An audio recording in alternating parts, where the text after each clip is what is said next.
Hi everyone. Great to have you here at NO Harry. Get comfortable because today we're presenting, What If Sirius and Remus Found Harry Starving at Age 3 and Werewolf Packs Hunted Everyone Who Knew. Before we start, a gentle reminder, if you love stories like this, please like and subscribe. It helps the algorithm show our videos to more people. And now, the moment you've been waiting for. Chapter 1. The breaking point. The North Sea thrashed against the black stone walls of Azkaban like a beast trying to claim the prison for itself. Inside cell 390, Sirius Black pressed his hollowed face against the bars, watching the distant shore through rain-slicked eyes. 2 years, 7 months, and 13 days of imprisonment had carved him down to sinew and bone, but his mind retained one crystalline thought that neither Dementors nor despair could touch. I am innocent. The thought sustained him when others in neighboring cells lost themselves to madness. It wasn't happiness, the Dementors would have devoured that, but raw, stubborn truth. Peter Pettigrew had betrayed James and Lily. Peter lived while they rotted. And somewhere out there, his godson Harry grew up without knowing who had truly loved him. Tonight was different. The guards had been distracted, he'd overheard them discussing a ministry inspection. Fewer Dementors patrolled his corridor. And for the first time since his imprisonment, Sirius felt something like clarity returning to his mind. November, he whispered, his voice a dry rasp from disuse. It must be November 1983. Harry would be 3 now. Walking, talking, perhaps already showing signs of magic. The thought sent a current of something dangerous through Sirius's chest, hope. He closed his eyes, concentrating on his Animagus form. The transformation had grown harder during his imprisonment, the Dementors had a way of suppressing magic. But tonight, with fewer of them nearby, he felt the old pathway open. Bones shifted, sinews stretched, and fur sprouted across his skin. Where once stood a gaunt man now crouched a large black dog, ribs showing beneath matted fur. Sirius pushed his muzzle through the bars, testing the width. It would be tight, but a starved dog had advantages that a starved man did not. He backed up, gathering what little strength remained, and threw himself at the gap. Skin tore against rusted metal as he forced his way through, inch by painful inch, until with a final whimper, he tumbled into the corridor. No alarms. No shouts. Just the distant howl of the wind and the shuffling of a Dementor several floors below. Sirius padded silently toward the stairwell, keeping to shadows, his canine senses guiding him through the labyrinthine prison. The dog that escaped Azkaban that night was more phantom than flesh, slipping past human guards distracted by ministry officials, diving into the freezing North Sea with barely enough strength to keep his muzzle above water. But determination burned in him brighter than any spell, a desperate need to reach the one person who might believe him. Remus Lupin. 300 miles south, in a dilapidated cottage on the Welsh border, Remus Lupin startled awake, nearly appending the small desk where he'd fallen asleep grading student essays. The half-moon cast silver light through his window, illuminating the scattered papers of the Muggle literature class he taught to make ends meet. Something had woken him, not a sound, but a feeling. The wolf inside him, dormant between transformations, had stirred uneasily.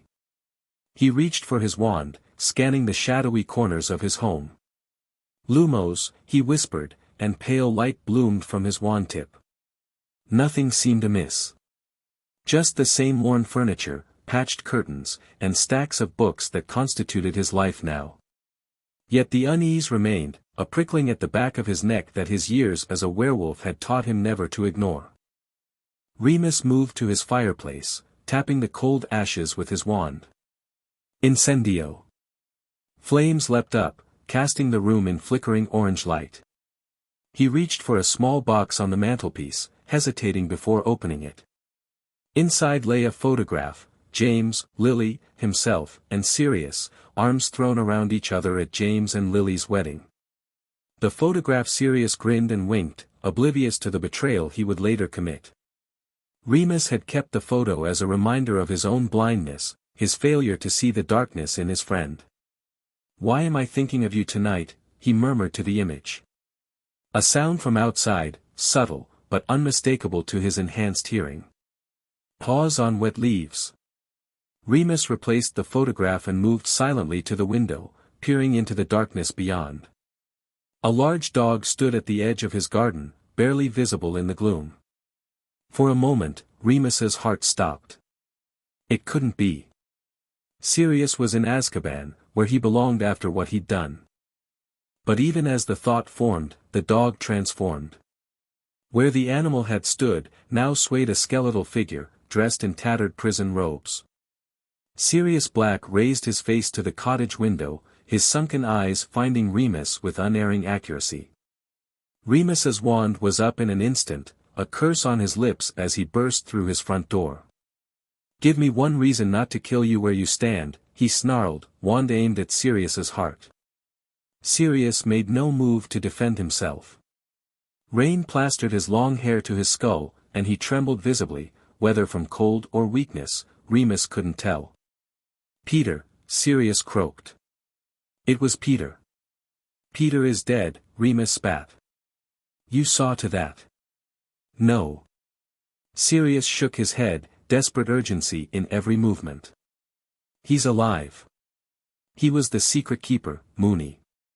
We switched. I thought I was being clever." "You expect me to believe, we became animagi for you," Sirius interrupted, his voice breaking. "James was a stag. I'm a dog. Peter was a rat. Ask me something only the real Sirius would know." The words hit Remus like a physical blow. The Animagus secret was one they had kept even from Dumbledore. No one outside their immediate circle had known. "What form does my Patronus take?" Remus demanded, his wand unwavering. "A wolf," Sirius answered instantly. "You hated the irony." Remus's hand trembled slightly. "What did you say to me the night before James and Lily's wedding?" A ghost of a smile touched Sirius's gaunt face. "I said that I'd never seen Prong so happy, and that we would always be a family, no matter what happened next." His voice cracked on the last word.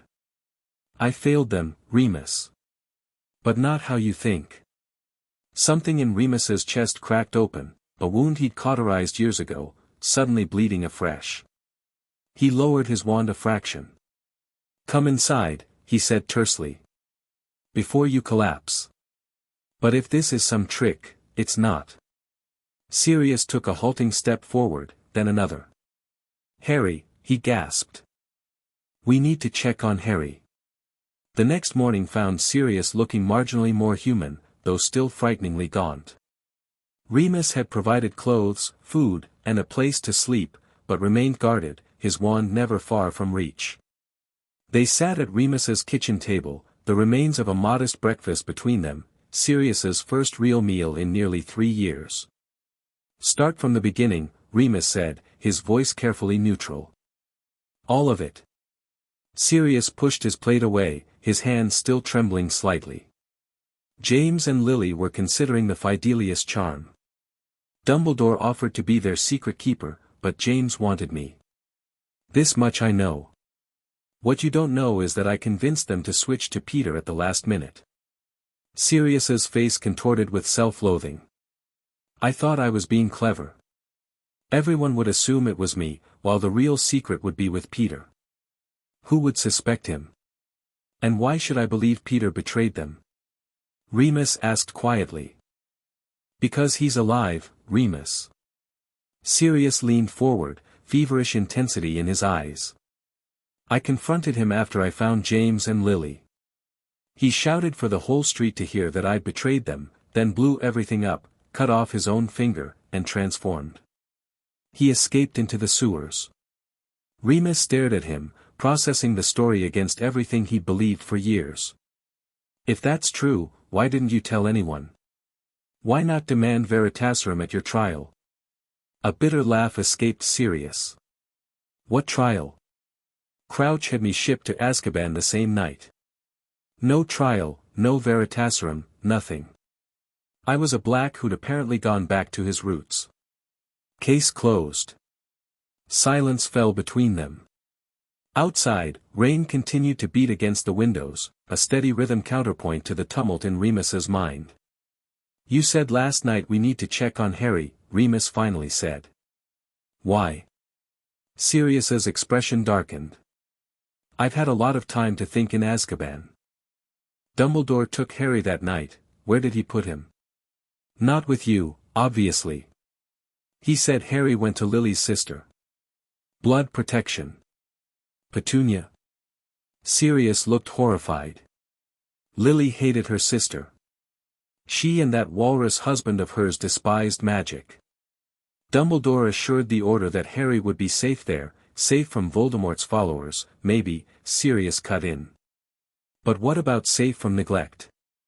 From people who hated his parents? James and Lily's will explicitly stated that Harry should never go to Petunia." Remus frowned. "You can't know that. The will was sealed by the Ministry after their deaths." "I was there when they wrote it," Sirius said grimly. "I signed as a witness. Harry was supposed to come to me. If not me, then to you. If not you, to the Longbottoms." Petunia wasn't even mentioned except to explicitly exclude her. A chill ran through Remus. In the chaos after James and Lily's deaths, with Sirius supposedly a traitor and his own lycanthropy making him ineligible for guardianship, he'd never questioned Dumbledore's decision. "But now, we need to see him," Remus said suddenly, making his decision. "If only to be sure he's all right." Relief washed over Sirius's face. "You believe me?" "I believe enough to investigate." Remus stood, reaching for his worn coat. "But we need to be careful. You're Britain's most wanted criminal right now, and the Dursleys' home is almost certainly being watched." "I can go as Padfoot," Sirius suggested. "A stray dog won't raise alarms." "And I'll go as myself." Remus checked his wand. A former teacher visiting his Muggle relatives about a charitable donation for the school. Respectable enough to avoid suspicion. Sirius nodded, his expression hardening with resolve. "Where do they live?" "Surrey," Remus replied. "Little whinging. I'll need to apparate us nearby." "And if something's wrong?" Sirius asked, the unspoken fear hanging between them.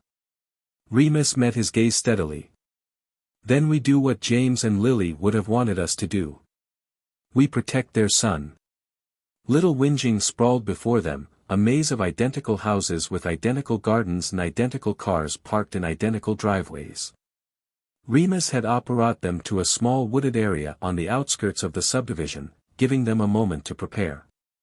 Sirius shifted into Padfoot, his emaciated canine form still stronger than his human one. Beside him, Remus straightened his shabby but clean clothes and ran a hand through his graying hair. "Number 4, Privet Drive," he murmured. "Stay close, but not too close. If there are watchers, they might recognize an Animagus." The black dog huffed in acknowledgement, padding alongside Remus as they entered the neighborhood. The November morning was crisp and clear, with few people about, most adults at work, children at school. Remus felt exposed walking down the pristine suburban street. His worn coat and scarred face marked him as an outsider in this realm of trimmed hedges and polished doorknockers. Beside him, Padfoot kept his head low, occasionally sniffing the air. They reached Privet Drive, the street sign gleaming in the winter sunlight. Remus counted down the houses until his eyes fell on Number 4, indistinguishable from its neighbors except for the particularly aggressive pruning of its front shrubs. "Wait here," he murmured to Padfoot, who slunk into the shadow of a nearby hedge. Remus approached the door, rehearsing his cover story. A quick, subtle charm confirmed what he already suspected. Monitoring spells surrounded the house, though they seemed passive rather than alarm-based.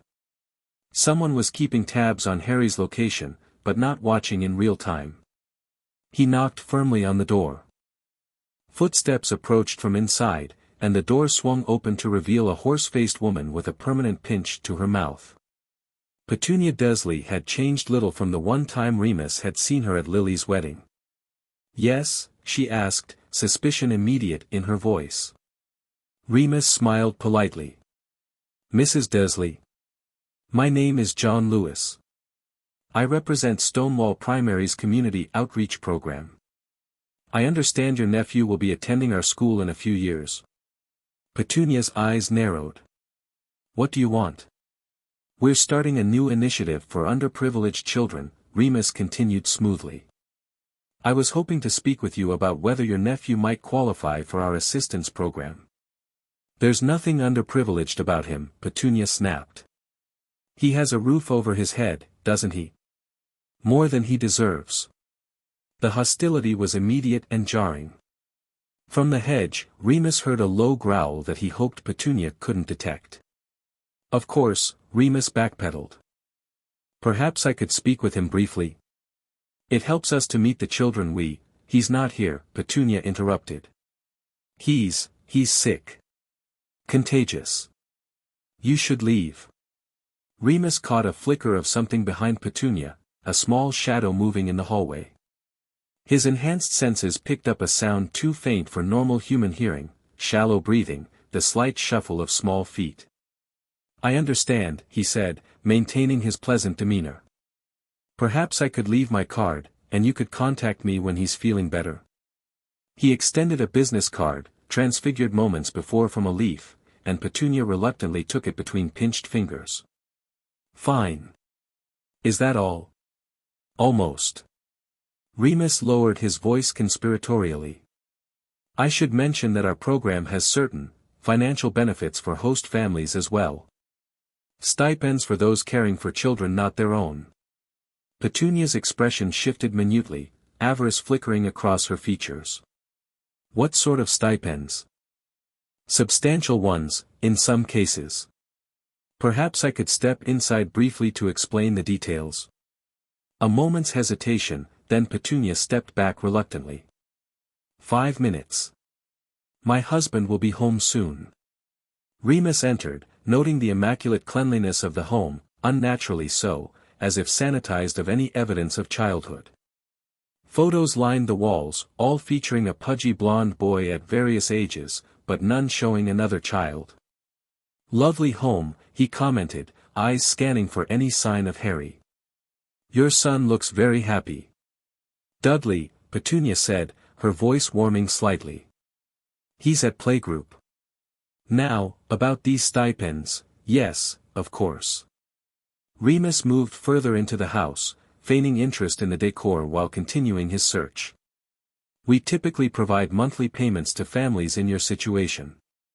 The amount depends on various factors, living conditions, medical care, that sort of thing." A small sound came from beneath the staircase, a tiny cough, quickly stifled. Remus's eyes fixed on a cupboard door, complete with a small vent and a bolt lock on the outside. "What a unique storage solution," he remarked casually, moving toward it. Petunia stepped quickly between him and the cupboard. "That's just household storage. Nothing interesting." "Now, these payments, forgive me," Remus said, his voice hardening slightly as he reached for his wand in his pocket. "But I believe I heard something." Before Petunia could react, a tremendous crash came from the back garden, followed by frantic barking. Padfoot had created a diversion. Petunia whirled toward the noise, momentarily distracted. It was all the opportunity Remus needed. With a quick nonverbal spell, the cupboard lock clicked open. He pulled the door wide, and his heart stopped. Huddled on a thin mattress in the cramped, dusty space was a small boy with unruly black hair. His clothes, if they could be called that, were ragged and several sizes too large. But what struck Remus most were his eyes, Lily's eyes, wide with fear in a face so thin the cheekbones protruded sharply. A lightning-shaped scar stood out vividly on his forehead. "Harry," Remus whispered, horror flooding him. The boy flinched at the sound of his name, pressing himself further into the corner of the cupboard. Bruises in various stages of healing marked his arms, visible where the oversized shirt slipped off one bony shoulder. Remus turned to Petunia, fury building in his chest. "What have you done to him?" Petunia's face drained of color as she realized her mistake. You're one of them, she hissed. You freaks have no right, no right. Remus's voice was deadly quiet. This child is James and Lily's son. He was entrusted to your care, and you've kept him in a cupboard. We never wanted him. Petunia spat. He was dumped on our doorstep with a letter. No choice, no compensation, just take him or else. And he's just like them, strange things happen around him. He's a freak, just like my sister, just like you. Outside, the barking grew louder, more frantic. Something was wrong. Remus made an instant decision. Harry, he said gently, kneeling by the cupboard. My name is Remus. I was a friend of your mum and dad. I've come to take you somewhere safe. The boy's eyes widened. My mum and dad. His voice was raspy, as if rarely used. Yes, Harry. They loved you very much. Remus extended a hand. Will you come with me? Harry hesitated, glancing fearfully at his aunt, who stood frozen in rage and fear. He is not leaving. Petunia finally found her voice. Dumbledore said he had to stay here. The protection, look at him, Remus cut her off, his voice like ice. What good is protection from dark wizards when he's wasting away under your roof? James and Lily would rather see him loved than merely surviving. A crash from the kitchen interrupted them, the back door splintering inward. Padfoot bounded into the hallway, hackles raised, a growl rumbling from deep in his chest. What's happening? Petunia shrieked. Remus didn't answer. His enhanced senses had picked up what Padfoot had already detected, the scent of another werewolf. Harry, come quickly, he urged, reaching into the cupboard.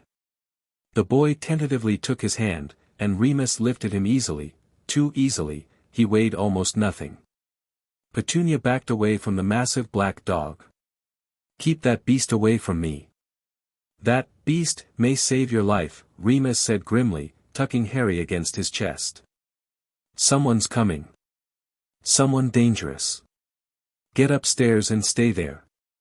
Whether it was his tone or the genuine fear in his eyes, Petunia didn't argue further.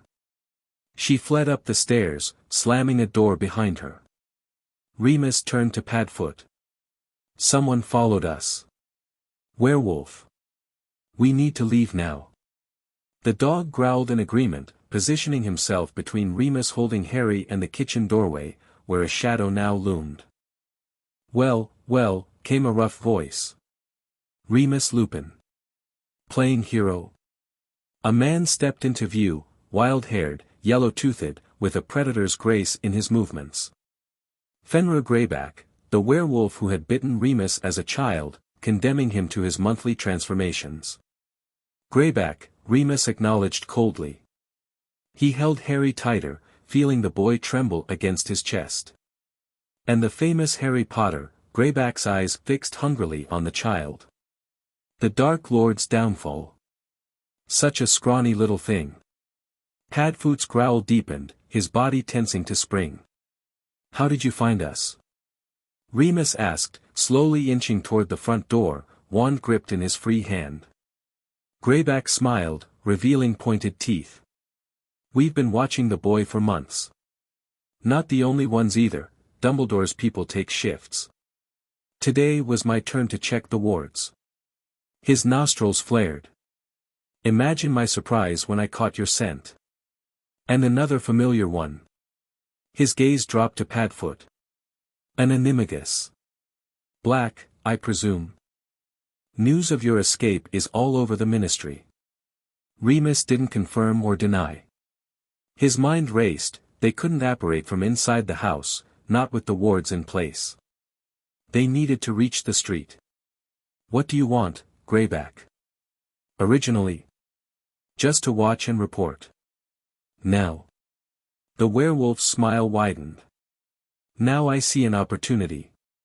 The boy who lived, being kidnapped by a fugitive and a werewolf. If I stop you, I'll be a hero. And if you don't? Remus challenged. Then perhaps I take the boy myself. My pack would raise him strong, not like these. He gestured contemptuously around the pristine house. Muggles. In Remus's arms, Harry whimpered softly, burying his face against the man's shoulder. The small sound steeled Remus's resolve. Neither of those options works for me, he said coldly. Stupefy. The spell shot from his wand, but Greyback was fast, diving aside with inhuman speed. The stunner blasted a hole in the kitchen wall instead. Padfoot lunged, jaws snapping at Greyback's leg. The werewolf snarled, kicking viciously at the dog while drawing his own wand. Run, Remus. Padfoot seemed to communicate with a meaningful bark. Remus didn't hesitate. Clutching Harry tightly, he sprinted for the front door, blasting it open with a nonverbal spell. Behind him, the sounds of snarling and fighting filled the house, furniture crashing as the two canines tore into each other. Is the doggy going to be okay? Harry whispered, his first full sentence. Yes, Remus promised, though his chest tightened with worry. He's very brave. They reached the street, Remus scanning desperately for any other threats. The protection wards around the house wouldn't extend this far. If he could just apparate now. A howl of pain from the house made his blood run cold. Seconds later, Padfoot limped through the shattered doorway, blood matting his fur but determination in his stride. Come on. Remus urged. Just as the dog reached them, Greyback appeared in the doorway, his face contorted with rage, clothes torn and bleeding from multiple bites. You can't run forever, Lupin, he shouted. The pack will find you. All of them will hunt you now. Remus didn't wait to hear more. The moment Padfoot pressed against his leg, he turned on the spot, focusing on the only safe place he could think of. With a crack, the three disappeared from Privet Drive, leaving only the echo of Greyback's threat behind them. They materialized in a dense forest, the sudden quiet a stark contrast to the chaos they'd left behind. Harry clung to Remus, eyes wide with fear and confusion. It's all right, Remus soothed, gently setting the boy down on a fallen log. We're safe here. Padfoot limped to a clearing several feet away and transformed. Sirius stood hunched over, clutching his side where a deep gash oozed blood. That bastard, he gasped. Always did fight dirty. Sit down before you fall down, Remus ordered, already pulling his wand to examine the wound. Harry stared at Sirius with undisguised wonder. You were a dog, he whispered. Despite his pain, Sirius managed a smile. That's right, pup. I'm Sirius. I'm your godfather. Godfather? Harry repeated, testing the unfamiliar word. Your dad was my best friend, Sirius explained, wincing as Remus began healing his wound. He asked me to look after you if anything happened to him. Harry's brow furrowed. Aunt Petunia said my dad was a drunk who got killed in a car crash. Sirius's face darkened with fury. She what? Careful, Remus warned quietly. You're scaring him. Indeed, Harry had shrunk back at Sirius's tone, a reflexive movement that spoke volumes about his life with the Dursleys. I'm sorry, Harry, Sirius softened immediately. I'm not angry at you. Never at you. Your aunt told you lies. Your dad was a brave, brilliant man. Your mum too. They loved you more than anything in the world. Harry digested this information silently, his small face solemn beyond his years. Why did they die? Remus and Sirius exchanged glances. How much could, or should, a traumatized 3-year-old be told? A very bad wizard hurt them, Remus said finally, finishing his healing spell on Sirius's side. But they protected you. That's how you got that scar. Harry's hand went to his forehead, touching the lightning bolt mark. It hurts sometimes, he admitted. Alarm flashed across both men's faces. When does it hurt, Harry? Sirius asked carefully. When I have bad dreams, the boy whispered. About green light. Another look passed between the adults, concern, horror, determination. "You're safe now," Sirius promised, reaching out slowly to take Harry's tiny hand. "We won't let anyone hurt you again." Harry regarded him solemnly for a long moment, then asked, "No more cupboard?" The simple question nearly broke both men. Sirius's eyes filled with tears he couldn't quite suppress. "No more cupboard," he vowed, voice thick with emotion. "Never again." Remus, fighting for composure, conjured a blanket and wrapped it around Harry's thin shoulders. "Are you hungry, Harry?" The boy nodded cautiously, as if admitting hunger might somehow be wrong. "Padfoot, where exactly have you brought us?" Sirius asked, looking around at the dense forest. "Scotland," Remus replied. "Near where my father kept a hunting cabin. It's been abandoned for years, but it should provide shelter while we figure out our next steps." "Which are?" "First, food and rest," Remus said firmly, gathering Harry into his arms again. The boy felt light as a feather. "Then we deal with everything else." They walked in silence for several minutes, Harry eventually relaxing enough to look around at the forest with curiosity. Sirius moved stiffly beside them, still recovering from his fight with Greyback. "He said the pack would hunt us," Sirius finally said. "What did he mean?" Remus's expression grew grim. "Werewolf packs operate on strict hierarchy and vengeance codes. By fighting Greyback and escaping with Harry, we've challenged his authority. He won't let that stand. So now we have werewolves, the Ministry, and probably Dumbledore after us," Sirius summarized darkly. "Dumbledore isn't our enemy," Remus said, though uncertainty tinged his voice. "He must have had reasons for placing Harry with the Dursleys." "No reason justifies what we saw today," Sirius growled. "James and Lily's son, kept in a cupboard, half-starved," he broke off, too angry to continue. They crested a small hill, and below them sat a weathered cabin, partially obscured by overgrown vegetation. It looked abandoned but structurally sound.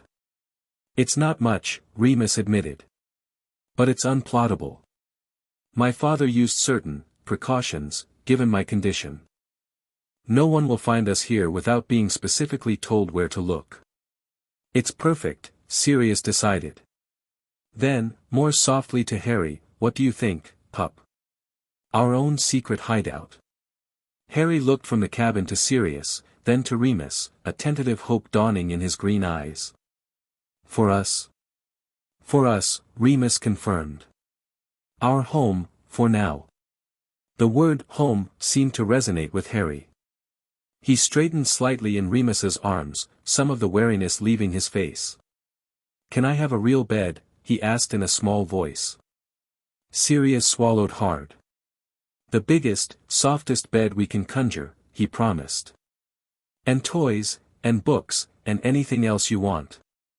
Harry's eyes widened at the thought. "Really?" "Really," both men said in unison. They approached the cabin, Remus disabling the magical protections with practiced ease.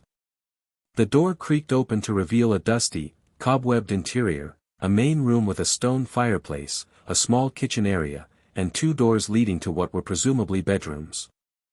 "Bit of cleaning needed," Sirius observed, already rolling up his sleeves. "Lucky for you too, I learned a few household spells from Mrs. Potter."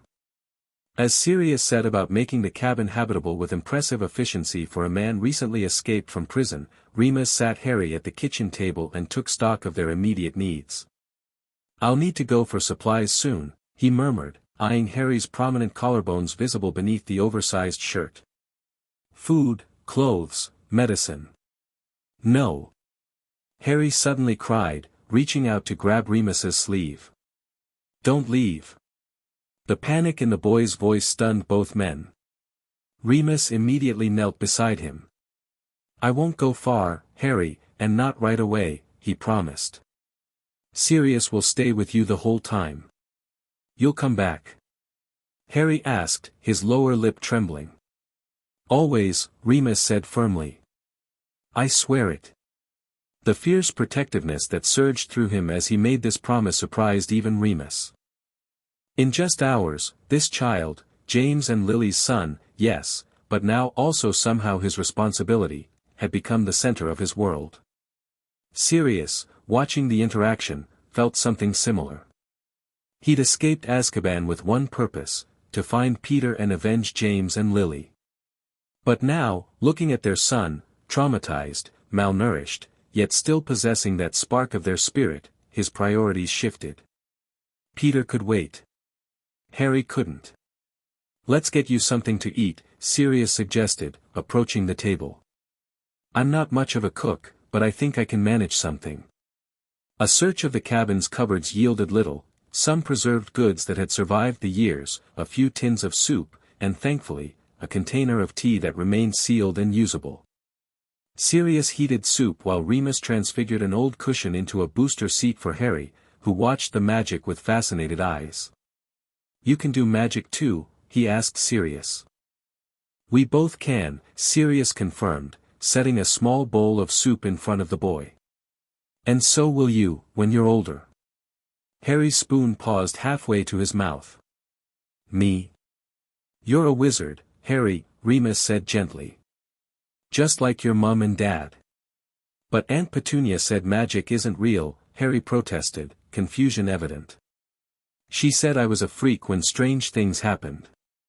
Sirius's knuckles whitened around his wand. "Your aunt was wrong. Magic is very real, and very wonderful. And you're not a freak, you're a wizard, and someday, you'll learn to control your magic." Harry took this in with the solemn consideration only children can manage. Then, pragmatically, "Can magic make more soup? I'm still hungry." The simple request, so normal, yet revealing the depth of neglect he'd suffered, nearly undid both men. Sirius turned away briefly, composing himself, while Remus immediately served another portion. "Eat as much as you like," Remus encouraged. "But slowly. Your stomach needs time to adjust." As Harry ate, Remus and Sirius exchanged glances loaded with shared concern and silent communication, a remnant of their marauder days that, despite everything, remained intact. "He's severely malnourished," Remus's look said. "We'll fix it," Sirius's replied. "Dumbledore must have had his reasons," Remus's furrowed brow argued. "No reason is good enough," Sirius's hardened jaw countered. Out loud, Remus said, "I'll go for supplies tomorrow. We'll need to be careful," Greyback wasn't bluffing about the hunt. "I'll ward the cabin while you're gone," Sirius promised. "And work on our next move." "Which is?" Sirius's gaze fixed on Harry, who was now struggling to keep his eyes open, exhaustion overtaking him. "Clear my name. Find Peter. Make a proper home for Harry." Remus nodded slowly. "And Greyback?" "One problem at a time," Sirius said, though his expression darkened. "But if he comes near Harry again..." He didn't need to finish the thought. Both men understood the lengths they would go to protect the boy now drooping over his soup bowl. "Let's get you to bed, little one," Remus said softly, lifting Harry into his arms. They brought him to the smaller of the two bedrooms, which Sirius had hastily cleaned and furnished with a transfigured bed piled with conjured blankets. Harry's eyes widened at the sight. "All for me?" "All for you," Sirius confirmed, turning down the covers. Remus gently set Harry on the bed, and Sirius tucked the blankets around him. The boy looked tiny against the pillows, his eyes already closing despite his evident attempt to stay awake. "Sleep now," Remus murmured. "We'll be right outside if you need us." "Promise?" Harry whispered, fighting to keep his eyes open. "We promise," Sirius said firmly. "We're not going anywhere, pup." As Harry finally surrendered to sleep, the two men stood watching him for a long moment, the weight of their new responsibility settling on their shoulders, not as a burden, but as a sacred trust. "We should have checked sooner," Sirius said quietly, anguish in his voice. "All this time." "We'll make it right," Remus replied with quiet determination. "Starting now." They retreated to the main room, leaving the bedroom door ajar. The cabin, drafty and neglected just hours before, now felt like a fortress, the first line of defense for their newly formed family. Greyback said Dumbledore's people were watching the house, Sirius noted, dropping heavily into a chair. They must have seen how Harry was treated. Remus shook his head, troubled. I can't believe Albus would knowingly leave a child in those conditions. Then he was negligent, Sirius countered. Either way, we did the right thing. I know, Remus agreed. But we've made powerful enemies today. The Ministry, possibly Dumbledore, certainly Greyback's pack. We've faced worse odds, Sirius reminded him, a ghost of his old reckless grin appearing. Have we? Remus wondered. Then, more seriously, we need to consider Harry's future. He deserves stability, safety, love, everything the Dursleys denied him. He'll have it, Sirius vowed. Whatever it takes. Outside, the wind picked up, rattling the cabin's windows. Somewhere in the distance, a wolf howled, an ordinary wolf, not a werewolf, but the sound sent a chill through both men nonetheless. The hunt had begun, and the hunters were gathering. But inside the cabin, for the first time in years, Harry Potter slept peacefully, untroubled by dreams of green light or the cramped confines of a cupboard. And for the first time since that fateful Halloween night, the two remaining marauders found purpose beyond grief and survival. They would protect James and Lily's son. They would become the family he needed. And heaven help anyone who tried to stop them. Morning broke over the Scottish forest, sunlight filtering through the cabin's dusty windows. Remus, who had taken the first watch while Sirius slept, was already preparing a simple breakfast from their limited supplies when a small sound made him turn. Harry stood in the bedroom doorway, drowning in a transfigured nightshirt, his black hair sticking up in all directions, so like James that Remus's breath caught. The boy looked uncertain, as if expecting to be sent back to his cupboard at any moment. Good morning, Harry, Remus said warmly. Did you sleep well? Harry nodded, his eyes darting around the cabin in the daylight, taking in details he'd been too exhausted to notice the night before. Is it real? He asked quietly. Not a dream. Remus knelt to Harry's level, careful to move slowly. It's real. You're safe here with Sirius and me. The boy studied Remus's scarred face with surprising intensity for a 3-year-old. You knew my mum and dad. I did. We were best friends at school. What were they like? The simple question carried such longing that Remus had to swallow past a sudden tightness in his throat. Your father was brave and clever, he said, choosing his words carefully. He could always make people laugh. And your mother was brilliant and kind, she stood up for people who needed help. Did they love me? The question was barely audible. Oh, Harry. Remus couldn't stop himself from gently brushing the boy's wild hair back from his forehead. They loved you more than anything in the world. Your father would carry you around on his shoulders, showing you off to everyone. Your mother sang to you every night before bed. Harry's eyes widened. I remember a song sometimes, he whispered. When I'm almost asleep. That would be your mum, Remus confirmed, his heart aching. From the second bedroom doorway came Sirius's voice, rough with emotion. She had a beautiful voice. Used to make James cry, though he'd never admit it. Harry turned to see his godfather leaning against the doorframe, watching them with a mixture of grief and tenderness. Good morning, pup, Sirius said, straightening. Hungry? The boy nodded eagerly, some of his shyness receding. Remus noticed how Harry's eyes followed Sirius with particular fascination, likely remembering the man's transformation from dog to human. As they sat down to a meager breakfast of porridge and the last of their preserved fruit, Remus outlined his plan for the day. I need to make a supply run, he explained. Food, clothes for Harry, some basic potions. I'll go to a Muggle town some distance from here, less chance of being recognized. I still don't like you going alone, Sirius frowned. If Greyback, it's still 3 weeks until the full moon, Remus reminded him. And you're still Britain's most wanted wizard. You need to stay with Harry. At the mention of Remus leaving, Harry's spoon clattered into his bowl. You promised you'd come back, he said accusingly, fear evident in his voice. And I will, Remus assured him. Before dinner. Sirius will take good care of you while I'm gone. Harry looked to Sirius uncertainly.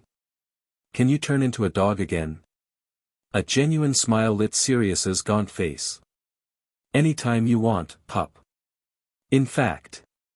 He stood, and in one fluid motion transformed into Padfoot, tail wagging as he approached Harry's chair. The boy's face transformed with delight, the first true smile either man had seen from him. He reached out hesitantly to touch Padfoot's fur, giggling when the dog licked his hand. I think you'll be just fine together, Remus observed, relieved to see Harry already forming a bond with Sirius. But first, let's see what we can do about some proper clothes. With a few transfiguration spells, Remus converted a pillowcase into a serviceable set of child-sized clothes. They weren't perfect, transfigured items never lasted as long as the real thing, but they were clean, properly sized, and infinitely better than the rags Harry had arrived in. There, Remus said, helping Harry into the clothes. Much better. I'll get you some proper things today. Thank you, Harry said solemnly, running his hands over the simple cotton shirt with wonder, as if he'd never worn something that actually fit him before. Which, Remus realized with a pang, he probably hadn't. Remus counted their limited funds, some Muggle money he kept for emergencies, and a few galleons that wouldn't do much good in the Muggle world. It would be enough for the basics, but their financial situation was precarious at best. I'll need to access my vault eventually, Sirius murmured, having transformed back while Remus was helping Harry dress. The Black family fortune would solve a lot of problems. And get you immediately captured, Remus countered. We need to clear your name first. Which means finding Peter. Harry, listening to this exchange with the keen attention of a child used to gauging adult moods for his own safety, piped up, Who's Peter?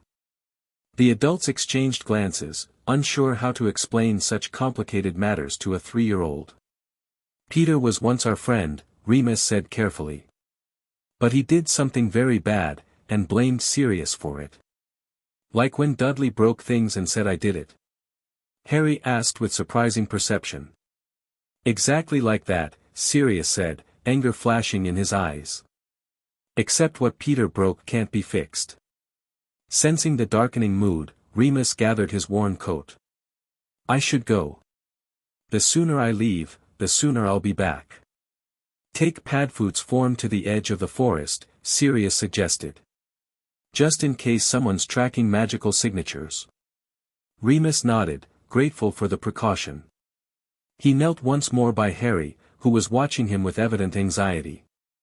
I promise I'll come back, he said seriously. And while I'm gone, you can ask Sirius all about the adventures we had with your dad at school. Harry's eyes lit up at this prospect, and he gave Remus a tiny nod of acceptance. Remus squeezed the boy's shoulder gently, then headed for the door. Be careful, Sirius called after him. And Moony? Thank you. Remus paused, looking back at the man who had once been his closest friend, now holding the hand of James and Lily's son. Despite everything, the years of believing Sirius a traitor, the revelations of the past day, the danger they now faced, he felt a sense of rightness that had been missing since that terrible Halloween night. We're a pack now, he said simply. All 3 of us. With that, he stepped outside, already planning the most efficient route to the nearest town. Behind him, through the cabin's thin walls, he heard Harry asking Sirius, what adventures? Tell me. And Sirius's voice, warmer than Remus had heard it in years, beginning, well, pup, it all started on a train when we were 11 years old. Remus smiled despite the weight of their situation. They had a long road ahead, dangerous and uncertain. But for the first time in years, they were walking it together. And for Harry's sake, they would find a way forward. The small Scottish town of Aberfeldy bustled with mid-morning activity as Remus made his way through the market street. He kept his head down, aware that his shabby appearance might draw unwanted attention. The town was primarily Muggle, but wizarding communities existed throughout Scotland. One could never be too careful. His mental list was clear: food staples that would last, children's clothes, basic medical supplies, and if possible, some toys for Harry. The boy had likely never had toys of his own, and the thought made Remus's chest tighten with a mixture of sadness and determination. He started with a small charity shop, where his limited funds would stretch furthest. The elderly woman behind the counter smiled as he browsed the children's section. "Shopping for your son?" she asked pleasantly. Remus hesitated only briefly. "My nephew," he replied, the half-truth coming easily. "He's staying with me for a while." "How old is the wee one?" "3, Remus said, selecting several shirts, trousers, and a warm jumper that looked to be Harry's size. The woman's face softened. "My grandson's about that age. Growing like a weed." "Here," she reached beneath the counter and pulled out a small stuffed lion with a slightly worn mane. "Came in yesterday. Cleaned it myself. No charge with your purchase." Remus accepted the toy with genuine gratitude. "Thank you. That's very kind. Children need something to cuddle," she said simply. "Especially at that age." As Remus paid and gathered his purchases, the shop's small television in the corner switched to a news bulletin. The volume was low, but his enhanced hearing caught the words clearly: "Still searching for escaped prisoner Sirius Black, considered armed and extremely dangerous. The public is reminded not to approach." Remus kept his expression neutral as a grainy photo of Sirius appeared on screen, his Azkaban intake photo, hollow-eyed and wild. The shopkeeper clicked her tongue. "Dreadful business, that. They're saying he might have headed north." "Is that so?" Remus managed, forcing his voice to remain even. "Police were in town just yesterday asking questions. Said he might be looking for someone in Scotland." She shook her head. "Keep your nephew close, dear. Strange times." "I will," Remus promised, his anxiety spiking. If Muggle police were already searching this area, the Ministry couldn't be far behind. Their time at the cabin might be more limited than he'd hoped. He hurried through his remaining errands, purchasing food at the small grocers and basic medical supplies at the chemist's. As he passed the town's bookshop, a display of children's books caught his eye. On impulse, he stepped inside and selected a few simple storybooks, ones he remembered from his own childhood, before the bite that changed everything. The weight of his packages grew, but so did his determination. Harry would have proper clothes, food, books to read, all the normal things a child should have. Sirius would have a chance to heal, to be the godfather James had entrusted Harry to. And Remus himself would have a purpose beyond merely surviving from one full moon to the next. As he left the town, heading for the woods where he could safely apparate back to the cabin, Remus remained vigilant. Twice he doubled back on his path, checking for followers. Once he was certain he was alone, he focused on the cabin and disappeared with a crack. He reappeared at the edge of the forest surrounding their temporary home, packages clutched tightly. As he approached the cabin, a large black dog bounded from the trees, circling him anxiously before transforming back into Sirius. "Thank Merlin," Sirius breathed.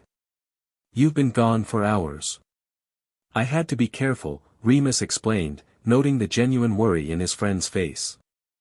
"The Muggle police are already searching for you in nearby towns. We may need to move sooner than we thought." Sirius nodded grimly, taking some of the packages. "Harry's been asking when you'd be back every 10 minutes. He was convinced you weren't coming." The revelation stung, a reminder of how profoundly the Dursleys had damaged the boy's ability to trust. "And how is he otherwise?" "Quiet. Too quiet for a 3-year-old, Sirius said as they walked toward the cabin. "He keeps asking permission for everything, to sit down, to use the bathroom, even to look out the window." And he flinches if I move too quickly. Remus's jaw tightened. It will take time. We need to be patient. I know. It's just, Sirius broke off, struggling with his emotions. James would be furious if he could see what they did to his son. James would be proud of what we're doing now, Remus countered gently. They reached the cabin door, and Sirius hesitated before opening it. There's something else you should know. Harry had some kind of episode while you were gone.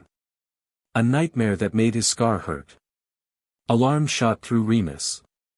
What kind of nightmare? He wouldn't say much. Just that there was green light and screaming, and a high laugh. Sirius's expression was grave. Remus, I think he's remembering that night. The implications were troubling. A cursed scar that hurt, memories that shouldn't be accessible to a child so young, it suggested magic far darker than either of them were equipped to address. We'll need to research cursed scars, Remus said quietly. But first, let's get inside. I brought something that might cheer him up. As they entered the cabin, Harry looked up from where he sat at the table, carefully coloring on a piece of transfigured parchment with a charcoal stick Sirius had found. His face lit up at the sight of Remus, then immediately schooled itself into careful neutrality, a child's attempt to hide his relief and joy, as if showing such emotions might be dangerous.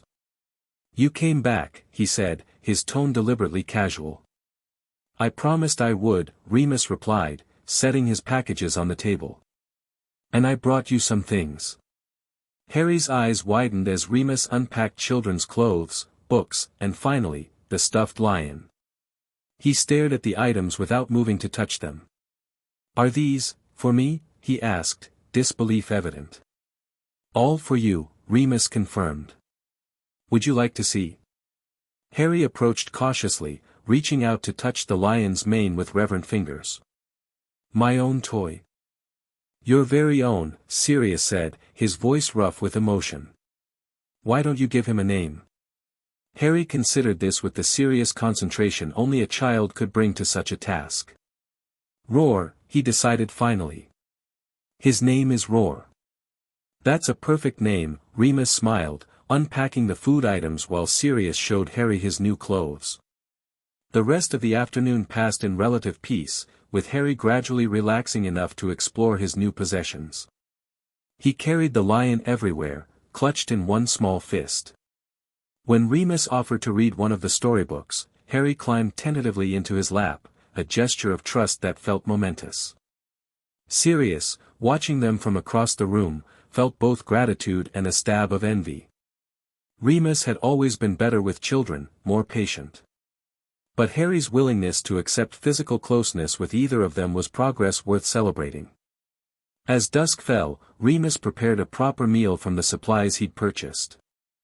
Harry ate with the careful precision of a child who had learned that food might be taken away at any moment, but he accepted second helpings when offered, another small victory. After dinner, as Remus washed dishes and Sirius helped Harry try on his new clothes, a sudden noise outside the cabin froze them all in place. Get Harry, Sirius whispered, already moving toward the window, wand drawn.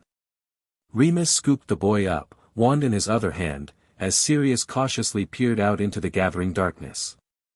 I can't see anything, Sirius murmured. But something's out there. Harry clung to Remus, face buried against his shoulder, the stuffed lion crushed between them. Is it the bad man? He whispered. What bad man, Harry? Remus asked quietly. The one who hurt Padfoot. The one with sharp teeth. Remus and Sirius exchanged alarmed glances. How had Harry understood so much about Greyback from their brief encounter? Another sound, a branch breaking, closer now. Sirius moved to the door, positioning himself protectively. Could be an animal, Remus suggested, though he didn't believe it. His senses were on high alert, and something about the deliberate movement outside felt human, or werewolf. If it's Greyback, he won't be alone, Sirius said grimly. Pack hunters, aren't they? Usually, Remus confirmed. But it's not the full moon. They'd be in human form. Dangerous enough, Sirius muttered, then froze as a voice called from the darkness. Lupin. I know you're in there. I need to speak with you. The voice was female, rough but not threatening. Sirius and Remus exchanged puzzled glances. Who are you? Remus called back, still holding Harry protectively. My name is Helena Oakby. I'm from Greyback's pack, or I was. I've left them. I'm alone and unarmed. Sirius snorted in disbelief. Right. And I'm Merlin himself. I have information about the hunt, the voice insisted. Information you need if you want to keep the boy safe. At the mention of Harry, both men tensed further. Remus lowered Harry to the ground, keeping him behind his legs. Stay here with Sirius, he instructed quietly. I'm going to talk to the lady outside. No. Harry grabbed his trousers with surprising strength. Don't go. I'll be right outside the door, Remus promised. Sirius will keep you safe. Sirius looked deeply unhappy about the plan but nodded, taking Harry's hand. First sign of trouble, Moony. I know. Remus squared his shoulders and moved to the door. I'll speak with you, he called out. But my friend has a wand trained on you. Any sudden movements, and you won't get a second chance. Understood, the woman replied. Remus stepped outside, wand at the ready. In the dim light of dusk, he could make out a figure at the edge of the clearing, a woman of perhaps 40, with graying brown hair and the lean, hard look of someone who lived rough. She held her empty hands visible at her sides. That's far enough, Remus said as she made to step closer. She stopped, studying him with evident curiosity. The tame wolf, she said, not unkindly. That's what Greyback calls you. What do you want? To warn you. She glanced at the cabin. Greyback has rallied 3 packs to hunt you. He's telling them you've kidnapped a wizard child to turn at the next moon. Remus felt cold fury wash through him. That's a lie. We rescued Harry from abusive muggles. I know, she said simply. I've been watching the house in Surrey for months. I saw how they treated him. Why would you watch Harry? Helena's face darkened. Greyback has been obsessed with the boy who lived since the night the Dark Lord fell. He believes the child must have extraordinary power to have survived the killing curse. And what does Greyback want with such power? Remus asked, though he feared he knew the answer. What he's always wanted, to create a werewolf army powerful enough to overthrow the wizarding world. He sees the Potter boy as key to that plan. Sirius's voice came from the doorway behind Remus. So he wants to turn Harry? Helena's eyes shifted to Sirius, recognition flashing across her features. Black. The escapee. She nodded. Yes, but not yet. He wants to wait until the boy is older, stronger. He planned to watch from a distance, ensuring the child wasn't damaged beyond repair by the muggles. And you? Remus pressed. What do you want? I want out, she said bluntly. I was turned against my will 20 years ago. Greyback's pack was the only place I could survive. But this, hunting a child, she shook her head. There are lines I won't cross. Remus studied her carefully, searching for deception. His instincts, honed by years of living with his condition, detected no immediate threat. But trusting another werewolf, particularly one from Greyback's pack, was dangerous. Why come to us? Sirius demanded. Why not go to Dumbledore, or even the Ministry? Helena laughed bitterly. The Ministry would execute me without a second thought. And Dumbledore, she frowned. He's known about the boy's treatment. One of his people reports to him regularly. An old woman who lives near the Muggle house. Arabella Figg, Remus realized aloud. A squib. She's been watching for Dumbledore all this time. Yes. And reporting the boy's condition. Helena's expression was grim. Dumbledore has his own plans for the child. Plans that required him to be malleable. The implication struck Remus like a physical blow. Could Dumbledore have deliberately left Harry in an abusive situation? The mentor he had trusted, who had allowed him to attend Hogwarts despite his condition. Sirius had no such conflict. "I'll kill him," he snarled, starting forward. "Sirius," Remus cautioned, grabbing his arm. "Harry needs us. Revenge can wait." At the mention of Harry, some of the murderous rage left Sirius's face. He nodded tersely. "How did you find us?" Remus asked Helena, returning to the immediate concern. "I tracked your scent from Surrey to where you disapparated. Then it was just a matter of searching likely locations within apparition range." She shrugged. "Werewolves are excellent trackers, as you know. Which means Greyback will find us too," Remus concluded grimly. "Yes. Soon. You need to leave this place." "And go where?" Sirius demanded. "The entire wizarding world is looking for me. The Muggle authorities too, apparently." Helena hesitated, then said, "I know a place. A settlement of werewolves who've rejected Greyback's leadership. They live in the Highlands, hidden even from the Ministry. They might shelter you, at least until you can make other arrangements." Remus and Sirius exchanged skeptical glances. "Why should we trust you?" Remus asked bluntly. "Because I have a daughter," Helena said quietly. "Turned by Greyback when she was 7, to punish me for questioning him. She's with the settlement now. Safe. I would never lead danger to her doorstep." The revelation silenced both men. Werewolves rarely had children, the condition often led to sterility, and few would risk passing the curse to offspring. That Helena had not only a child but one who had been turned as punishment spoke volumes about Greyback's cruelty. "I need to discuss this with Sirius," Remus finally said. "Wait here." They retreated inside, where Harry stood anxiously clutching his lion, eyes wide with fear. "Is the bad lady gone?" he whispered. "She's not bad, pup," Sirius said gently, kneeling beside him. "Just complicated." Remus cast a quick Muffliato charm to prevent Helena from overhearing. "What do you think?" Sirius ran a hand through his tangled hair. "I think we're out of good options. If Greyback can find us, we need to move. Soon. But to a werewolf settlement?" Remus shook his head. "The full moon is in 3 weeks. What happens to Harry then? What happens if Greyback finds us here?" Sirius countered. "At least with other werewolves, there might be protocols, safeguards." Remus considered this, his thoughts racing. What she said about Dumbledore. "I'm not surprised," Sirius said bitterly. "He left me to rot in Azkaban without a trial. Why wouldn't he leave Harry in an abusive home if it suited his plans? But what plans could possibly justify, I don't know, and right now, I don't care," Sirius interrupted.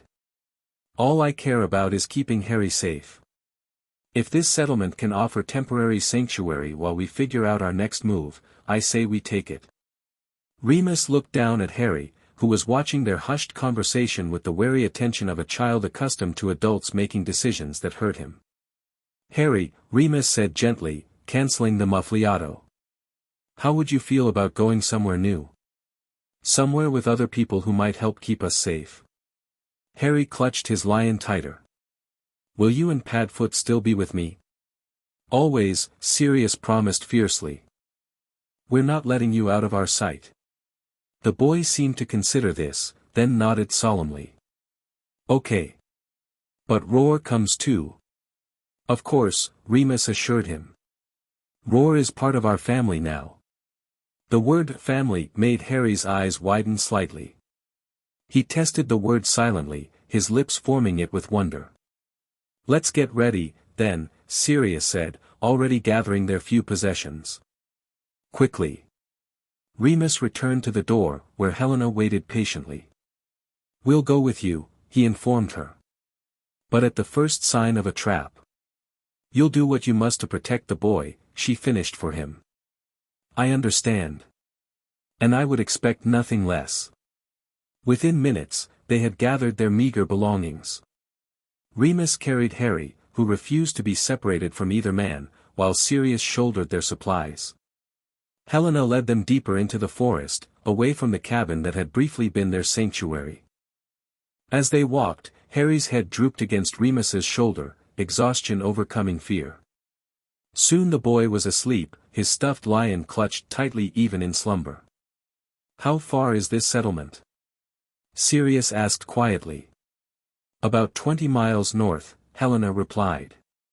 We'll apparate part of the way, but the final approach must be on foot. Their wards detect magical transportation. Sensible precaution, Remus noted. They continued in silence for some time, each lost in their own thoughts. The forest grew darker around them, but both Remus and Helena moved confidently through the gloom, their werewolf vision adapting to the low light. Finally, Helena stopped in a small clearing. We can apparate from here. I'll take you one at a time to the next waypoint. I'll go last, Sirius said immediately. Take Remus and Harry first. Helena nodded, extending her arm to Remus, who hesitated only briefly before taking it, Harry still sleeping against his chest.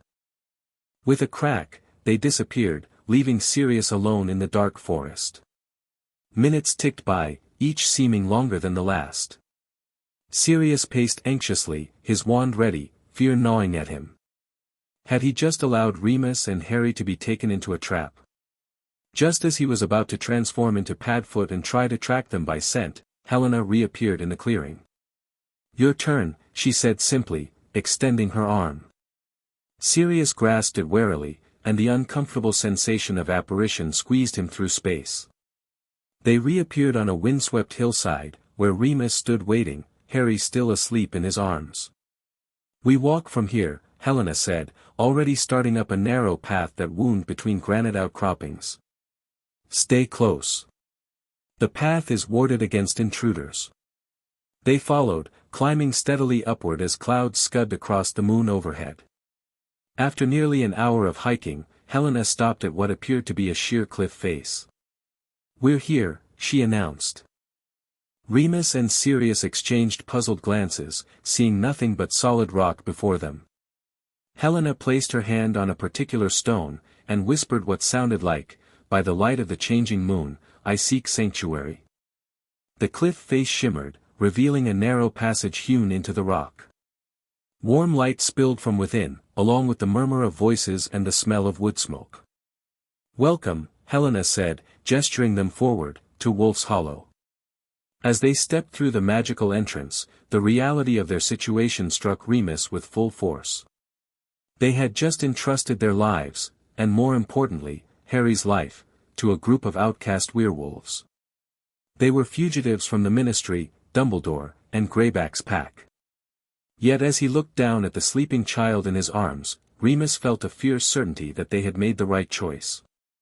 Harry stirred slightly, nestling closer to Remus's chest, one small hand reaching out in sleep to clutch at his worn cardigan.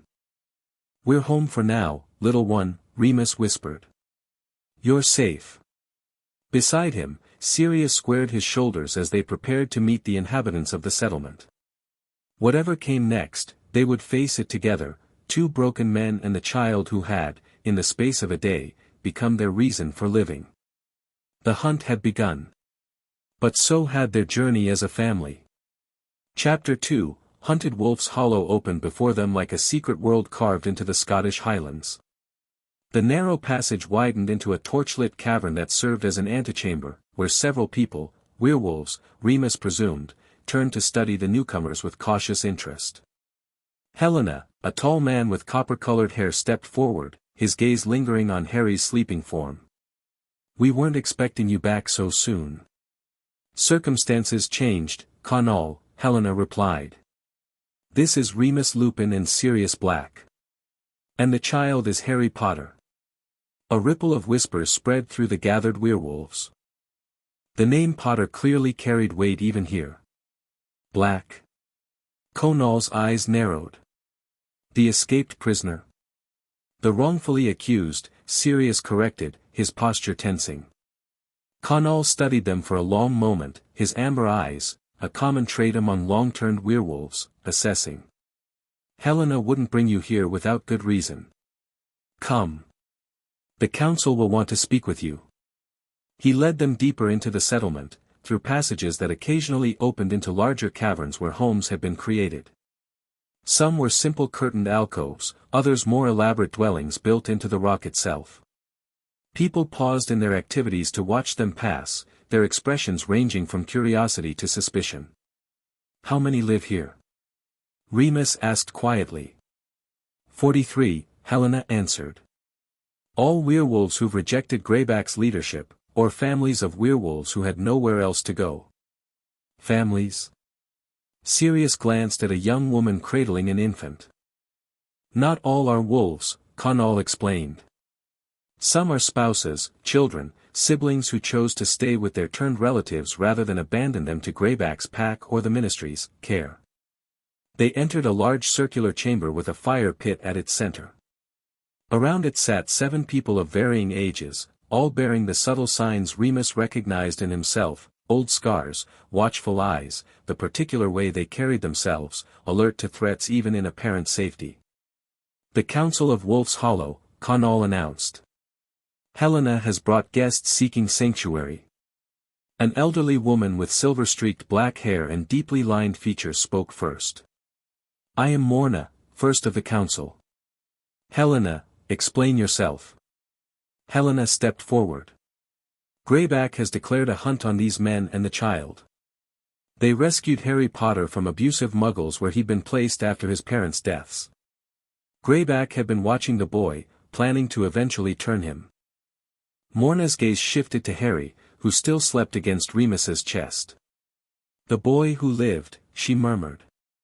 And you brought him here, to a settlement of werewolves, days before the full moon. They have nowhere else to go, Helena argued.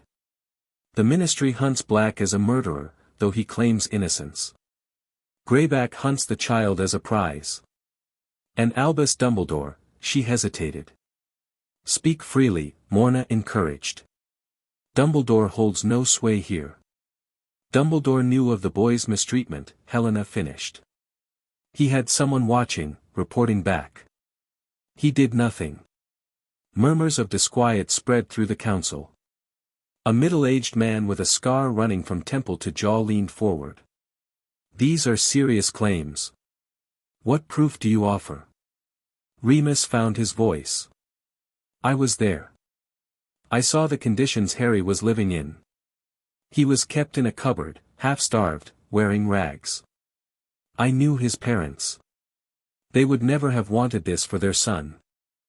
As for my innocence, Sirius added, stepping forward, I was never given a trial. The man who truly betrayed the Potters, Peter Pettigrew, framed me and escaped. He's still at large, likely in his Animagus form, a rat. The council exchanged glances. Finally, Morna spoke again. We will need to discuss this matter privately. In the meantime, Helena will show you to quarters where you can rest. Her eyes softened as she looked at Harry. The child needs proper sleep, and by the look of you both, so do you. Thank you, Remus said sincerely.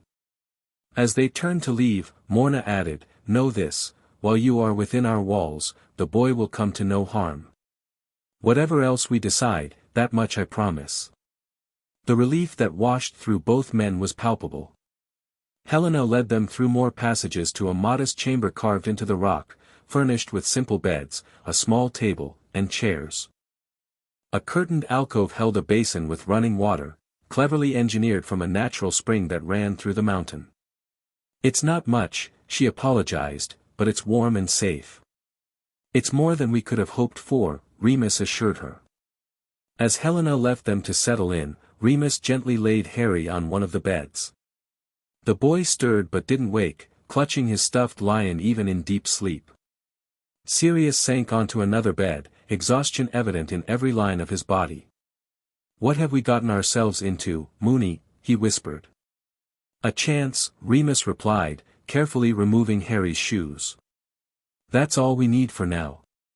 They fell into silence, the events of the past 2 days catching up with them. Sirius was asleep within minutes, his body still recovering from years of Azkaban and the recent fight with Greyback. Remus sat watching over them both, his mind racing despite his fatigue. A community of werewolves, living in secret, defying both the Ministry and Greyback. He'd never imagined such a place could exist. All his life he believed himself doomed to isolation because of his condition, yet here was proof that another way was possible. His gaze fell on Harry, and a fierce protectiveness surged through him. They would make this work. They had to. Harry woke to unfamiliar surroundings, momentary panic seizing him until he spotted Remus sleeping in a chair nearby and Sirius sprawled on another bed. The events of the previous days came back to him in fragments, the rescue, the cabin, the journey through the dark. He clutched Roar tighter, taking comfort in the stuffed lion's presence. Carefully, he slipped from the bed and padded to the basin in the alcove, suddenly aware of his need for the toilet. But where was it? At the Dursleys, using the bathroom without permission meant punishment. Remus, he whispered, hesitant to wake the man but more afraid of having an accident. Remus's eyes opened immediately, alert despite his evident exhaustion. Harry. What is it? I need. Harry gestured uncomfortably. Ah. Remus rose, understanding instantly. Let me show you. He led Harry to another small alcove that held a simple but functional toilet, explaining how it worked, another feat of engineering using the mountain's natural water flow. When Harry finished, Remus helped him wash his hands, the simple act of care bringing a flush of pleasure to the boy's cheeks. Are you hungry? Remus asked as they returned to the main chamber. Harry nodded, then glanced at the still sleeping Sirius. Is he sick? Just very tired, Remus explained gently. Sirius was in a bad place for a long time. His body is still healing. Like me? Harry asked with startling perception. Remus knelt to Harry's level. Yes, like you. Different hurts, but healing all the same. The boy considered this seriously. Will we stay here? For a little while, Remus said. Until it's safe to go somewhere else. With you and Padfoot? Yes, Harry. With us. A small, tentative smile lit the boy's face, the second genuine smile they'd seen from him. It transformed his features, bringing James's joyful spirit and Lily's warmth to the surface. Remus felt his heart constrict at the sight. A knock at the stone doorframe interrupted them. Helena stood there with a young girl of perhaps 10, who hung back shyly. Good morning, Helena said. The council has requested your presence after breakfast. I thought you might like to join the morning meal in the common area. She gestured to the girl. This is my daughter, Ellie. Hello, Ellie, Remus smiled. The girl nodded silently, her eyes fixed on Harry with evident curiosity. I'll wake Sirius, Remus decided. Harry, would you like to go with Helena and Ellie to find breakfast? I'll be right behind you. Harry hesitated, clutching Roar tighter. It's okay, Remus assured him. Remember what I promised. I'll always come back. After a moment's consideration, Harry nodded solemnly. You promise? I promise. Helena extended her hand, which Harry regarded cautiously before taking. As they left, Ellie trailing behind, Remus heard Harry ask in a small voice, Do you have toast here? I like toast. Remus turned to Sirius, who was already sitting up, having been woken by the conversation. You let him go with her? Sirius questioned. We need to start building trust with these people, Remus explained. And Harry needs to see that we trust them too. Besides, he added with a slight smile, I think meeting another child might be good for him. Sirius ran a hand through his tangled hair. I suppose you're right. What's this about the council? I don't know yet, Remus admitted. But we should prepare for questions. They're taking a significant risk by sheltering us. They cleaned up as best they could with the limited facilities, Sirius grimacing at his reflection in a small mirror hung near the basin. "I look like a corpse," he muttered. "You look better than you did 2 days ago," Remus countered. They followed the sound of voices to a large cavern where tables had been arranged for communal dining. The smell of porridge, bread, and something savory filled the air. At one table sat Harry, still clutching Roar, while Ellie chattered at him animatedly. The boys seemed overwhelmed by her enthusiasm but not distressed. "Good morning," Connell greeted them as they entered. "Help yourselves. We share what we have here." The food was simple but plentiful, porridge sweetened with honey, fresh bread, eggs, and tea. Remus and Sirius filled plates and joined Harry, who was carefully eating toast spread with jam, taking small bites as if savoring every morsel. "Ellie was telling me about the mountain," Harry informed them seriously. "There's a room with stars inside." "It's the crystal cave," Ellie explained, seeming to have overcome her initial shyness. "Quartz in the ceiling catches the light like stars. Dad says it's why the first wolves chose this place." "Your father is on the council?" Remus asked.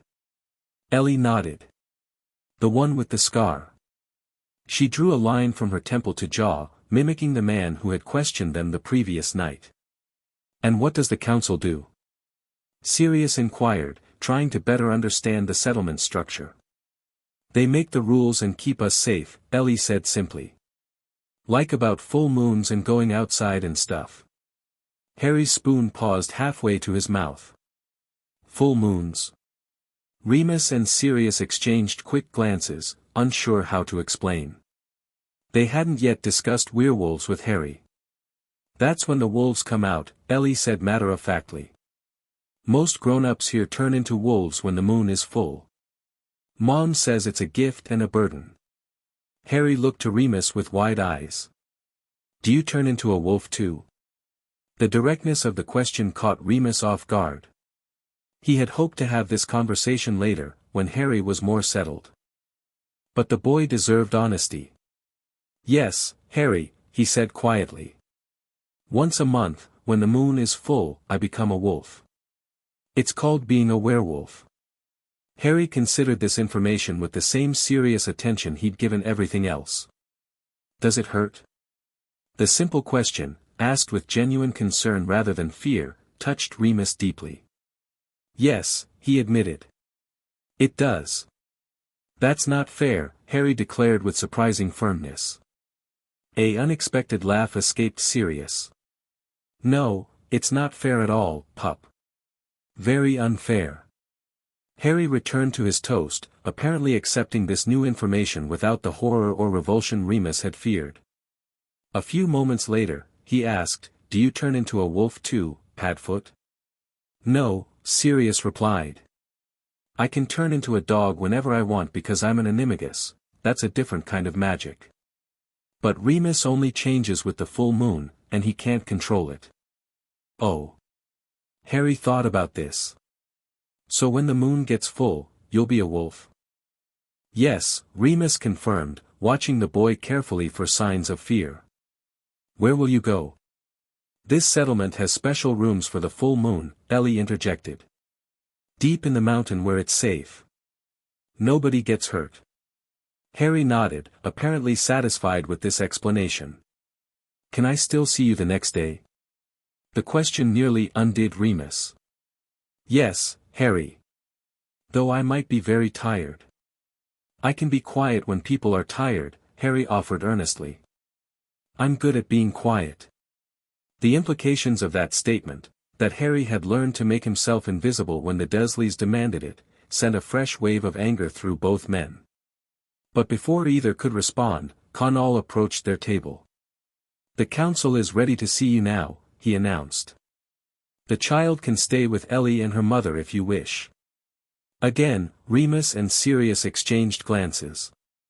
Harry had only just begun to trust them. Separation might set back that fragile progress. "Harry," Remus said gently.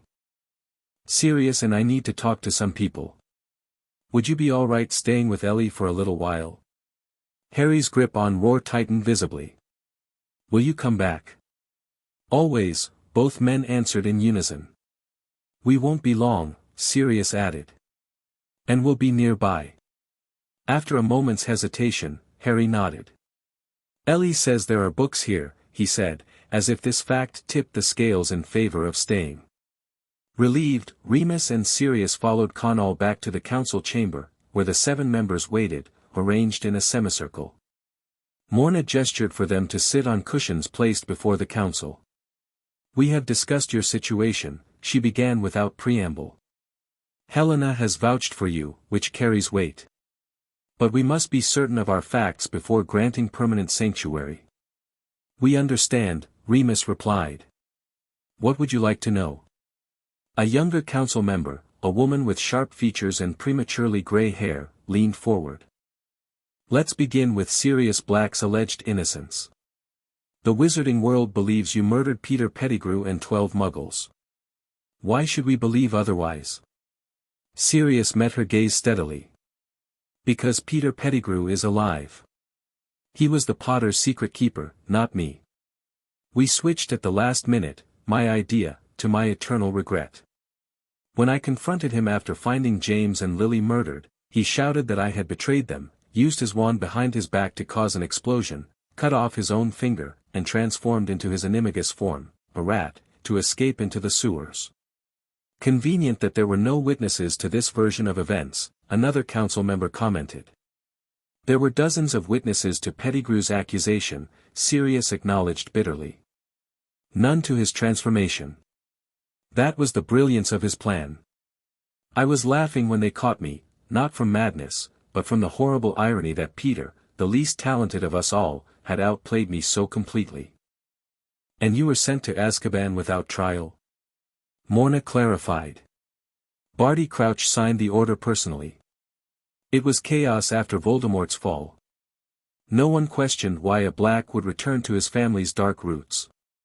The council members exchanged glances, some skeptical, others thoughtful. Now to the matter of Harry Potter, Morna continued. You say Albus Dumbledore placed him with abusive Muggle relatives and was aware of his mistreatment. The evidence suggests so, Remus answered carefully. A squib named Arabella Figg lived near the Dursleys, apparently reporting to Dumbledore. When we found Harry, he was severely malnourished, kept in a cupboard under the stairs, dressed in rags, and showing signs of neglect if not outright abuse. And what are your intentions regarding the boy? Asked Ellie's father, the scarred man. To give him a home, Sirius said without hesitation. To raise him as James and Lily would have wanted, loved, protected, knowing who he is and where he comes from. Noble intentions, Morna observed. But you are a fugitive from wizarding justice, and Remus is a werewolf with all the legal restrictions that entails. Neither of you has legal standing to claim guardianship. The Potters will name me as Harry's guardian, Sirius countered. That will still stands, even if the ministry has ignored it. Will that remain sealed, another council member pointed out. Which is why we need to clear Sirius's name, Remus explained. We need to find Peter Pettigrew and expose him. Only then can we hope to provide Harry with the stable home he deserves. Morna leaned back, studying them both. And how do you propose to find this man-turned-rat in all of Britain? Sirius and Remus exchanged glances. They had discussed this only in broad terms. Peter is a creature of comfort and security, Sirius began slowly. He'll have sought out a wizarding family that can provide both, one with no close connection to the Potters or to us. He'll want to keep aware of news, Remus added. In case there's any sign of Voldemort's return. He betrayed the Potters out of fear and self-preservation. Those same motivations will guide his actions now. So you seek a wizarding family, with no connections to your past, who might unwittingly harbor a rat, Morna summarized. That narrows it little. There's more, Sirius said, an idea forming. Peter will be recognizable in his Animagus form. He's missing a toe, corresponding to the finger he cut off. And he'd likely choose a family with children attending Hogwarts, to keep informed about the wizarding world. The council considered this, murmuring among themselves. Finally, Morna spoke again. We have decided to grant you temporary sanctuary, with conditions. First, you will abide by our laws while within our walls. Second, the approaching full moon will require special arrangements for both the boy's safety and Remus's transformation. Third, you will share any information about Greyback's movements or intentions that comes to your knowledge. Agreed, Remus said immediately. And we thank you. Don't thank us yet, Morna cautioned. Sheltering you brings risk to our entire community. But the alternative, leaving a child to Greyback's ambitions or returning him to abusive guardians, is unacceptable. She paused. Besides, your presence offers an opportunity. What kind of opportunity? Sirius asked warily. Information, Morna explained. You both have connections to the wizarding world that we lack. Remus, as a werewolf educated at Hogwarts, and Sirius, as heir to the Black family. These connections may prove valuable. You want intelligence, Remus concluded. Among other things, Morna acknowledged. We survive through isolation, but isolation brings its own dangers. We need to know what happens beyond our walls, particularly regarding ministry policies toward our kind and Greyback's activities. And in return? Sirius pressed. In return, we offer sanctuary, resources to help locate Pettigrew, and our collective knowledge of surviving as werewolves, knowledge that may benefit Remus and, by extension, Harry's future with you both. It was a fair offer, better than they could have hoped for. Remus glanced at Sirius, who gave a slight nod. We accept your terms, Remus said formally. And offer our sincere gratitude. Morna stood, signaling the end of the audience. Conall will serve as your liaison to the council. He will explain our ways and address any needs you may have. She fixed them with a penetrating gaze. We have lived in secrecy for generations. That secrecy is our primary protection. Remember that. As they left the council chamber with Conall, Sirius murmured to Remus, well, that went better than expected. They're pragmatic, Remus observed quietly. They see advantage in helping us, beyond simple charity. I don't care about their motivations as long as Harry's safe, Sirius replied. Conall led them through passages they hadn't yet explored, explaining as they went. Wolf's Hollow was founded nearly a century ago by a group of werewolves fleeing persecution after the werewolf code of conduct became more restrictive. They discovered these caves by accident and recognized their potential, naturally defensible, with fresh water, multiple exits, and far from wizarding settlements. How do you sustain yourselves? Remus asked, noting storerooms filled with supplies as they passed. Trade, primarily, Conall explained. We have skilled craftspeople who create items we can sell in Muggle markets through trusted intermediaries. Some hunt. Others maintain gardens on the mountain's southern slope. We're largely self-sufficient by necessity. And the full moon? Sirius inquired, the concern for both Remus and Harry evident in his voice. We have secure chambers deep in the mountain, Conall said. Those who wish can transform together safely. Others prefer isolation. Either way, non-werewolves remain in the upper chambers, protected by multiple barriers and guards who've taken Wolfsbane potion. You have access to Wolfsbane. Remus couldn't keep the surprise from his voice. The potion was relatively new and notoriously difficult to brew. Conall nodded. One of our members was a potioneer before being turned.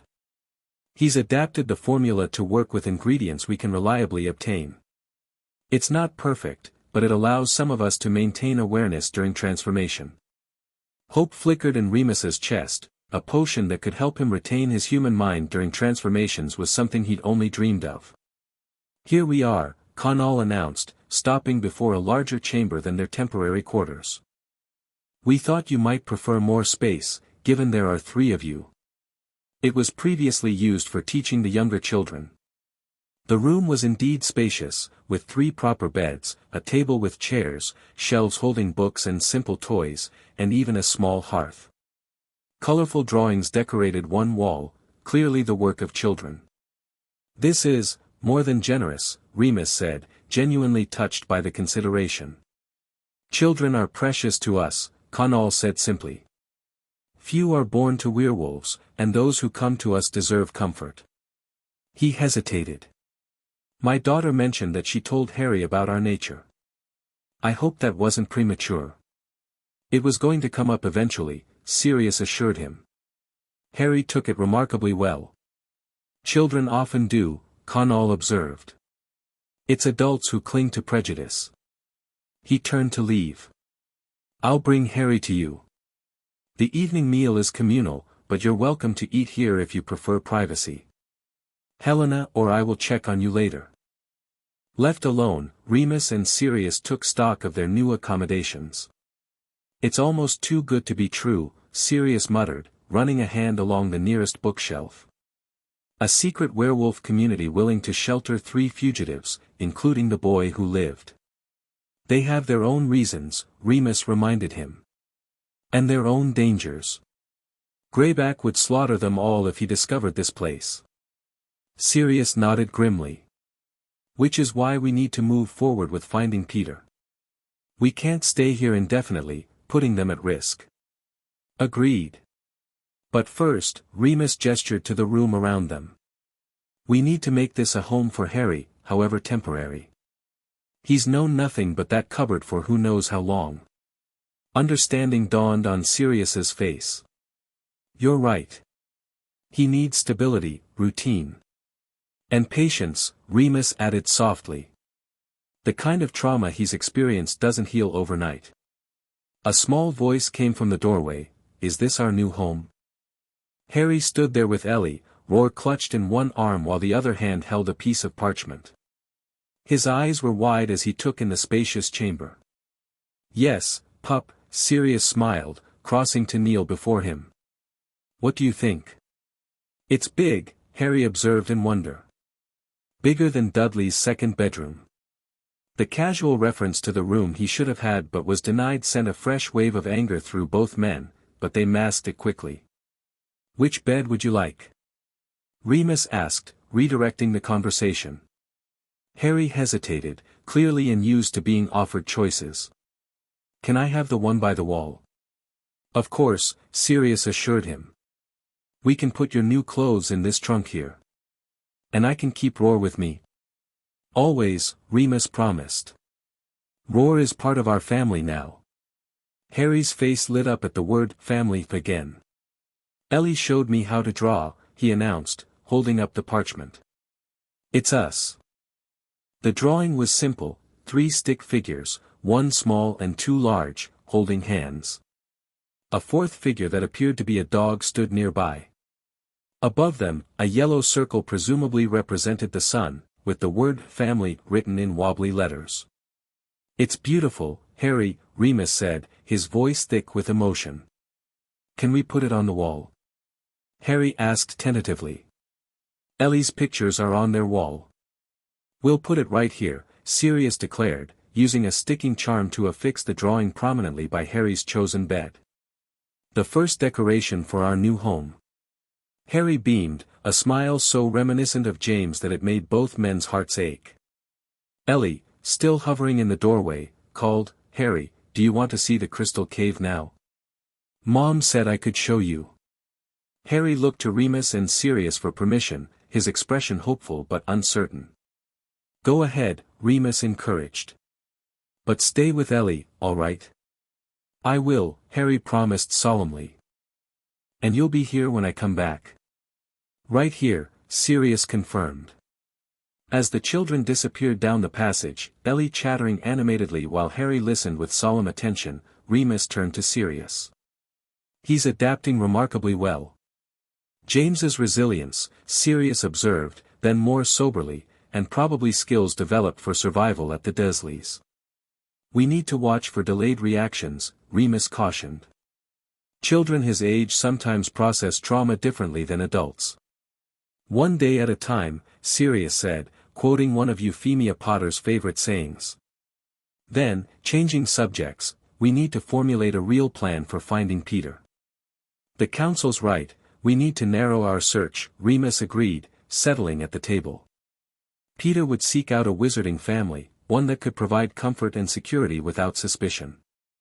A family with no direct connections to us or the Order, Sirius continued, pacing. Probably pure blood or at least established in wizarding society, so he could keep tabs on news and gossip. Ideally with children, Remus added. Children who'd be delighted with a pet rat and who'd eventually attend Hogwarts, giving him access to information there. Sirius stopped pacing suddenly. Hogwarts. Remus, that's it. What's it? If Peter is hiding as a family pet, and if that family has school-aged children, he'd be at Hogwarts right now. The school year started in September, he'd be there with whichever child owns him. Remus considered this. It's possible. But how does that help us? We can hardly search Hogwarts for a rat missing a toe. No, but we can start identifying families that fit our criteria and determine if any have children at Hogwarts now, Sirius insisted. The Christmas holidays are approaching. Students will be returning home. If we can identify likely families, we could watch for Peter when the children return. It's still searching for a needle in a haystack, Remus pointed out. But a smaller haystack, Sirius countered. And we have one more advantage, the map. Remus straightened. The Marauders map. But that was confiscated in our 7th year. Yes, but it still exists, Sirius said, excitement building. And it would show Peter's real name, even in his Animagus form. If he's at Hogwarts, the map would reveal him. But the map is likely still in Filch's office, assuming it hasn't been destroyed, Remus reminded him. Then we need to get it back, Sirius said decisively. Or find someone who can. Remus's brow furrowed in thought. There might be another approach. What if we could expose Peter more publicly? Force him to reveal himself. How? An interview, Remus suggested. You tell your story to the press. Not the Daily Prophet, they're too closely tied to the ministry. But there are other publications. If Peter sees that you're publicly proclaiming his survival and searching for him, he might panic and run, Sirius finished. Or at least change his hiding place, making him more vulnerable to detection. He nodded slowly. It could work. But which publication would print the ravings of an escaped mass murderer? The Quibbler, Remus said immediately. Xenophilius Lovegood publishes all manner of outlandish theories. A story about Sirius Black claiming innocence and accusing a supposedly dead hero of being alive and in hiding? That's exactly the kind of story he'd print. And would anyone take it seriously? They don't need to, Peter will. He's always been paranoid. Just the idea that you're free and looking for him will terrify him. Sirius grinned, a flash of his old self breaking through. Moony, you brilliant wolf. This could actually work. A sound from the doorway interrupted them. Harry stood there, eyes wide with wonder, clutching Roar in one hand and Ellie's hand in the other. We saw the stars in the cave, he announced. They sparkled. Did they now? Sirius smiled, his planning momentarily set aside. Tell us all about it. As Harry described the crystal cave in the halting, serious way he approached everything, Remus found himself watching the boy closely. In just 2 days, Harry had gone from a terrified, malnourished child to one beginning to trust, to smile, to explore. It was remarkable progress, but Remus knew the road ahead would have its challenges. The most immediate being the approaching full moon. In less than 3 weeks, he would transform into a creature that could tear Harry apart without recognition or remorse. The thought chilled him, despite Conal's assurances about secure chambers and the potential of Wolfsbane potion. But those were concerns for tomorrow. Today, watching Harry's solemn face light up as he described the crystals that sang when you whispered to them, Remus allowed himself to hope. Hope that they could build a real family from the broken pieces of their lives. Hope that they could clear Sirius's name and give Harry the home he deserved. Hope that, perhaps, he could find a place where his lycanthropy didn't define or limit him. It was a fragile hope, but for now, it was enough. The days at Wolf's Hollow fell into a gentle rhythm. Each morning began with breakfast in a communal dining cavern, where Harry gradually became more comfortable with the settlement's residents. Children, in particular, accepted him readily, unconcerned with his famous scar or tragic past. Ellie appointed herself Harry's official guide, showing him every corner of the settlement deemed safe for children. Under her enthusiastic tutelage, Harry began to emerge from his shell, asking questions and occasionally even laughing, a sound that brought tears to Sirius's eyes the first time he heard it. Both men dedicated themselves to Harry's care while simultaneously planning their next moves. Remus worked with Helena to compose a letter to Xenophilius Lovegood, carefully worded to pique the eccentric publisher's interest without revealing too much. Sirius, meanwhile, began compiling a list of wizarding families that fit their criteria for Peter's potential hiding place. 5 days after their arrival, Remus found Sirius sitting on their chamber floor with Harry, gently teaching the boy simple card tricks. "No, like this, pup," Sirius demonstrated, his hands moving with the dexterity that had always made him the best of the marauders at sleight of hand. "Keep your wrist loose." Harry's tongue poked out between his teeth as he concentrated, attempting to mimic Sirius's movements with his much smaller hands.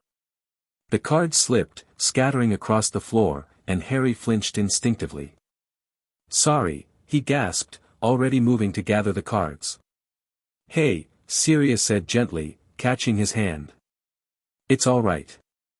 Everyone drops things sometimes. No harm done." Harry stared at him, clearly waiting for anger that didn't come. Slowly, he relaxed. "Can I try again?" "As many times as you want," Sirius assured him. He looked up, noticing Remus. "Moony. Come join us. I'm teaching Harry the basics of marauder mischief. Starting him young, I see," Remus smiled, settling beside them on the floor. "It's never too early," Sirius declared. James had him zooming around on a toy broomstick before he could walk. Harry perked up at the mention of his father. "I had a broomstick." "You did," Sirius confirmed, his eyes growing distant with memory. "Fastest baby on 2 continents. Drove your mother mad, knocking over vases and chasing the cat." "I had a cat?" Harry asked, eyes wide. "A big ginger tomcat named Algernon," Remus supplied. "He tolerated you pulling his tail with remarkable patience." Harry absorbed this information with his usual solemnity, clearly treasuring every detail about his early life. "Did I have other toys?" "Loads," Sirius assured him. "Your father bought you a new stuffed animal every week, you had a whole menagerie. And a magical mobile above your crib with little snitches and brooms that flew in circles." "What's a snitch?" This launched Sirius into an enthusiastic explanation of Quidditch, complete with animated reenactments that had Harry giggling despite his best efforts to maintain his serious expression. "Your dad was a chaser," Sirius explained, pretending to throw a quaffle. "Best in our year. He'd have played professionally if," he broke off, suddenly aware of where the story was heading. "If he didn't die," Harry finished quietly. A heavy silence fell. They had been careful in how they discussed James and Lily's deaths, sharing memories of their lives while being vague about the circumstances of their murder. But Harry was perceptive beyond his years. "Yes," Remus acknowledged softly. "If he hadn't died." Harry pulled Roar closer, a gesture they'd come to recognize as self-comfort. "The bad wizard killed them," he said, not a question but a statement. "The one who gave me this." He touched his scar. Sirius and Remus exchanged glances, silently debating how much to share. "Yes, Harry," Remus finally said. "His name was Voldemort. He was a very powerful, very evil wizard who hurt many people." "Why did he want to hurt my mum and dad?"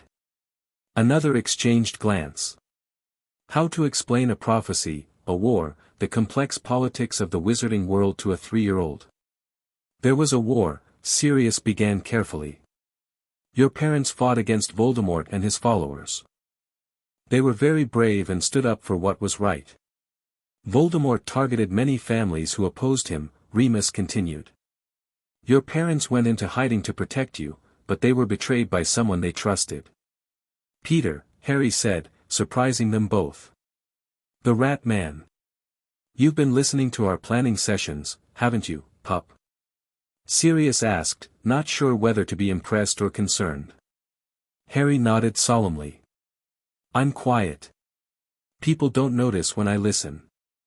Another skill born of survival at the Dursleys, Remus thought sadly. Yes, Peter betrayed your parents. He told Voldemort where to find them. And now you want to find him, Harry concluded.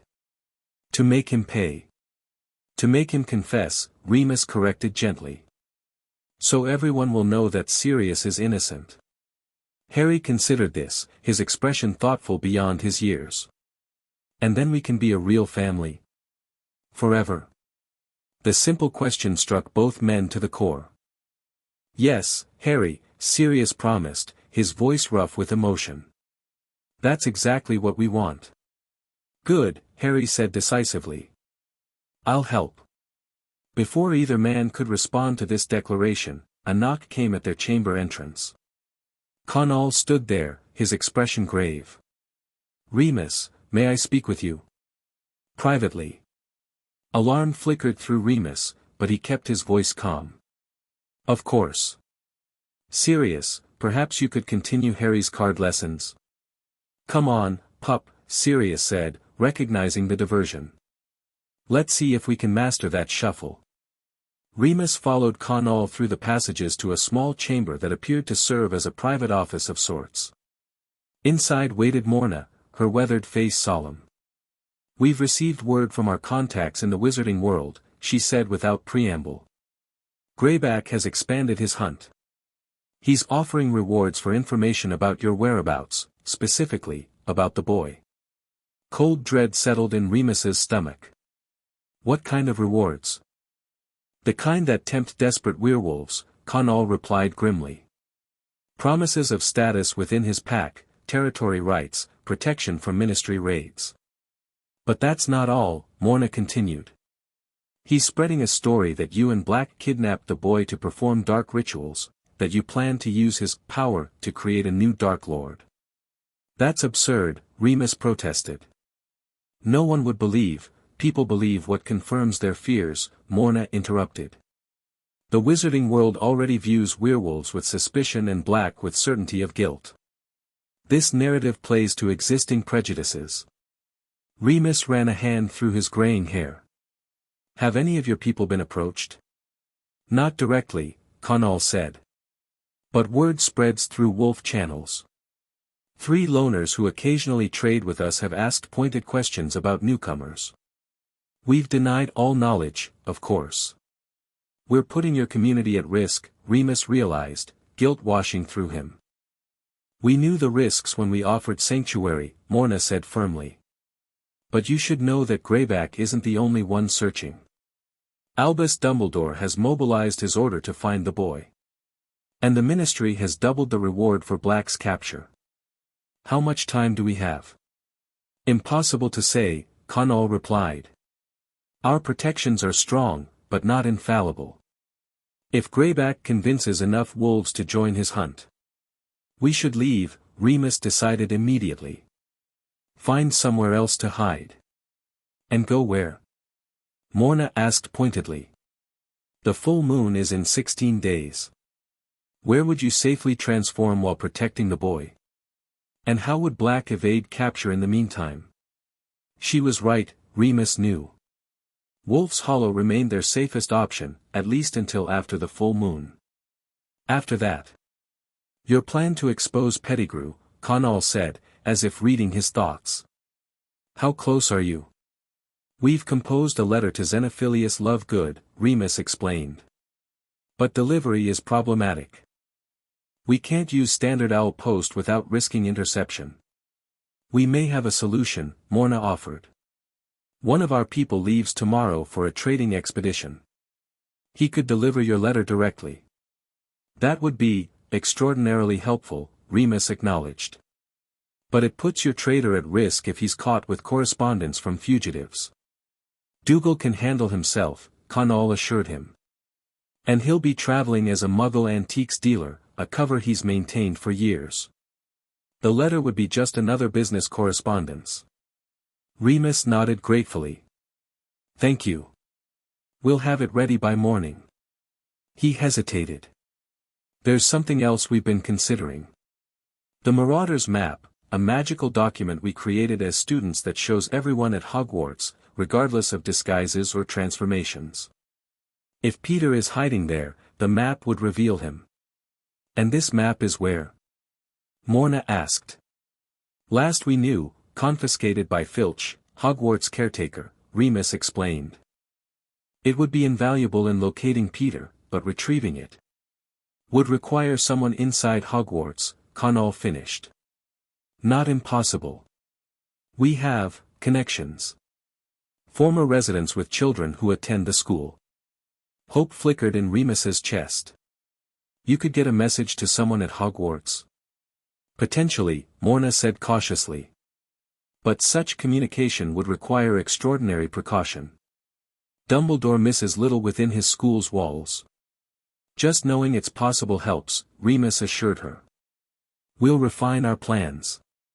Connell walked him back toward their chambers, his expression troubled. The full moon approaches, he said quietly.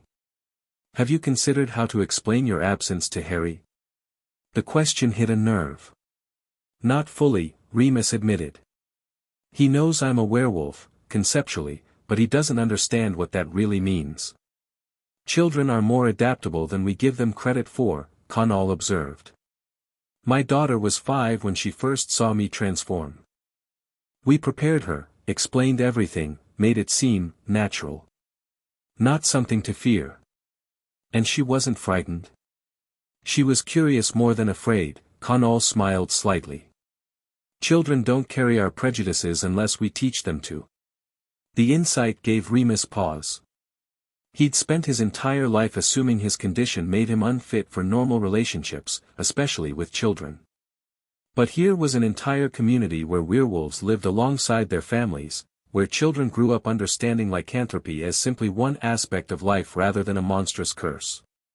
Our potioneer has offered to prepare wolfsbane for you, Connell added.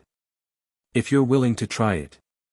It won't prevent transformation, but it would allow you to retain your human mind. I would be deeply grateful, Remus said sincerely. I've read about the potion but never had access to it. It's bitter, Connell warned with a grimace. Tastes like goblin piss. But the benefits. He trailed off, then added more softly, the benefits include being able to recognize your loved ones, even in wolf form. To remember the night afterward. To be present, rather than waking to blood and regret.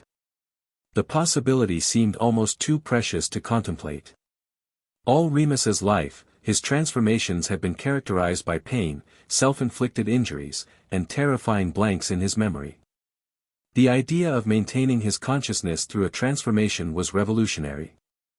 They reached the chamber where Sirius and Harry waited. Inside, Sirius had transfigured a collection of pebbles into miniature Quidditch players that zoomed around Harry's delighted face. And that's how your dad scored the winning goal against Slytherin in our 6th year, Sirius was explaining animatedly. Again.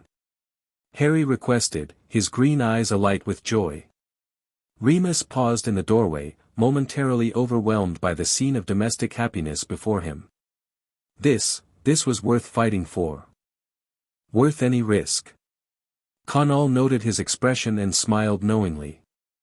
Family changes everything, doesn't it? Gives us something beyond ourselves to live for. Yes, Remus agreed quietly. It does. Later that night, after Harry had fallen asleep clutching Roar and a small transfigured stag Sirius had made for him, the two men sat at their table, voices low as Remus relayed what he'd learned. Graybacks escalating, Sirius summarized grimly. And Dumbledore's looking too. And the Ministry, Remus added. We're being hunted from all sides. But we have advantages they don't expect, Sirius countered. This settlement, 4-1. And soon, with any luck, public doubt about my guilt. If Lovegood publishes our story, Remus cautioned. It's still a long shot. Long shots are all we have, Sirius pointed out. And speaking of long shots, he pushed forward a piece of parchment covered in names. I've narrowed our list of potential families harboring Peter to 23. Pure blood or established half-blood families with no direct connections to the order, with children currently the right age to attend Hogwarts. Remus scanned the list, recognizing many of the names. This is good work, Padfoot. If we can get the map. Then we're one step closer to freeing Harry from being hunted, Sirius finished. His gaze drifted to the sleeping child. He deserves better than a life on the run. He deserves everything, Remus agreed softly. And we'll make sure he gets it. Outside their chamber, the sounds of the settlement settling for the night drifted through the passages, quiet conversations, distant laughter, the everyday noises of a community. A community of outcasts who had found strength together, who had built something beautiful from society's rejection. Perhaps, Remus thought, they could do the same. Build a family, a life, from the broken pieces of their past. It seemed impossible with so many hunting them. But watching Harry sleep peacefully, his small chest rising and falling beneath blankets provided by people who had every reason to distrust strangers but had chosen kindness instead, Remus allowed himself to believe in impossible things. After all, the most impossible thing had already happened, they had found each other again. Found Harry. Formed a pack. Everything else was just details. 2 days later, their letter to Xenophilius Lovegood departed with Dougal, a burly werewolf with a Scottish brogue so thick even Remus struggled to understand him. The letter was carefully crafted, intriguing enough to capture the eccentric publisher's attention without revealing details that could compromise their location. It's a fishing expedition, Remus had explained to Sirius as they composed it. Hinting at conspiracy and cover-up, offering an exclusive interview with the notorious Sirius Black, suggesting evidence of Pettigrew's survival. And you think Lovegood will bite? Sirius had asked skeptically. The Quibbler regularly publishes articles about Cornelius Fudge sacrificing goblins to make pies, Remus had pointed out. An interview with a mass murderer claiming innocence is practically mainstream for them. Life at Wolf's Hollow continued to work its healing magic on all three of them. Harry, initially cautious around so many strangers, blossomed under the settlement's collective care. Children, untroubled by his fame or history, included him in their games and lessons. Adults treated him with the same casual affection they showed all the settlement's children, neither fawning over his celebrity nor fearing his connection to Voldemort's fall. For the first time in his short life, Harry was simply allowed to be a child. Sirius, too, showed marked improvement. Regular meals, safety, and purpose filled out his gaunt frame. His eyes lost their haunted Azkaban shadow, and flashes of his old humor returned. He dedicated himself to Harry's care with single-minded devotion, balancing protectiveness with encouraging the boy's growing independence. As for Remus, the acceptance he found among fellow werewolves was transformative. Here, his lycanthropy wasn't a shameful secret but a shared experience. The burden he'd carried alone for decades was suddenly lighter when distributed among others who truly understood. But the full moon's approach cast a lengthening shadow over their fragile peace. 12 days before the transformation, Aidan, the settlement's potioneer, brought the first dose of Wolfsbane potion to their chamber. You'll need to take it daily until the full moon, he explained, handing Remus a steaming goblet of viscous liquid. Same time each day, and the full dose each time, or it won't work properly. Remus eyed the potion warily. Side effects? Nausea, sometimes. Headache. Unpleasant dreams. Aidan shrugged. Better than the alternative. Harry, watching from his bed where he was reading one of the picture books Ellie had loaned him, looked up with concern. Is Remus sick? No, pup, Sirius assured him. This is medicine to help with his wolf time. They had begun using this term to discuss lycanthropy around Harry, finding it less frightening than transformation or full moon. Will it make it not hurt? Harry asked, his question directed at Aidan with surprising directness. Aidan, a middle-aged man with burned scars from potion accidents marking his forearms, regarded Harry thoughtfully.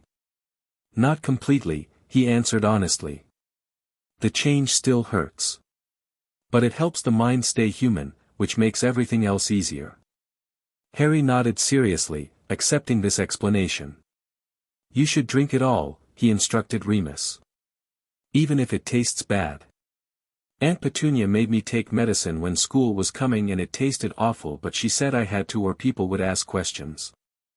The casual reference to the Dursleys' neglect, giving him medicine only when public appearance demanded it, sent a fresh wave of anger through both men. But they had learned to control their reactions, knowing that Harry interpreted adult anger as directed at him, regardless of its true target. You're right, Harry, Remus agreed, raising the goblet. Sometimes medicine tastes bad but helps us feel better. He drank the potion in several long swallows, fighting the urge to gag at the acrid, bitter taste. When he finished, he couldn't quite suppress a shudder. That bad? Sirius asked sympathetically. Worse, Remus managed, accepting the glass of water Aidan offered. You get used to it, Aidan assured him.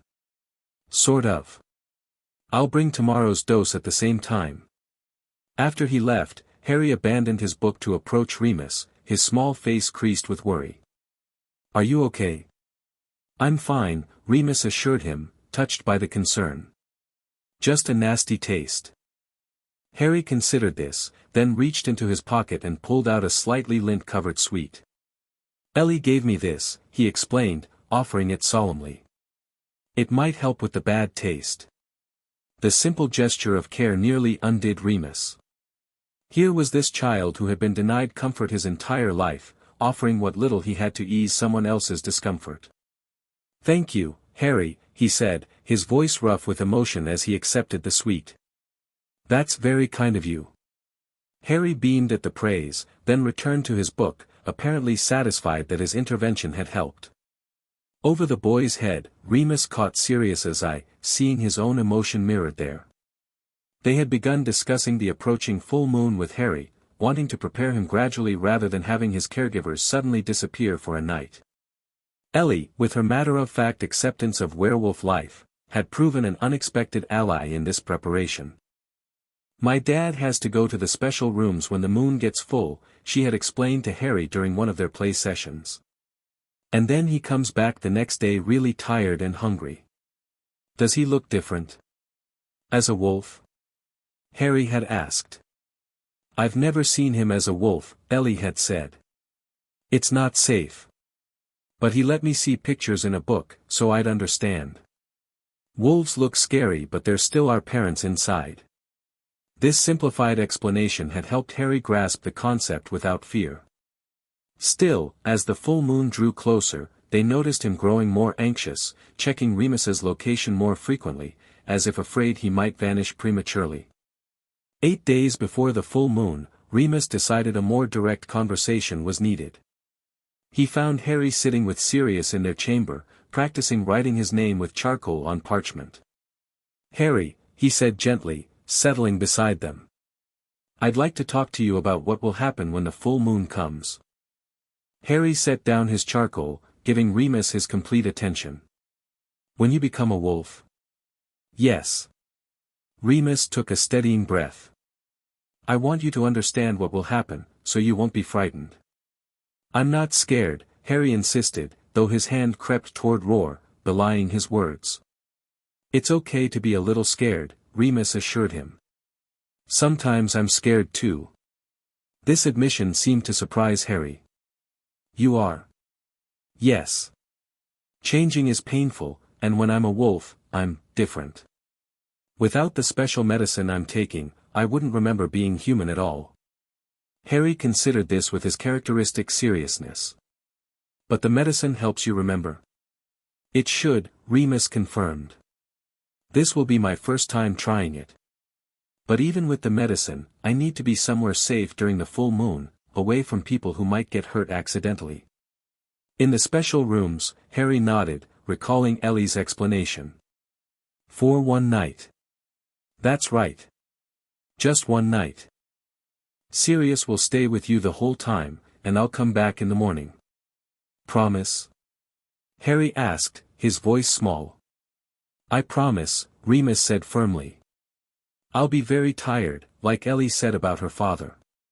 But I'll come right back to you and Sirius. Harry digested this information, then asked with unexpected practicality, will you need soup? Aunt Petunia made Dudley soup when he was sick. Sirius chuckled. Soup is an excellent idea, pup. We'll make sure Remus has soup when he gets back. Satisfied with this plan, Harry returned to his writing practice. Remus caught Sirius's eye over the boy's head, relief evident in both their expressions. One hurdle cleared, at least. That night, as they prepared for bed, Harry asked suddenly, can I see it? See what, pup? Sirius asked, helping him into the pajamas Helena had provided. The wolf, Harry clarified, looking at Remus. Not at the full moon. But like how Padfoot can turn into a dog anytime. Remus shook his head gently. It doesn't work that way for me, Harry. I can only change when the full moon forces it. It's not something I control, like Sirius's Animagus transformation. Oh. Harry looked disappointed. So I'll never see. It wouldn't be safe, Sirius explained. Even with the potion, a werewolf is dangerous to humans. But not to dogs. Harry asked, his mind making connections with surprising quickness. Sirius glanced at Remus before answering carefully, werewolves don't attack animals, no. That's why I could keep Remus company during full moons when we were at school. Harry's eyes widened. You stay with him as Padfoot? I used to, Sirius confirmed. Many years ago. But not now. The question hung in the air, weighted with implications neither man had considered. Sirius had automatically assumed he would stay with Harry during the full moon, but the boy's question sparked a different possibility. That would be up to Remus, Sirius said carefully. It's his wolf time. Remus considered the idea. With the wolfsbane potion, he should maintain his human consciousness, making Padfoot's presence less necessary for control. But the comfort of having his pack mate near during transformation was undeniable. We'll see, he said finally. The settlement has its own protocols for the full moon. We need to respect their rules. Later, after Harry had fallen asleep, Sirius broached the subject again. What do you think about me joining you as Padfoot? He asked quietly. It might help, especially with it being your first time with the wolfsbane.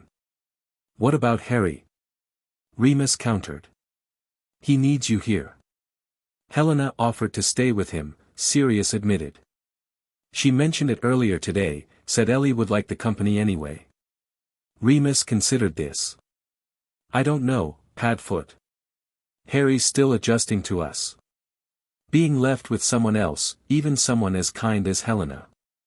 I know, Sirius acknowledged. It's just, I've missed so many moons. Years of them, while you suffered alone. The simple statement, laden with regret for time lost in Azkaban, touched Remus deeply. Let me think about it, he said finally. And we should ask Harry how he'd feel. His security matters most right now. Sirius nodded, accepting this compromise. Speaking of security, any word from Dougal about Lovegood? Not yet, Remus replied. It's too soon. But Connell mentioned their contact at Hogwarts might be able to check for the map during the Christmas holidays. Students leave in less than 2 weeks. Just after the full moon, Sirius noted. If everything aligns, if Lovegood publishes our story, if we locate the map, if it shows Peter at Hogwarts. That's a lot of ifs, Remus cautioned. But not impossible ones, Sirius insisted. For the first time since that Halloween, I feel like we might actually have a path forward, Moony. Remus had to agree. Despite the dangers still surrounding them, despite the approaching full moon and its inherent risks, hope flickered more strongly with each passing day. Hope, and something else, a sense of purpose, of family, that he had believed forever lost to him. As if sensing his thoughts, Sirius added softly, "James would be proud of us, you know. For finding each other again. For taking care of his son." "Lily too," Remus agreed. "Though she'd probably have some choice words about how long it took us." Sirius chuckled. "She'd hex us both for being idiots, then make us tea and help plan our next move." His smile faded as he glanced at Harry's sleeping form. "He has her kindness. Have you noticed? Even after everything the Dursleys did, he's so quick to care about others." "I've noticed," Remus confirmed, remembering the offered sweet after his wolfsbane dose.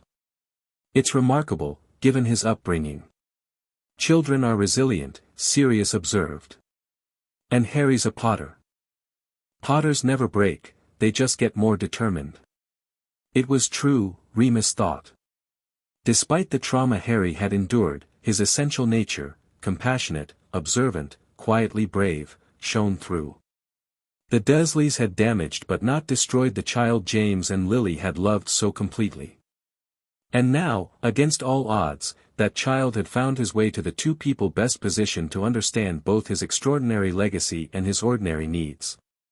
Not for the first time, Remus wondered if some remnant of Lily and James's love had guided events to this outcome, impossible as it seemed. Fanciful thinking, perhaps. But in a world of magic, where love had allegedly saved an infant from the killing curse, perhaps not so fanciful after all. The day before the full moon arrived with a flurry of activity throughout Wolf's Hollow. Settlement members who transformed moved personal items to the secure chambers deep in the mountain, while those who would remain above ground reinforced protective wards and prepared for a night of vigilance. For Harry, who had been watching these preparations with solemn curiosity, the concrete evidence of Remus's impending absence made his anxiety spike. He followed Remus constantly, finding reasons to touch him, a hand on his sleeve, leaning against his leg during meals, choosing to sit beside him during story time. "He's afraid you won't come back," Sirius observed privately, watching Harry track Remus's movements around their chamber as the werewolf packed a small bag for the transformation. "Despite all our reassurances. Abandonment fears," Remus sighed. "After his parents, after the Dursleys' treatment. After I got myself locked in Azkaban instead of raising him," Sirius added bitterly. "We're here now," Remus reminded him. "That's what matters." They had discussed the full moon arrangements extensively. Helena had indeed offered to stay with Harry during Remus's transformation, allowing Sirius to accompany him as Padfoot. But the question remained whether Harry would accept this plan or panic at both his caregivers being absent. Remus knelt before Harry, who was clutching Roar with unusual tightness. "Harry, we need to talk about tomorrow night." The boy nodded, his green eyes wide and serious.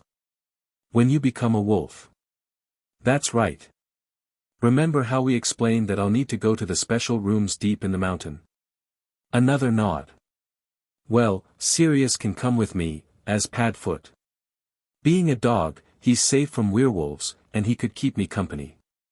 Harry's grip on Roar tightened further. "But who will stay with me?" "Helena and Ellie have offered to stay here with you," Remus explained gently. "They'd bring dinner and books, and you could sleep in your own bed. But," he emphasized, "this only happens if you're comfortable with it. If you'd rather Sirius stayed with you, he will." Harry's brow furrowed in concentration, the weight of decision evident on his small face. "Would Padfoot help you not be scared?" he asked finally. The question, reflecting Harry's intuitive understanding that Remus might be frightened of his transformation, struck deep. "Yes," Remus admitted honestly. "Having Padfoot there would help me feel safer and calmer." Harry nodded, his decision apparently made. "Then he should go with you. I can stay with Helena and Ellie."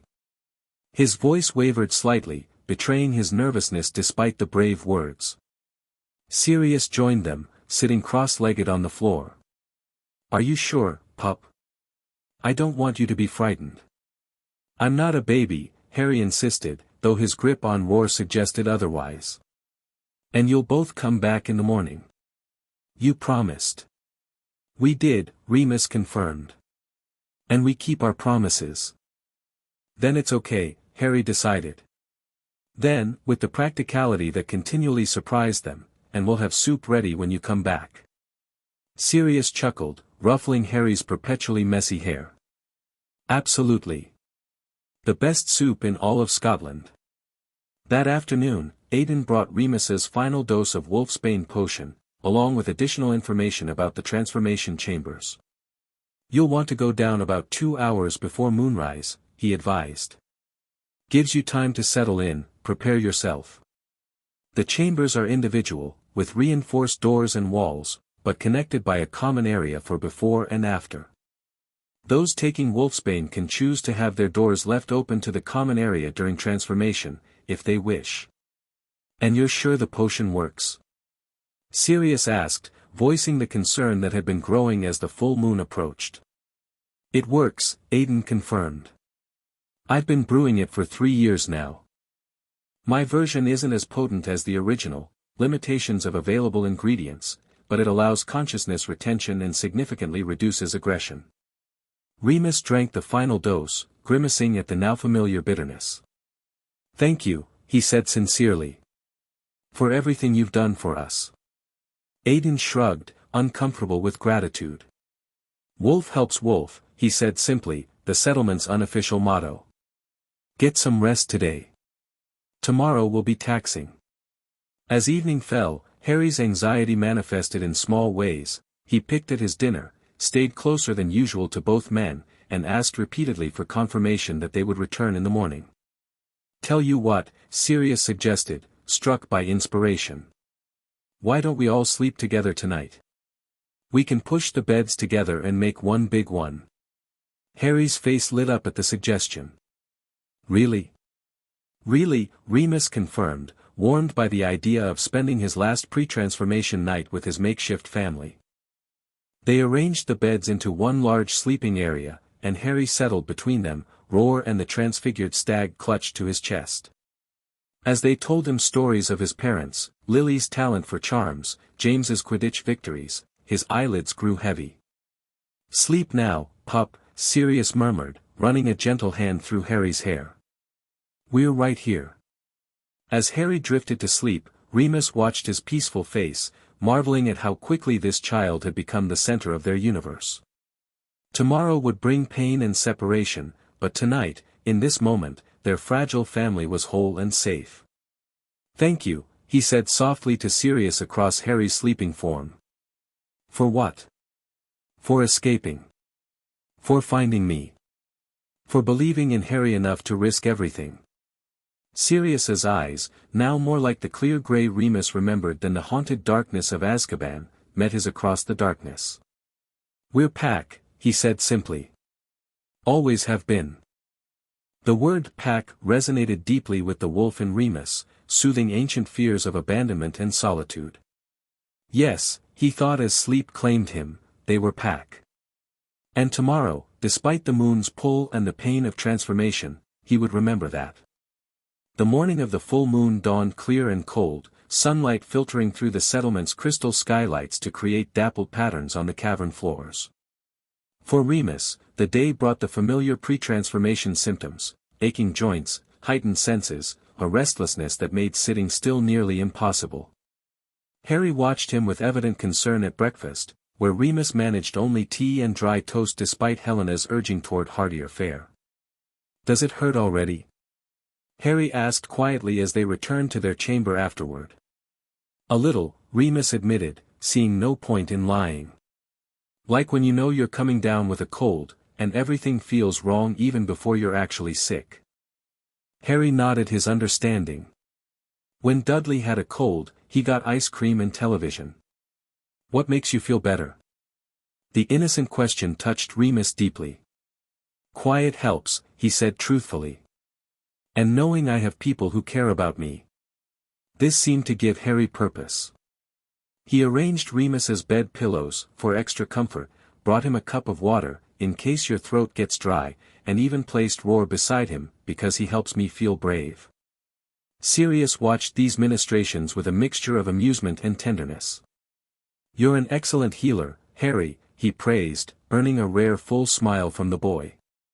By late afternoon, the settlement's pre-transformation routines were well underway. Those who would transform began making their way to the deeper chambers, while those remaining above ground finalized preparations. Helena arrived at their chamber with Ellie, both carrying extra blankets and a basket of food. "We thought we'd have a little picnic," Helena explained, noting Harry's growing tension as the hour of separation approached. Ellie brought some games too. Harry looked to Remus and Sirius, seeking reassurance. Remus, now visibly unwell as the moon's pull strengthened, managed a smile. "It's time for us to go, Harry," he said gently. "Remember what we talked about?" Harry nodded solemnly. "You'll go to the special rooms. Sirius will be Padfoot to keep you company. You'll come back in the morning for soup." "That's right," Sirius confirmed. "And Helena and Ellie will stay with you tonight. We'll have fun," Ellie promised, already unpacking a simple board game. "And morning comes really fast." Harry approached Remus, who knelt despite his aching joints to meet the boy at eye level. Small arms wrapped around his neck in a fierce hug. "Be brave," Harry whispered. "Like my dad would be." The simple encouragement, invoking James's memory, nearly broke Remus's composure.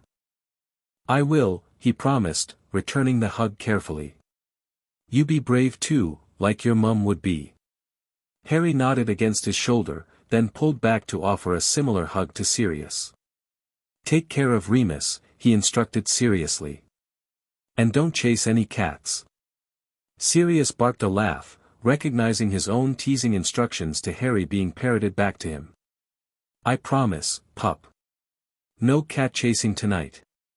With final reassurances and the promise of return by breakfast, they departed, Remus leaning slightly on Sirius as they made their way through the passages toward the deeper chambers. Behind them, they heard Ellie already engaging Harry in animated explanation of the game she'd brought. "He'll be okay," Sirius assured Remus, noting his backward glance. "Helena will take good care of him."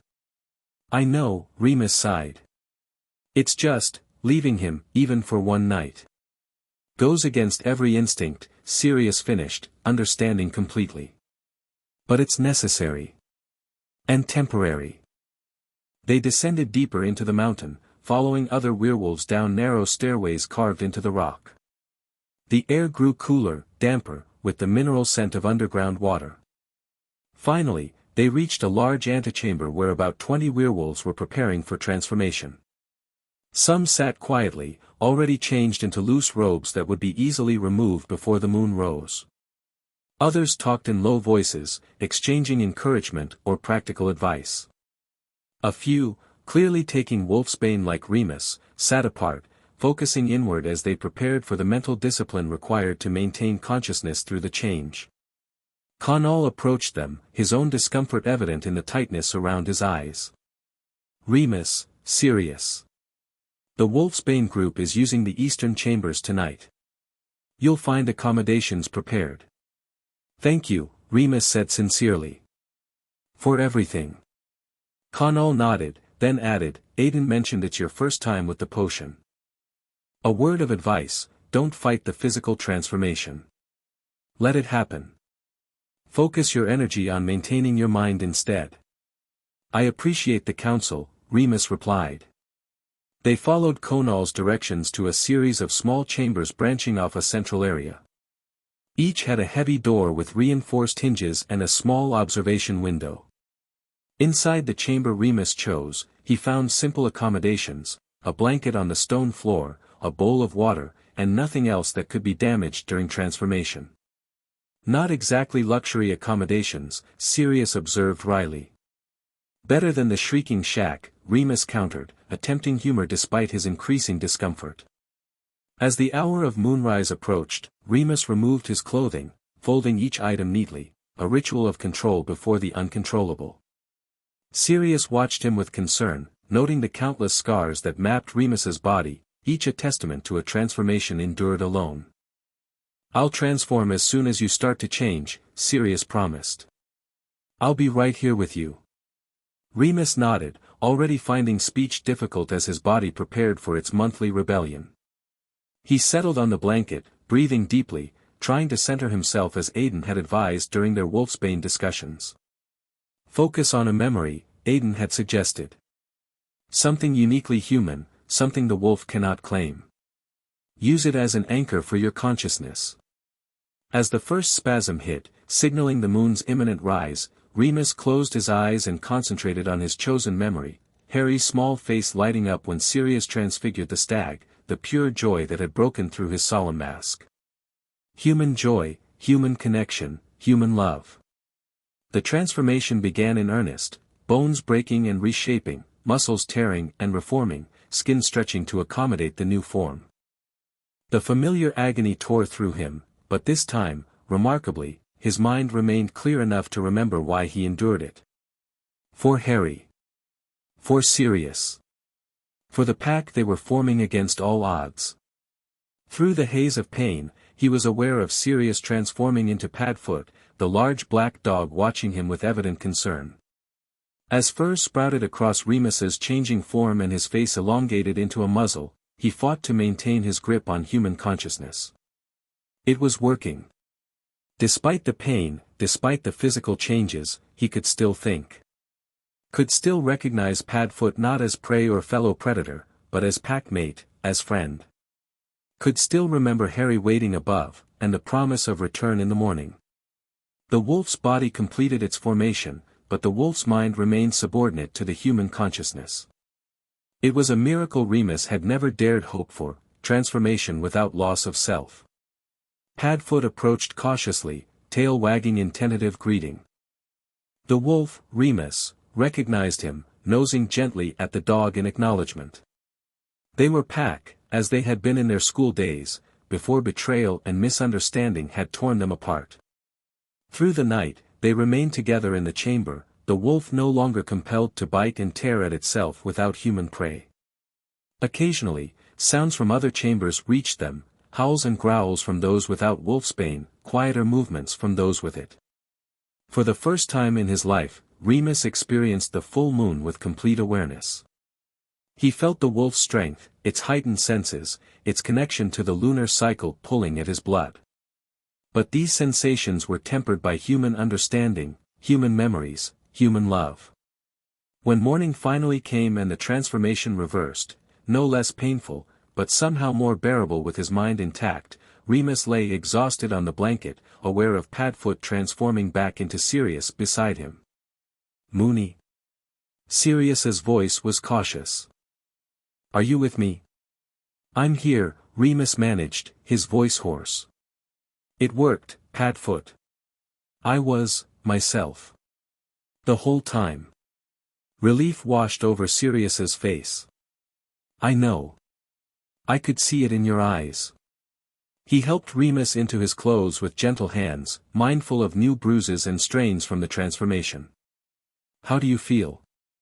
"Exhausted. Sore." Remus managed a weak smile. "But human. Completely human." After resting briefly, they made their way back through the settlement, Remus leaning heavily on Sirius. Other werewolves were emerging from the transformation chambers as well, some supported by friends or family, others walking stiffly but independently. "Wolf helps wolf," Connell greeted them as they passed, his own face drawn with post-transformation fatigue. "Good moon." "Better than any I've known," Remus confirmed sincerely. When they reached their chamber, they found Harry awake and waiting, his face lighting up at their appearance. He had clearly been anxious despite Helena's reassuring presence beside him. "You came back," he exclaimed, running to them but stopping short of hugging Remus, clearly concerned about hurting him. "We promised we would," Remus reminded him gently, kneeling despite his exhaustion to welcome the boy's careful embrace. "And I kept my promise too," Harry announced proudly. "Helena helped me make soup." Sure enough, a pot sat warming near their small hearth, the smell of chicken broth filling the chamber. The simple gesture of care, a child who had known so little kindness himself, insisting on providing comfort to others, brought tears to Remus's eyes. "That's perfect, Harry," he said, his voice rough with emotion. Exactly what I need. As they settled Remus into bed and Harry solemnly served soup in slightly wobbling bowls, Sirius caught Helena's eye, conveying silent gratitude for her care of their boy. She nodded in understanding before slipping out, leaving the small family to their reunion. Was it very bad? Harry asked quietly as Remus sipped the soup, a simple chicken broth with vegetables, but made meaningful by the hands that had prepared it. Not as bad as usual, Remus answered honestly. The medicine helped, and having Padfoot there made a big difference. Like having a friend when you're scared? Exactly like that, Remus confirmed, touched by Harry's intuitive understanding. I wasn't too scared, Harry informed them, a hint of pride in his voice. Ellie showed me star patterns on her ceiling, and Helena told stories, and I only needed roar a little bit. You were very brave, Sirius praised, pulling Harry into a one-armed hug. Just like we knew you would be. Harry beamed at the approval, then asked with practical concern, do you need to sleep now? Ellie said her dad always sleeps after wolf time. Sleep would be wonderful, Remus admitted. But I'd like to hear about your night first. As Harry described his evening with Helena and Ellie, the games they'd played, the stories they'd told, the constellations they'd identified, Remus felt himself relaxing for the first time in days. The full moon had passed, he had maintained his consciousness throughout, and Harry had weathered their temporary absence without trauma. Small victories, perhaps, but significant ones for their fragile family. Later, as Remus dozed and Harry sat beside him, standing guard with roar while solemnly turning pages in a picture book, Connell appeared at their chamber entrance. Dougal has returned, he informed Sirius quietly. With news. Sirius glanced at Harry, who was absorbed in his book and unlikely to notice a brief absence. I'll be right back, he promised, following Connell to a small meeting room where Dougal waited with Helena and Morna. Lovegood took the bait, Dougal announced without preamble, his Scottish brogue even thicker with excitement. He wants the interview. Says it'll be the biggest story he's published since the exposé on Fudge's heliopath army. Relief and hope surged through Sirius. When? How? He's proposed a written interview first, Helena explained. Questions sent through our contact, answers returned the same way. If those prove interesting enough, he'd consider a face-to-face meeting later. Written is safer anyway, Morna observed. Less chance of location being compromised. There's more, Dougal added. Our contact at Hogwarts has agreed to search for your map during the Christmas holidays. Students leave in 4 days. Everything was aligning faster than they had dared hope. When can we start the written interview? Sirius asked. Lovegood is sending questions tomorrow, Dougal replied. But, he hesitated, glancing at Morna. But there are complications, she finished for him. Dougal observed increased aura presence in Hogsmeade and Diagon Alley. The Ministry is expanding its search for you, and for Harry Potter. Dumbledore? Sirius guessed. Likely, Helena confirmed. Our sources suggest he's mobilized his order to find the boy. They're being discreet, but persistent. And Greyback? Sirius pressed, knowing this threat concerned them equally. No direct sightings, Morna said. But there have been attacks on lone werewolves in the Scottish Highlands, 3 in the past week. Survivors report being interrogated about the traitor Lupin and the Black Heir. The news chilled Sirius. Greyback was eliminating potential informants, narrowing his search area. How long before he found a thread that led to Wolf's Hollow? We should consider moving, he said grimly. We've put your community at risk long enough.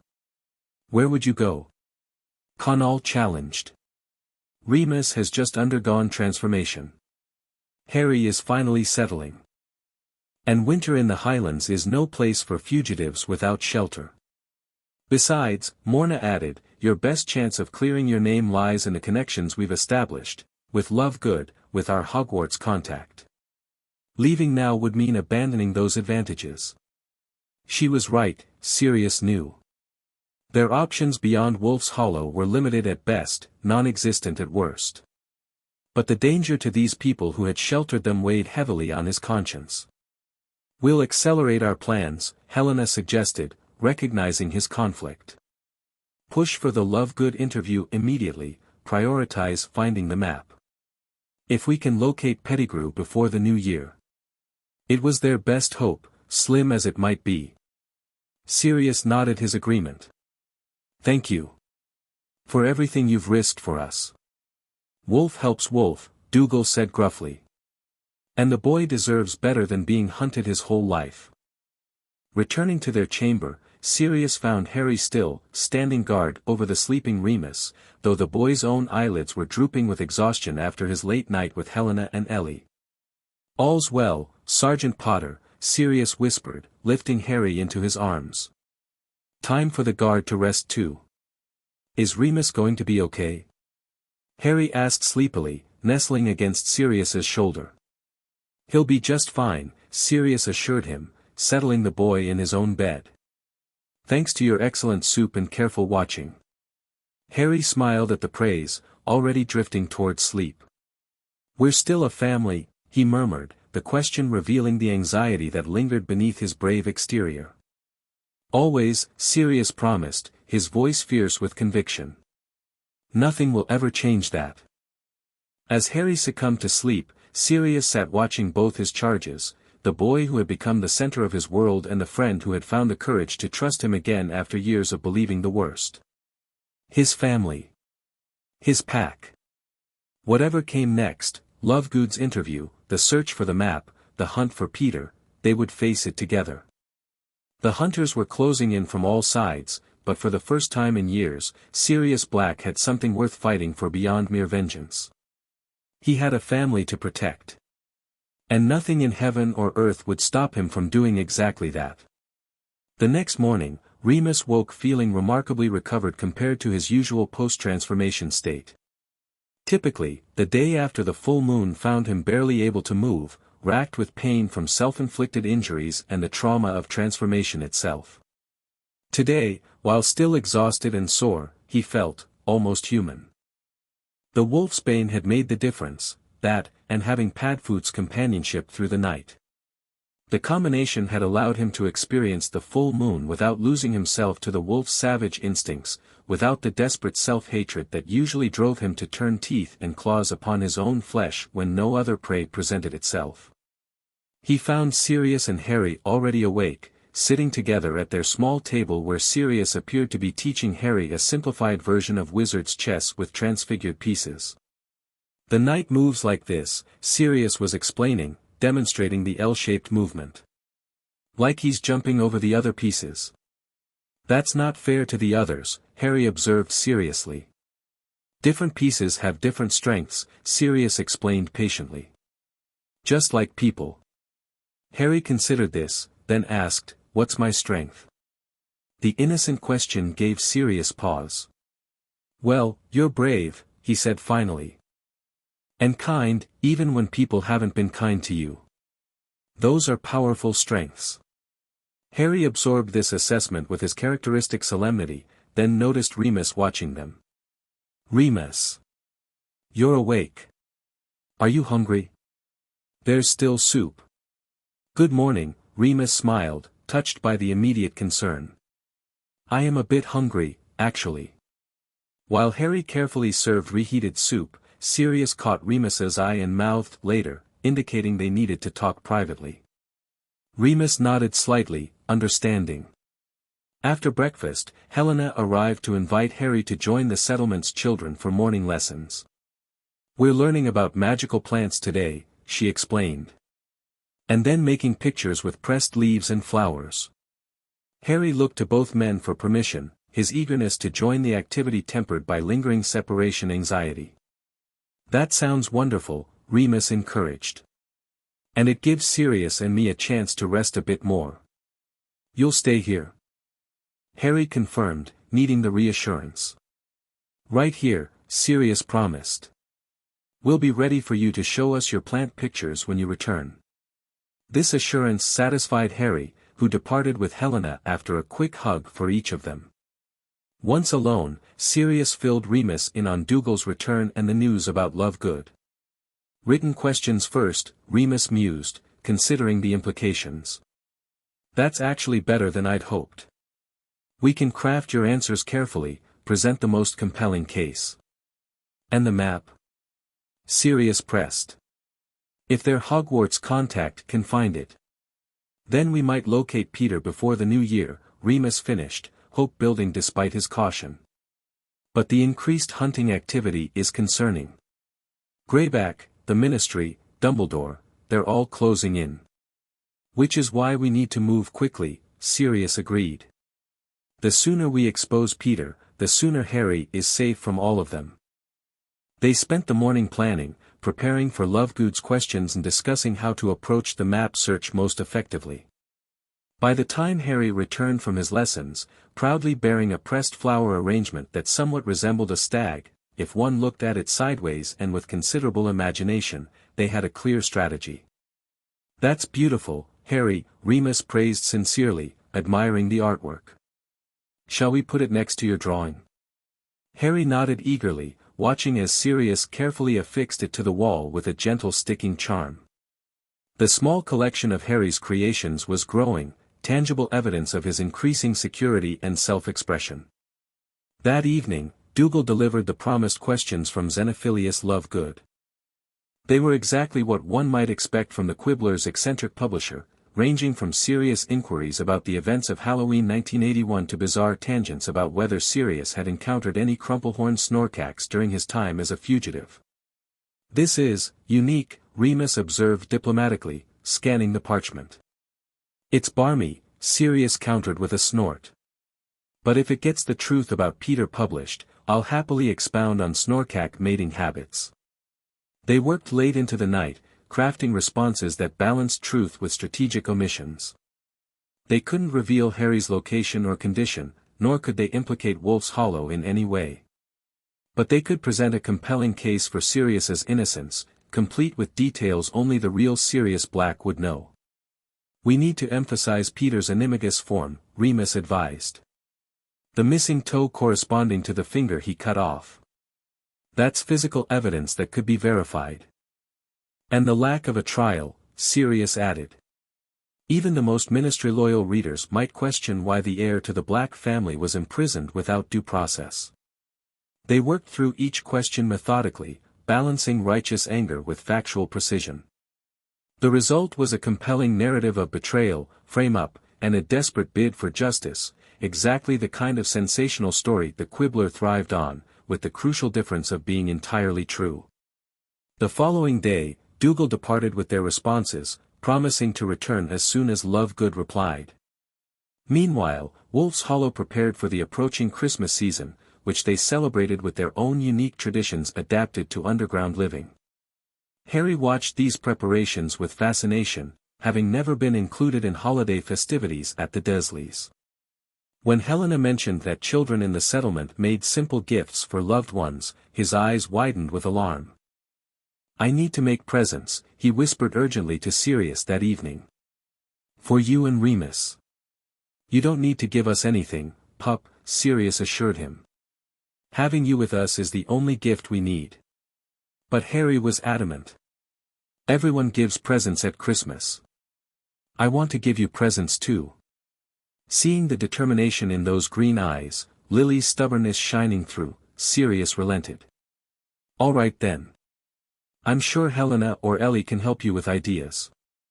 The next few days brought a flurry of secret activity, with Harry disappearing for short periods with various adult helpers, returning with poorly concealed excitement and paint-smudged fingers. Neither Sirius nor Remus commented on these covert operations, both touched by Harry's determination to participate in this normal childhood experience. 3 days before Christmas, Dougal returned with momentous news. Lovegood had not only received their responses but had been so intrigued that he'd fast-tracked the interview for the special Christmas edition of the Quibbler. It'll be on newsstands tomorrow, Dougal announced triumphantly. Front page, Sirius Black speaks, shocking revelations of innocence, betrayal, and a living rat. Sirius and Remus exchanged stunned glances. They had hoped for publication, but so quickly. And with such prominence. That's remarkable, Remus managed. Lovegood was particularly taken with the Animagus angle, Dougal explained with a grin. Said it tied in perfectly with his theory about ministry officials being unregistered animagi themselves. Two conspiracies for the price of one. Whatever his reasoning, this is exactly what we needed, Sirius said, excitement building. Peter will see it. He'll know I'm free and hunting him. And he'll panic, Remus agreed. Especially with the specific mention of his rat form and missing toe. There's more, Dougal continued. Our Hogwarts contact has confirmed they'll search for your map during the holiday break. Most students leave tomorrow, the castle will be nearly empty, making the search easier. Everything was aligning with a speed that seemed almost miraculous after years of despair and stagnation. If the Quibbler interview rattled Peter, if the map was found and showed his location at Hogwarts, if they could somehow coordinate with their mysterious Hogwarts ally to expose him. Freedom for Sirius. Safety for Harry. Justice for James and Lily. All suddenly within reach. That night, as Harry slept soundly, Remus and Sirius discussed these developments in hushed voices. We need to prepare for what happens next, Remus advised. If Peter is exposed and you're cleared, we'll need to establish legal guardianship of Harry. The Potter will should be sufficient, Sirius pointed out. I was named guardian explicitly. Yes, but after years in Azkaban, the ministry might question your fitness, Remus countered gently. And my lycanthropy makes my legal standing problematic. So what are you suggesting? That we consider approaching an ally with legal expertise, Remus said carefully. Someone who could help navigate the system. Sirius's expression darkened. Not Dumbledore. Not after what he allowed to happen to Harry.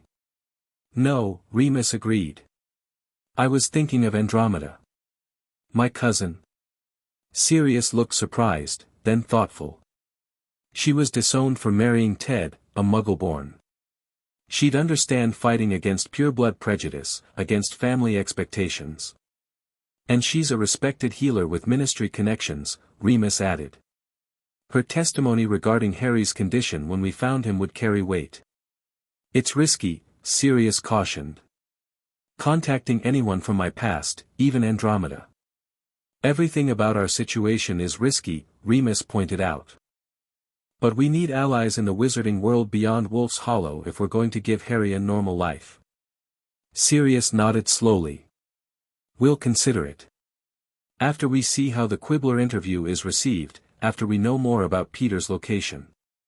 Agreed, Remus said. One step at a time. As Christmas Eve approached, a festive atmosphere pervaded Wolf's Hollow despite the community's isolation and limited resources. Evergreen boughs were brought in to decorate the common areas, their sharp pine scent filling the caverns. Children crafted ornaments from found objects, pine cones, quartz crystals, painted stones, while adults prepared special foods from carefully hoarded supplies. For Harry, it was a revelation. The Dursleys had never included him in their Christmas celebrations beyond assigning him extra chores. Here, he was welcomed into every activity, his contributions valued, his excitement encouraged rather than suppressed. On Christmas Eve, the settlement gathered in the largest cavern for a communal celebration. Magical lights floated near the ceiling, casting a warm glow over the assembled community. A small orchestra of sorts had been assembled, several residents playing instruments ranging from fiddles to a battered piano that had somehow been transported into the mountain. Harry sat between Sirius and Remus, eyes wide as he took in the music, the laughter, the sense of belonging that permeated the gathering. When children were invited to perform songs they had practiced, he declined shyly, but watched with evident fascination as Ellie and others sang carols both magical and Muggle in origin. Next year, you can sing too, if you want, Sirius whispered, putting an arm around Harry's shoulders. Next year, Harry repeated, the concept of a future with these men, with traditions and celebrations to anticipate, clearly novel and precious to him. That night, as they prepared for bed, Harry could barely contain his excitement. "Father Christmas will find us here, right?" he asked anxiously. "Even inside a mountain?" Sirius and Remus exchanged glances, realizing they hadn't discussed this particular aspect of Christmas with Harry. Had the Dursleys maintained the Father Christmas myth, or had they denied Harry even that childhood fantasy? "Father Christmas is very clever," Remus assured him, deciding to preserve the magic for now. "He finds good children wherever they are. Even if they've moved a lot." Harry pressed. "Even if they used to be in a cupboard?" The casual reference to his former living conditions still had the power to stoke rage in both men, but they maintained calm expressions for Harry's sake. "Especially then," Sirius confirmed, tucking Harry into bed. "Now sleep, or he might decide to skip our chamber." As Harry drifted to sleep, clutching Roar and whispering what sounded suspiciously like a list of hoped-for presents, Sirius and Remus set about creating a modest but meaningful Christmas for their boy. They had managed to acquire small gifts during their time at Wolf's Hollow: books, a toy broomstick that hovered just inches off the ground, warm clothes, and sweets. "Not much," Sirius fretted, surveying their offerings. "James and Lily would have given him so much more." "It's more than he's had in years," Remus reminded him gently. "And it's given with love. That's what matters." They arranged the presents near Harry's bed, then sat together by the small hearth, sharing a rare moment of peace as Christmas Eve turned to Christmas Day. "Do you remember our last Christmas at Hogwarts?" Sirius asked suddenly. "Seventh year, when James transfigured all the suits of armor to sing modified carols about Lily until she agreed to go to Hogsmeade with him?" Remus smiled at the memory. "And she only agreed because she was afraid he'd make them even more obnoxious if she refused. She pretended to be annoyed," Sirius recalled fondly. "But I caught her smiling when she thought no one was looking." "They'd be so proud of him," Remus said softly, glancing at Harry's sleeping form. "He has James's courage and Lily's heart. And their capacity for joy, despite everything," Sirius added. "Have you noticed how he's laughing more? How he's starting to play like a normal child?" It was true, Remus realized. The solemn, wary child they had rescued from the Dursleys was gradually giving way to a more typical 3-year-old, curious, occasionally mischievous, capable of both deep thought and silly giggles. "That's our real Christmas gift," Remus observed. "Seeing him heal, watching him become the child he was meant to be. And soon, with any luck, giving him the security he deserves," Sirius added, his thoughts clearly returning to their plans. "A real home, without the shadow of being hunted. One day at a time," Remus reminded him, echoing Euphemia Potter's wisdom. "Today, we celebrate Christmas. Tomorrow, we face whatever comes next." Morning arrived with Harry's excited whisper, "Remus. Sirius. Wake up. It's Christmas." They roused themselves, pretending greater sleepiness than they felt to heighten Harry's anticipation. The boy stood beside his bed, staring at the small pile of presents with undisguised wonder. "Are those, for me?" he asked, the question revealing how little he expected, how novel the experience of receiving gifts remained. "All for you, pup," Sirius confirmed, grinning at Harry's amazement. "Go on, open them." With reverent care, Harry unwrapped each gift, exclaiming over every item as if it were made of gold. The toy broomstick earned a gasp of delight, the books a solemn promise to read them all, the sweets a look of such gratitude it nearly broke both men's hearts. When he had opened the last package, Harry disappeared briefly into the small alcove where he had been conducting his secret gift-making operations. He returned with 2 clumsily wrapped parcels, presenting them with a mixture of pride and anxiety. "I made these," he explained. Helena helped a little. Sirius opened his first, a clay figurine of a large dog, painted black, with a red collar. Despite its crude craftsmanship, the likeness to Padfoot was unmistakable. "Harry, this is magnificent," Sirius praised genuinely. "You captured my handsome profile perfectly." Harry beamed at the approval, then watched anxiously as Remus unwrapped his gift, a similar clay figure of a wolf, carefully painted brown with amber eyes. Unlike most depictions of werewolves, this one looked gentle, almost smiling. Helena showed me pictures of real wolves, Harry explained seriously. Not scary ones. Just normal wolves. The simple statement, the deliberate choice to represent Remus's condition as natural rather than monstrous, touched Remus deeply. "It's beautiful, Harry," he said, his voice rough with emotion. "The most special gift I've ever received." Harry's smile could have lit the entire mountain from within. "Really?" "Really," both men assured him in unison. The rest of Christmas Day passed in a blur of simple joys, Harry testing his toy broomstick in the corridors under Sirius's watchful eye, a special meal in the communal dining cavern, stories and songs shared among the entire settlement. Through it all, Harry remained close to both men, his happiness tempered by an almost disbelieving gratitude, as if afraid it might all disappear if he fully embraced it. That night, as they prepared for bed, Harry asked unexpectedly, "Is this what Christmas is always like?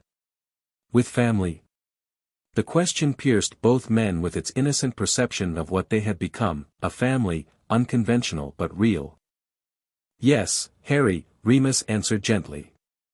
"Christmas is about being with the people you love." "And presents," Sirius added with a wink, drawing a giggle from the boy. "I like Christmas with you," Harry declared as they tucked him in. "Better than at Aunt Petunia's." "What was Christmas like there?" Remus asked carefully, sensing an opportunity for Harry to process some of his past. Harry's expression grew solemn. "Dudley got lots of presents. I watched from my cupboard. Sometimes I got Dudley's old socks." He paused, then added with the resilience that continually amazed them, "But this Christmas was better. Because you wanted me here."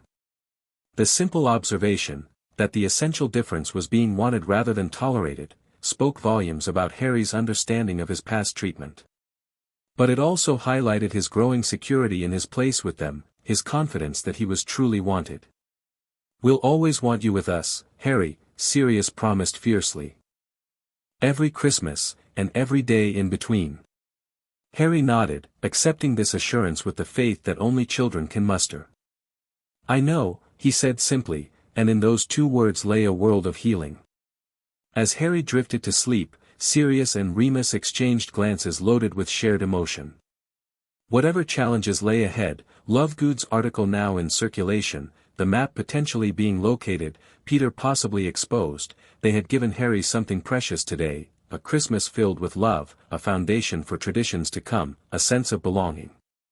For a child who had known only neglect, for two men who had lost everything on a single terrible night, it was a gift beyond measure. Outside their chamber, the sounds of the settlement's continued Christmas celebrations drifted through the passages, music, laughter, the murmur of conversations. Within, a small boy slept peacefully, his new treasures arranged carefully beside his bed, his stuffed lion clutched to his chest. And two men kept watch, guardians of his sleep and architects of the future they would build together. A family, forged in tragedy but sustained by love. A pack, hunting not for prey but for justice and security. A Christmas that marked not an ending, but a beginning. The day after Christmas brought the news they had been waiting for. The Quibbler had hit newsstands across Wizarding Britain, with Sirius's interview prominently displayed on the front page. "Sirius Black declares innocence," screamed the headline, followed by the subheading, "Peter Pettigrew alive as a rat?" Exclusive interview reveals ministry cover-up. Dougal had procured a copy, which he delivered with evident pride in his role as intermediary. "It's causing quite a stir," he reported. "Lovegood says they've had to print extra copies, sold out in Diagon Alley within hours." Remus scanned the article quickly, noting with relief that Lovegood had printed their responses verbatim, without sensationalizing or distorting their carefully crafted narrative. The details were all there, Peter as secret keeper, the confrontation after James and Lily's deaths, the missing finger corresponding to the toe absent from his Animagus form, the lack of a trial. "This is better than I dared hope," Remus admitted. "Clear, compelling, even skeptics would have to admit it raises questions about the official version of events." And Peter will see it, Sirius added grimly. He'll know I'm free and searching for him. Harry, who had been playing with his toy broomstick nearby, looked up at the mention of Peter. The Rat Man, he said with the solemnity he reserved for serious matters. The bad man who hurt my parents. The adults exchanged glances, sometimes still surprised by Harry's perceptiveness and the connections he made from fragments of overheard conversations. Yes, Harry, Sirius confirmed. We're trying to find him so everyone will know the truth about what happened. Harry considered this, his small brow furrowed in concentration. And then we can live in a real house. Not hiding. That's the plan, pup, Sirius assured him, though the reality might prove more complicated.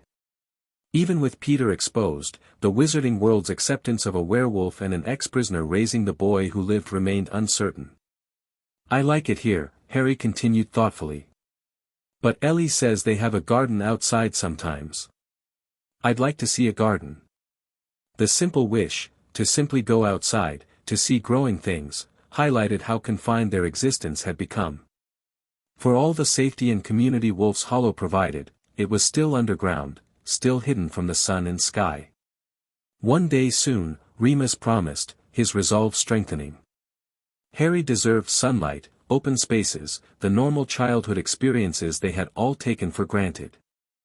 Dougal cleared his throat, reminding them of his presence. There's more news, he said. Our contact at Hogwarts reports the castle is nearly empty, just a handful of students and staff remained for the holidays.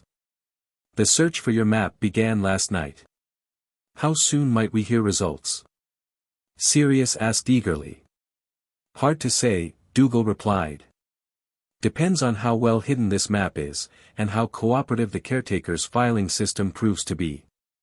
Knowing Filch, not very, Remus sighed. He prides himself on having the most arcane, impenetrable organizational system in Britain. Our contact is resourceful, Dougal assured them. If the map exists, they'll find it. After he left, they spent the day in a strange mixture of heightened anticipation and forced normalcy. The Quibbler article was out there, potentially changing the course of their future, yet daily life continued. Harry needed meals and attention, plans needed making, the settlement's routines went on around them. That evening, Helena brought unexpected news. A patrol reported ministry officials in the nearest Muggle town. She informed them quietly, pulling Remus and Sirius aside while Harry was occupied with Ellie. Asking questions, showing photographs. Of Sirius? Remus guessed. And the boy, Helena confirmed grimly. They're widening their search area. How close are they to discovering the settlement? Sirius asked, dread pooling in his stomach. Not very, we think. The Muggles in town know nothing of us, we're careful to operate beyond their sight, and our trading is done through established contacts only. She hesitated. But it suggests Greyback may have pointed them toward the highlands. He knows these mountains, knows they offer shelter to those who wish to disappear. The implication was clear, the net was tightening around them from multiple directions. The ministry, perhaps prompted by the Quibbler article, was intensifying its search. Greyback was narrowing his hunting ground. And Dumbledore, with his extensive network, couldn't be far behind. We should prepare contingency plans, Remus suggested. Alternative locations if we need to leave quickly. The council is discussing options, Helena assured them. But for now, our protections hold. Stay vigilant, but not alarmed. Easier said than done, Sirius thought as they rejoined Harry, who was proudly showing Ellie how his toy broomstick could hover in place when he commanded it to stay, like a well-trained pet. The boy had finally found security, routine, even happiness. The thought of uprooting him again, of returning to a life of constant movement and fear, was heart-wrenching. But the alternative, capture by the ministry, or worse, by Greyback, was unthinkable. We need the map, Sirius muttered to Remus later, after Harry had fallen asleep. We need to find Peter, and soon. We'll find him, Remus assured his friend, though his own anxiety was evident. One way or another. The days following Christmas passed in a strange limbo of waiting, for news from their Hogwarts contact, for reactions to the Quibbler article, for signs that either their hunters were closing in or their plans were bearing fruit. Through it all, they maintained a facade of normalcy for Harry's sake, continuing his informal lessons with the settlement's children, playing games, reading stories. For days after Christmas, their Hogwarts contact finally delivered. The Marauder's map had been located in Filch's office, hidden in a drawer labeled, confiscated and highly dangerous. They were able to activate it, Connell reported, eyes bright with excitement. Using the phrase you provided, I solemnly swear that I am up to no good. They've studied it thoroughly, learning how it works. And Peter? Sirius demanded, barely containing his eagerness. Was he there? Connell's expression sobered. No sign of anyone named Peter Pettigrew on the map. With the castle so empty for holidays, it was easy to check every name. Disappointment crashed through both men. Had they miscalculated? Was Peter not at Hogwarts after all? Most students have gone home for the holidays, Remus realized aloud. If Peter is posing as a student's pet, then he'd be with that student, away from the castle, Sirius finished grimly. We were so close. Not as far as you think, Connell countered. Our contact had the same thought. They've arranged to remain at Hogwarts until students return in January. The moment everyone is back, they'll check the map again. Hope rekindled, though tempered by the delay. January was still a week away. A week during which their hunters could continue closing in. There's more, Connell continued. The map itself, our contact wonders if you want it returned to you. They could smuggle it out when they leave Hogwarts after the term ends. Sirius and Remus exchanged glances, considering the offer. The Marauder's map was a powerful magical artifact, one they had created together with James during their school days. Its sentimental value was immeasurable. But its practical value? No, Remus decided. It's more useful where it is. If your contact can use it to locate Peter when students return, that's worth more than having it in our possession. Besides, Sirius added with a ghost of his old mischievous grin, the map belongs at Hogwarts. Causing trouble for future generations of rule-breakers. Connell nodded, accepting their decision. I'll relay that to our contact.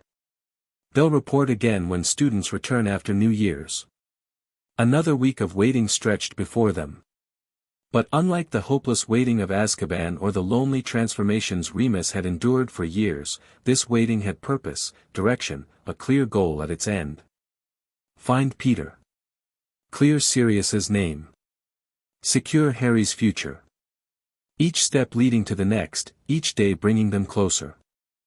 That night, as Harry slept peacefully between them, a special treat he had requested and they had gladly granted, Sirius whispered across the darkness, "We're going to win this, Moony. For James and Lily. For Harry." Remus, watching the gentle rise and fall of Harry's chest, the way his small hand still clutched roar even in sleep, felt certainty settle in his own chest. "Yes," he agreed quietly. "We are." Outside their sanctuary, multiple hunters converged on the Scottish Highlands, drawn by clues and whispers, by the Quibbler's revelations, by the scent of prey long sought. Ministry Aurors patrolled Muggle villages. Dumbledore's Order members followed their own leads. Greyback's pack scoured the wilderness between. But within Wolf's Hollow, within the chamber that had become their temporary home, a small family slept in peace, bound by love stronger than fear, by determination greater than the odds against them. Hunters they might be, but hunted no longer, not in spirit, not where it mattered. The final pieces were falling into place. Peter would be found. Justice would be served. And Harry Potter would finally have the home, the family, the love that had been his birthright all along. The hunt was nearing its end. And when it concluded, it would not be Greyback or the Ministry or even Dumbledore who emerged victorious, but three unlikely survivors who had found in each other the strength to defy the world. A makeshift family. A determined pack. A future worth fighting for, with every breath, until the very end. Chapter 3, Sanctuary. New Year approached with a strange mixture of hope and tension permeating Wolf's Hollow. The settlement's residents prepared for their traditional celebrations, modest by wizarding standards but meaningful to a community that had created its own traditions outside mainstream society. Meanwhile, Sirius and Remus counted days with mounting anticipation, knowing students would soon return to Hogwarts, bringing with them, perhaps, the key to their freedom. Harry, blissfully oblivious to the adults' anxiety, had blossomed in the week since Christmas. The toy broomstick rarely left his side, and he spent hours zooming it around their chamber, making whooshing sounds with a joy that seemed to physically transform him. His face had filled out, the hollowness of malnutrition giving way to healthier roundness. His green eyes sparkled with mischief that reminded both men painfully of Lily when she'd hatched a particularly clever prank. "Higher," he commanded the broom one morning, giggling as it obediently rose another inch off the ground.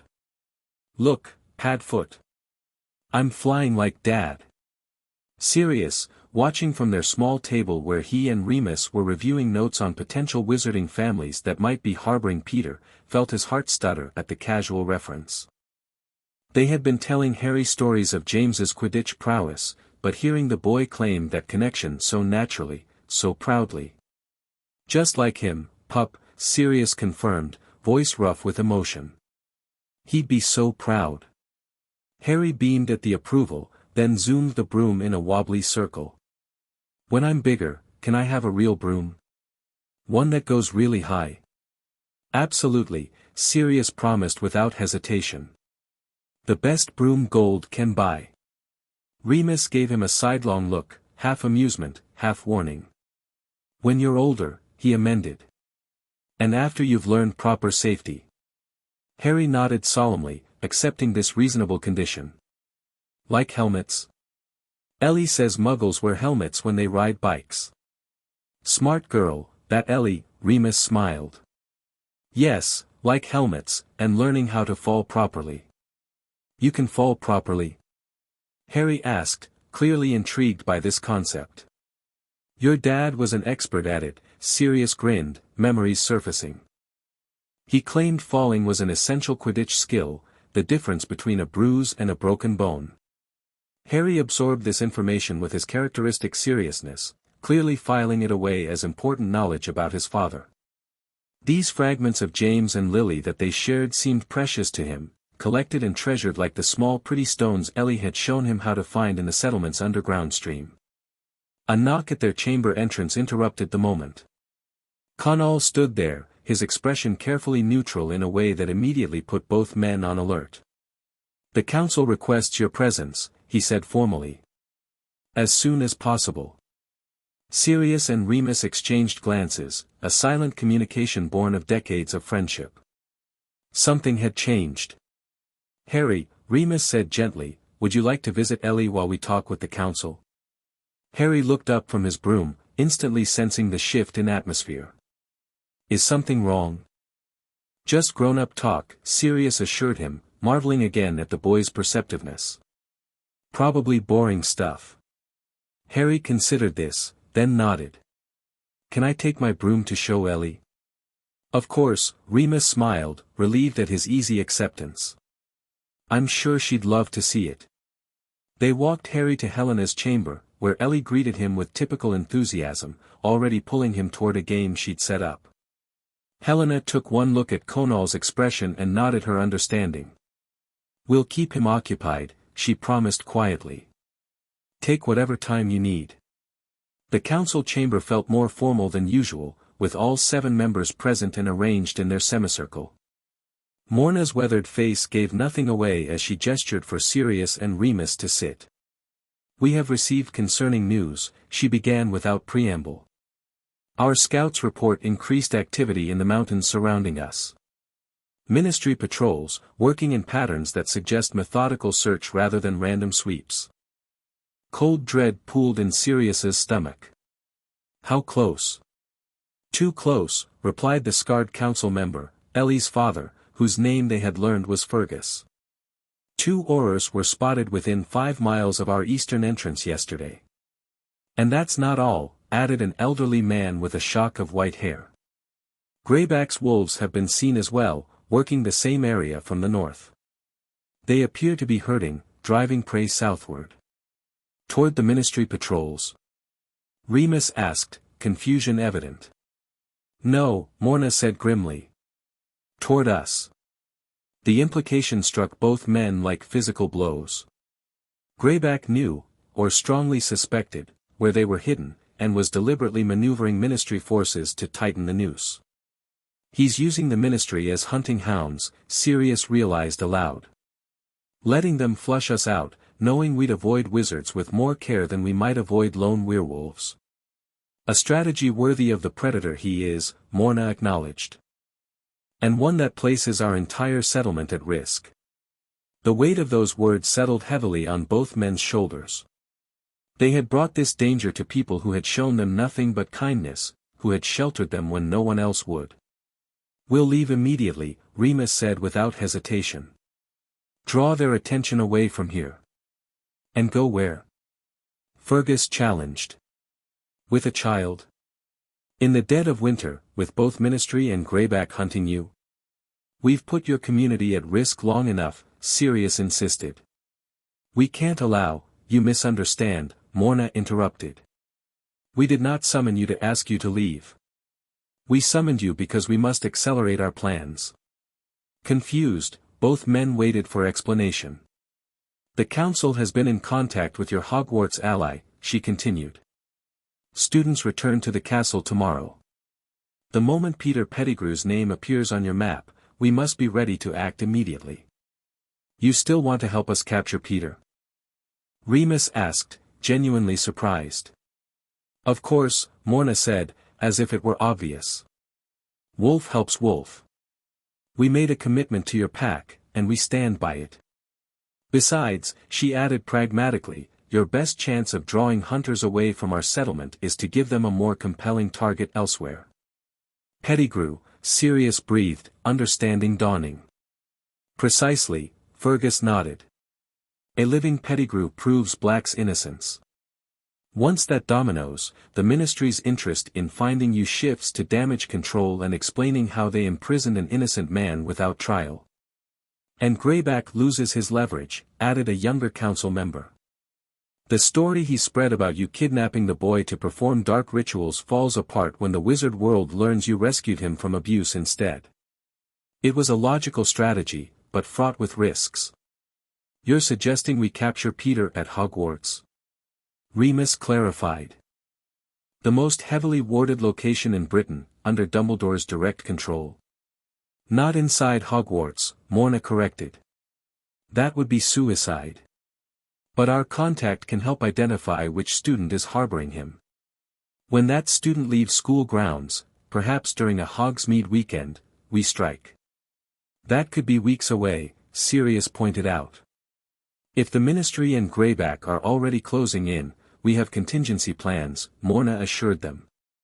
Ways to lead hunters astray, false trails that could buy us the time we need. But we must be prepared to move quickly when the opportunity presents itself. The council laid out their strategy in greater detail, measures to secure the settlement, plans for creating diversions, arrangements for identifying Peter's location and capturing him once found.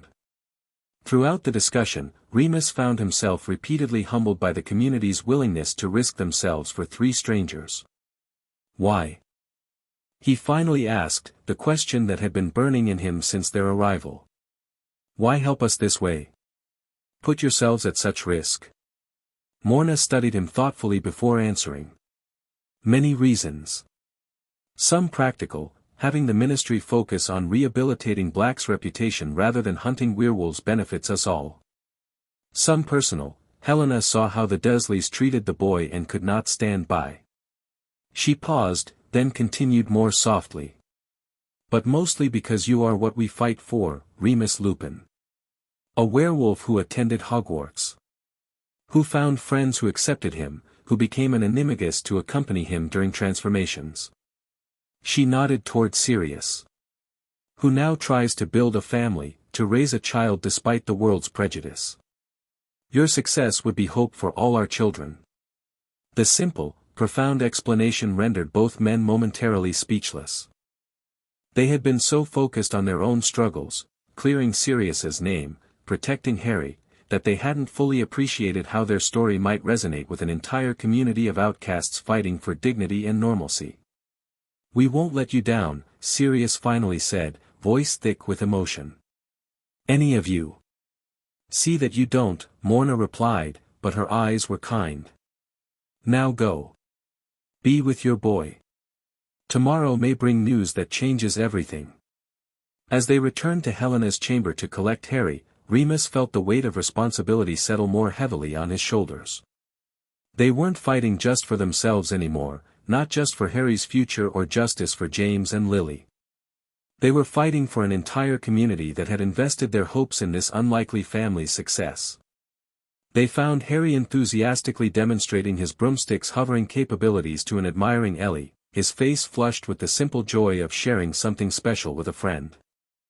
Watching him, seeing how far he had come from the frightened, malnourished child they had rescued from the cupboard, Remus felt his determination harden into resolve. They would succeed. For Harry. For themselves. For Wolf's Hollow. For all those who lived in shadows, hoping someday to step into the light. New Year's Eve in Wolf's Hollow brought a celebration unlike any Remus or Sirius had experienced. Unable to watch fireworks or participate in typical wizarding festivities, the settlement had developed their own traditions, a feast shared communally, music echoing through the caverns, and at midnight, a remarkable display of magic. Every resident capable of casting a Patronus did so simultaneously, filling the largest cavern with silvery animals that galloped, soared, and prowled among the assembled community. The spectacle left Harry breathless with wonder, his small face illuminated by the ethereal light as he pointed out different creatures. "Look! A rabbit! And that's a bear, and, what's that one, Remus?" "That's a lynx," Remus explained, arm around Harry's shoulders as they watched the display. "A kind of wild cat. Can you make one?" Harry asked, looking up at him with curious eyes. Remus hesitated. His Patronus, a wolf, of course, felt too revealing, too close to the parts of himself he still instinctively hid despite Wolf's Hollow's acceptance. But Harry's expectant face made refusal impossible. "Expecto Patronum," he whispered, focusing on his happiest memory, not from his past, but recent, Harry's face on Christmas morning, alight with joy as he realized the presents were truly for him. Silver light erupted from his wand, coalescing into a wolf that padded majestically around them before settling at Remus's feet, watchful and protective. "It's you!" Harry exclaimed delightedly. "Wolf, you!" The simple acceptance in the boy's voice, the complete lack of fear or disgust, struck Remus deeply. Here was a child who knew he transformed into a creature most wizards feared, yet saw that connection as natural, even special. "Can you do one too?" Harry asked Sirius, who had been watching with a strange expression, half pride, half nostalgia. "I haven't tried in a very long time," Sirius admitted. "Not since before Azkaban," he didn't add. The Dementors had fed on his happy memories for years, leaving little to fuel a Patronus. But looking at Harry's expectant face, at Remus's encouraging nod, he raised his wand and searched within himself. The memory came unbidden, not from before his imprisonment, but after. Harry, looking up at him with complete trust as he said, "We're still a family." "Expecto Patronum," Sirius whispered, and was almost shocked when silver light burst forth, taking the form of an enormous dog that bounded around them with exuberant energy before returning to nudge Harry's hand with its insubstantial nose. "Pad foot." Harry laughed, attempting to pet the silver dog despite his hand passing through it. "Look, they're friends," he added as the wolf and dog patron uses circled each other in what did indeed look remarkably like a greeting between old companions. Around them, other patron uses continued their silvery parade, Helena's fox darting between legs, Fergus's imposing bear rearing up in silent roar, Morna's eagle soaring overhead. The display continued until the settlement's enchanted timepiece struck midnight, signaling the arrival of 1984. Happy New Year, pup, Sirius said, lifting Harry onto his shoulders for a better view of the celebrating crowd. Happy New Year, Padfoot. Happy New Year, Remus, Harry replied solemnly, then added with the directness only children can manage, will this year be better than before? The simple question carried weight beyond the boy's understanding. Better than his years of neglect at the Dursleys? Better than Sirius's imprisonment in Azkaban? Better than Remus's isolated transformations? Yes, Harry, Remus promised, certainty filling him despite the challenges ahead. This year will be much better. Later, as they tucked an exhausted Harry into bed, Sirius whispered, students return to Hogwarts tomorrow. By this time next week, we could know where Peter is. And then the real challenge begins, Remus reminded him. Finding a way to capture him, expose him, clear your name. Minor details, Sirius said with a flash of his old devil-may-care grin. We're marauders, Moony. The impossible is our specialty. Despite himself, Remus smiled. I seem to recall that attitude landing us in detention more often than not. Worth it every time, Sirius insisted, his expression softening as he gazed at Harry's sleeping form. And this? This is worth any risk. Remus couldn't argue with that. The next day brought a sense of anticipation that was difficult to disguise from Harry, who had grown increasingly attuned to their moods. They distracted him with games and lessons, but by afternoon, his perceptiveness surfaced. Is something going to happen? He asked during lunch, his small face serious. You both keep looking at the door. Sirius and Remus exchanged glances. They had agreed not to burden Harry with details of their plans until necessary, but outright lies would undermine the trust they'd worked so hard to build. We're waiting for news, Harry, Remus explained carefully. News that might help us make a home where we don't have to hide anymore. Harry considered this, absently feeding a crust of bread to his toy broomstick, a habit they hadn't had the heart to discourage despite its impracticality. Because of the rat man? He asked finally. Yes, Sirius confirmed. If we can find him, prove he's the one who really betrayed your parents, then I won't have to hide anymore. None of us will. Harry nodded solemnly. Good. I like it here, but I miss the sky. The simple statement, from a child who had spent his formative years confined to a cupboard, struck both men deeply. For all the safety Wolf's Hollow provided, it was still underground, still isolated from the natural world. Harry deserved sunshine, open spaces, the freedom to run and play without stone walls hemming him in. You'll have all the sky you want soon, pup, Sirius promised, ruffling Harry's perpetually messy hair. A proper garden too. With flowers? Harry asked hopefully. Aunt Petunia had flowers, but I wasn't allowed to touch them. All the flowers you want, Remus assured him. And you can help plant them, if you like. Harry's face lit up at this prospect, and he launched into detailed plans for what seemed to be an impossibly varied garden, featuring everything from roses to pumpkins to those bouncy plants from Ellie's book that make funny noises. They let him chatter, grateful for the distraction from their own mounting tension as the hours passed without word from their Hogwarts contact. The Hogwarts Express would have arrived by now. Students would be settling into dormitories, unpacking trunks, reuniting with friends, and bringing their pets, including, potentially, a certain rat with a missing toe. Evening came, and still no word. They put Harry to bed with reassurances that they'd be nearby, then sat at their small table, speaking in low voices. Could something have gone wrong? Sirius wondered, tension evident in every line of his body. What if our contact couldn't access the map again? What if Peter saw the Quibbler and fled? We have to trust the plan, Remus countered, though his own anxiety simmered beneath his calm exterior. Our contact knows what's at stake. If Peter's there, they'll find him. Near midnight, when both had begun to consider sleep despite their restlessness, a sharp knock came at their chamber door. They opened it to find Connell, his expression unreadable.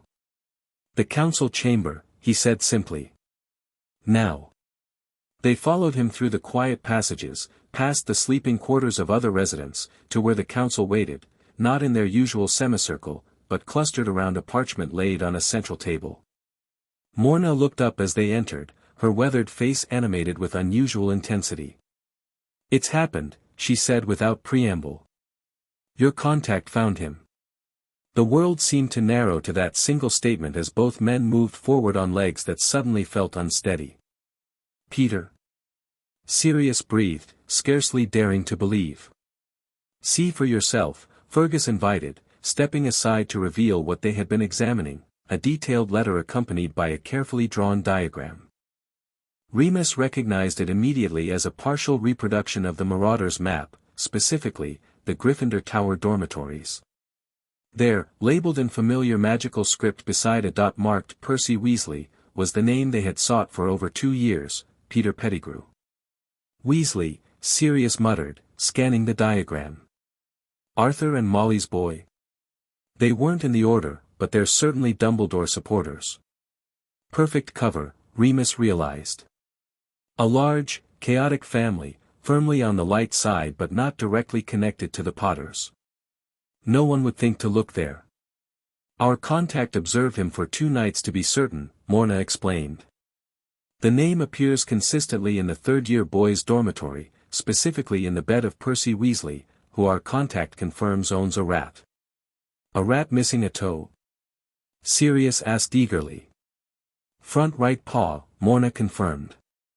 "Our contact made a point of observing the animal at breakfast. Apparently, the boy often feeds it from the table."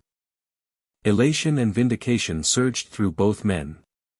After years of Sirius being branded a traitor and murderer, after months of desperate searching, they had found their proof. Peter was alive, hiding exactly as they had theorized. Now what? Remus asked, the practical question cutting through their momentary triumph.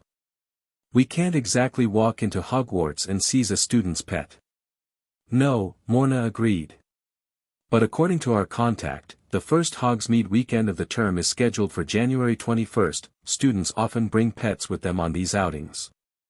2.5 weeks, Sirius calculated. Can we wait that long? With ministry patrols closing in? We've implemented diversionary measures, Fergus assured them.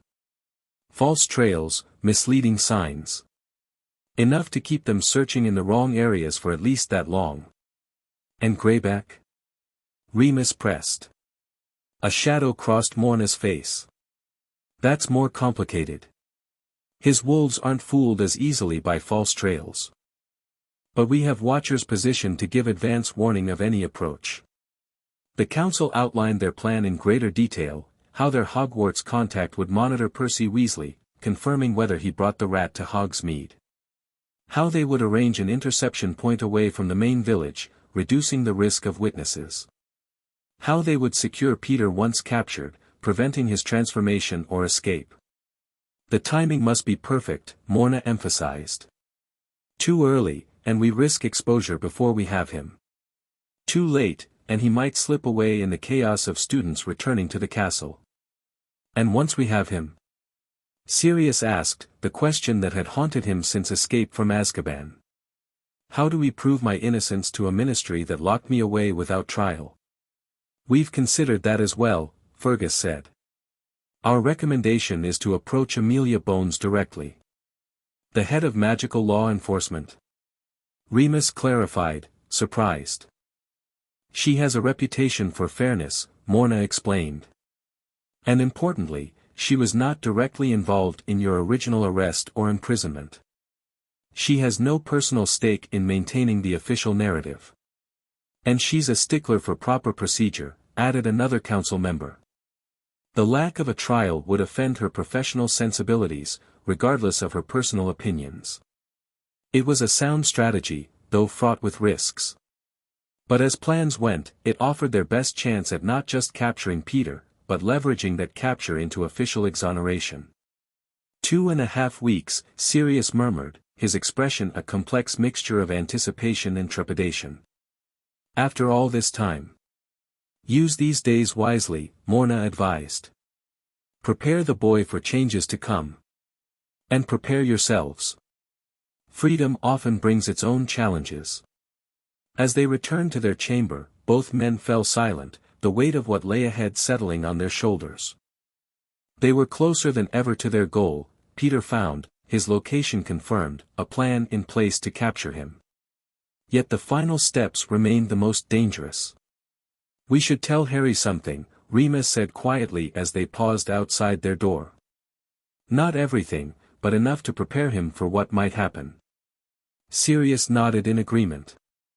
"Tomorrow. Let him sleep peacefully tonight." Inside, they found Harry exactly as they'd left him, curled on his side, roar clutched to his chest, face relaxed in innocent slumber. The sight strengthened their resolve. This child deserved a life without fear, without hiding, without the shadows of the past darkening his future. For him, they would see this through. No matter the cost. The next morning, over a breakfast of porridge sweetened with honey from the settlement's hidden apiary, they broached the subject with Harry. "Remember how we told you we were waiting for news?" Remus began carefully. "About finding a way to stop hiding?" Harry nodded, spoon paused halfway to his mouth. "About the rat man." "That's right," Sirius confirmed. "Well, we've found him. He's at Hogwarts, the school where your parents and Remus and I learned magic. Where you'll go someday." Harry's eyes widened at this connection to his future. "Is he pretending to be a student?" "No," Remus explained, impressed again by Harry's quick understanding. "He's pretending to be a pet rat belonging to a student. Using his Animagus form to hide, just as we suspected." "Are you going to catch him?" Harry asked, setting down his spoon entirely now, breakfast forgotten in the face of this development. "Yes," Sirius said firmly. "In a few weeks, when the student takes him outside the school grounds." Harry considered this solemnly. "And then we don't have to hide anymore. We can have a real house with a garden." "That's the plan," Remus confirmed, heart aching at how consistently Harry returned to this simple wish: open sky, growing things, the freedom to simply be outside. "Will it be dangerous?" Harry asked suddenly, his perceptiveness once again catching them off guard. The men exchanged glances, silently debating how much to share. Finally, Sirius opted for honesty, tempered for a 3-year-old's understanding. "It could be," he admitted. "The rat man won't want to be caught. And there are others looking for us too. But we have a good plan, and many people helping us." "The wolf people," Harry nodded, apparently accepting this alliance as natural. "They're nice." "They are," Remus agreed warmly. "Very nice, and very brave to help us." Harry pushed his porridge bowl away, his expression unnervingly serious for a child so young. "If it's dangerous, you might get hurt." It wasn't a question, but a statement, one that revealed a child's understanding of mortality, perhaps sharpened by his awareness of having already lost parents. "We'll be very careful," Remus assured him, reaching across to squeeze his small hand. "Both of us. Promise?" Harry pressed, looking between them with Lily's green eyes, suddenly bright with unshed tears. "You have to come back. Both of you." The naked vulnerability in his voice struck both men to the core. This child, who had already lost so much, who had only just begun to trust that adults might stay, might care, might put him first, the prospect of losing his newfound family was clearly terrifying. Sirius moved to kneel beside Harry's chair, turning the boy to face him. "Listen to me, pup," he said, voice gentle but firm. "I promised your dad I would look after you. It was the most important promise I ever made. Nothing, not Peter, not the ministry, nothing in this world, will keep me from coming back to you. Do you understand?" Harry nodded, a tear escaping despite his obvious effort to be brave. "The same goes for me," Remus added, moving to join them. "We're a pack now, all 3 of us. And a pack stays together." "No matter what," Harry repeated, seeming to draw strength from the certainty in their voices. "That's right," Sirius confirmed. "No matter what." Later, after Harry had settled into his daily lessons with the settlement's children, Remus and Sirius discussed contingency plans in hushed voices. "We need to consider the worst case," Remus insisted, ever the pragmatist. "If something goes wrong, if one or both of us can't return." "Don't say that," Sirius cut him off sharply. "We're both coming back." "We have to plan for all possibilities," Remus persisted gently. "For Harry's sake. He needs security, stability, even if the unthinkable happens." Sirius's jaw worked as he fought against the very idea, but finally he nodded. "Who?" "Not Andromeda, she's too closely connected to me, the Ministry would find her immediately." "Helena," Remus suggested after a moment's thought. "She's already formed a bond with Harry. Ellie treats him like a brother. And they could keep him safe here until a more permanent arrangement could be made." The idea of Harry growing up underground, hidden from the sun, filled both men with sadness. But it would be temporary, just until the hunt died down, just until new guardians could be arranged. "We should formalize it," Sirius decided. "Some kind of magical oath or document that would support her claim if needed." They approached Helena that evening, after Harry had gone to bed. She listened to their request without interruption, her expression grave. "I would be honored," she said finally. "Though I pray such a contingency never comes to pass." "As do we," Remus assured her. "But Harry's security must come first. Knowing he would be with someone who genuinely cares for him, who understands what he's been through. Who would explain why his godfathers aren't coming back," Sirius added, the words clearly painful to voice. Helena's eyes softened with compassion. "I understand. And yes, should the worst happen, I would care for him as my own. But," she added firmly, "I fully expect to be returning him to you both after your successful mission." They drafted a simple document, signing it with blood to add magical weight to the arrangement. Not as binding as an official wizarding guardianship filed with the Ministry, but with enough magical significance to create a foundation for Helena's claim should it ever be needed. With that grim but necessary task completed, they turned their attention to preparing for the Hogsmeade operation. The Council provided detailed maps of the village and surrounding areas, marking optimal interception points and escape routes. Their Hogwarts contact continued sending regular updates on Percy Weasley's movements and, more importantly, whether he typically brought his rat to Hogsmeade outings. Last year, according to his dorm mates, he brought the rat nearly everywhere, Morna reported during one planning session. Claimed it was studying to be a prefect, just like him. "That sounds like Percy," Sirius snorted, recalling what little he knew of the Weasley family. "Ambitious even by proxy." 10 days before the planned interception, a new complication arose. Ministry patrols, initially searching broadly across the Highlands, had begun concentrating their efforts on a narrower range, one that included the mountains concealing Wolf's Hollow. "They have tracking specialists now," Fergus reported grimly. "Aurors trained to detect magical signatures, even residual ones. Our diversionary tactics are becoming less effective." "And Greyback?" Remus asked, dreading the answer. "Closer still," Morna confirmed. "His wolves have been sighted within 2 miles of our eastern entrance. They're searching systematically, working in pairs." The news cast a pall over their preparations. Time, which had seemed merely tight before, now felt actively hostile, a countdown racing faster than their plans could mature.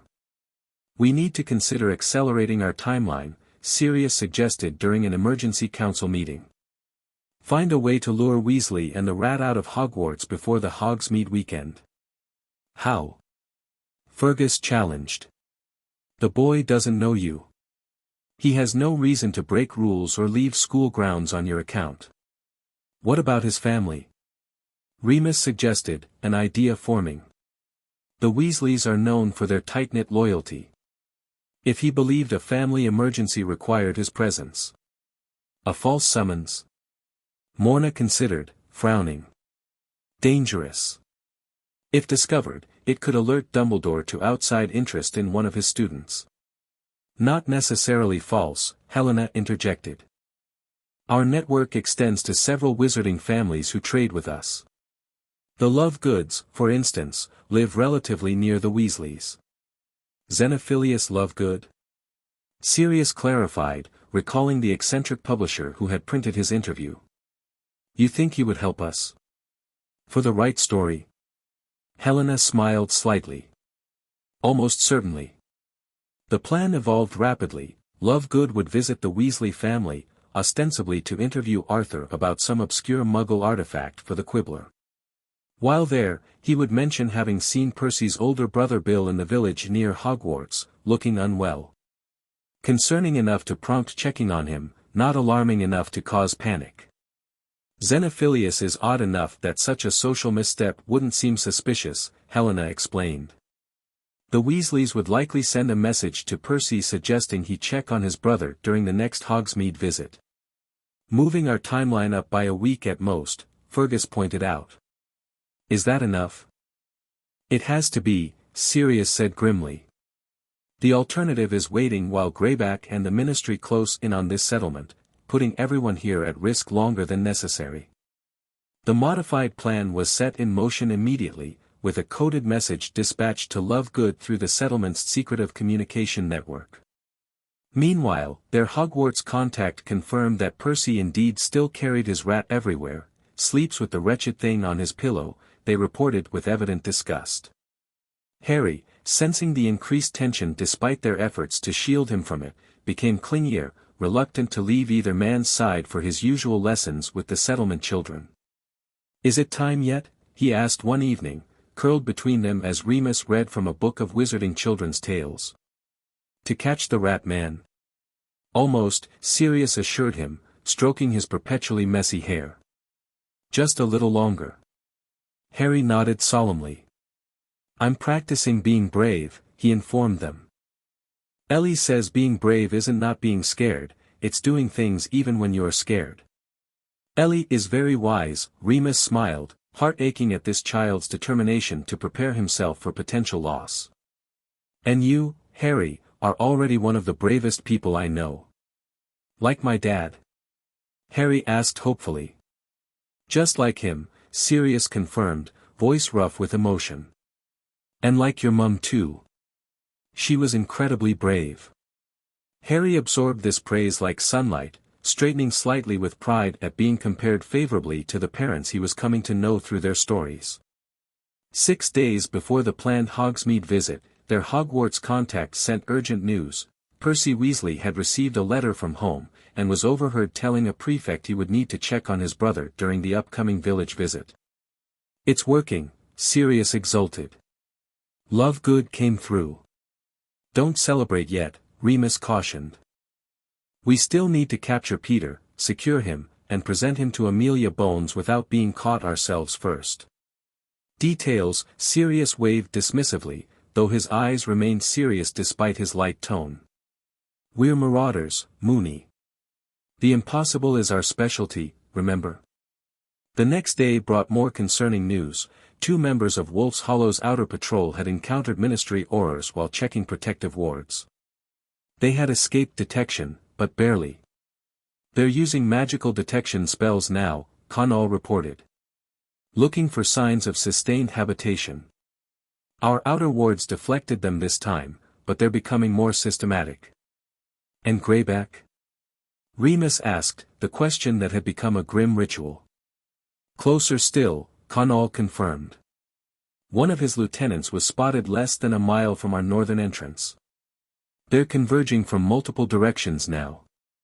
The noose was tightening. If their plan to intercept Peter didn't succeed, Wolf's Hollow itself might be discovered, putting dozens of innocent lives at risk, including children like Ellie who had known no other home.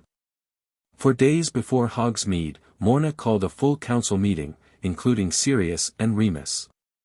Her expression was grave as she outlined the latest intelligence. Our scouts report Ministry forces have established a base camp in the valley 3 miles east of here, she began without preamble. At least 8 Aurors, with specialized tracking equipment. And Greyback's pack has been observed coordinating their movements with the Ministry's search patterns. They're working together? Sirius asked incredulously. The Ministry and Werewolves. Not officially, Fergus clarified. But Greyback is cunning. He's positioning his wolves to herd you toward the Aurors, should you attempt to flee. A classic pincer movement. How much time do we have? Remus asked directly. Morna and Fergus exchanged glances before she answered. At their current rate of progress? 3 days.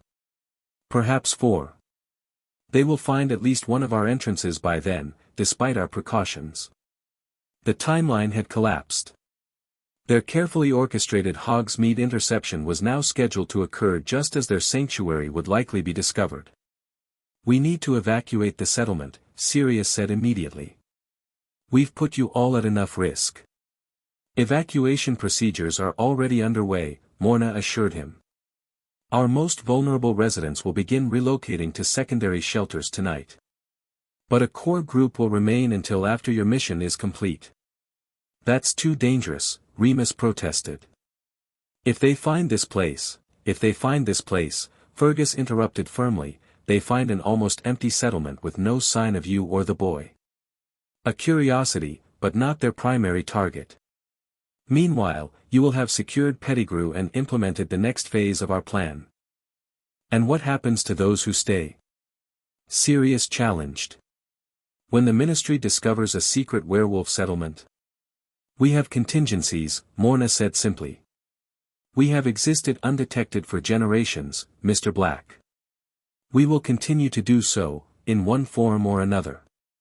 The certainty in her voice was reassuring, though both men remained uncomfortable with the risk the settlement was taking on their behalf. But with options dwindling and time running out, they had little choice but to proceed. That night, they explained to Harry in simple terms that some changes were coming. Many of the people here will be going on a trip soon, Remus told him as they prepared for bed. You might notice fewer children at lessons, or the dining hall being less crowded. Harry, perceptive as always, immediately connected this to their own situation. Because of the people looking for us? The bad ones? Yes, Sirius confirmed, seeing no point in lying. But it's just a precaution. Everyone will be safe. Will Ellie go away? Harry asked, a note of distress in his voice at the thought of losing his first real friend. Helena and Ellie will stay a bit longer, Remus assured him. And even if they go on their trip, we'll see them again someday. Harry nodded, accepting this with the resilience that continually amazed them. When we catch the Rat Man, we can all have a big party, he decided. With cake. Ellie says parties always have cake. The biggest cake you've ever seen, Sirius promised, throat tight with emotion at this child's capacity for hope amid such uncertainty. The next day brought visible changes to Wolf's Hollow. The communal dining hall was noticeably emptier, many chambers stood vacant, and essential supplies had been discreetly relocated to secondary locations. The evacuation was proceeding with remarkable efficiency, clearly the result of well-rehearsed contingency plans. We've survived Ministry purges before, Helena explained when Remus commented on the smoothness of the operation. During the war, and after. We adapt. We survive. 3 days before the Hogsmeade visit, their Hogwarts contact sent confirmation. Percy Weasley had definitely mentioned bringing his rat to the village, as he apparently always did. The interception point was selected, a quiet lane leading from Hogsmeade toward the Shrieking Shack, where students rarely ventured due to its reputation for being haunted. Ironic, Sirius commented with grim humor. The same location where you transformed during school, now the place where we'll reveal another kind of transformation. Final preparations accelerated as Wolf's Hollow continued its partial evacuation. Maps were memorized, timing coordinated, backup plans established for various contingencies.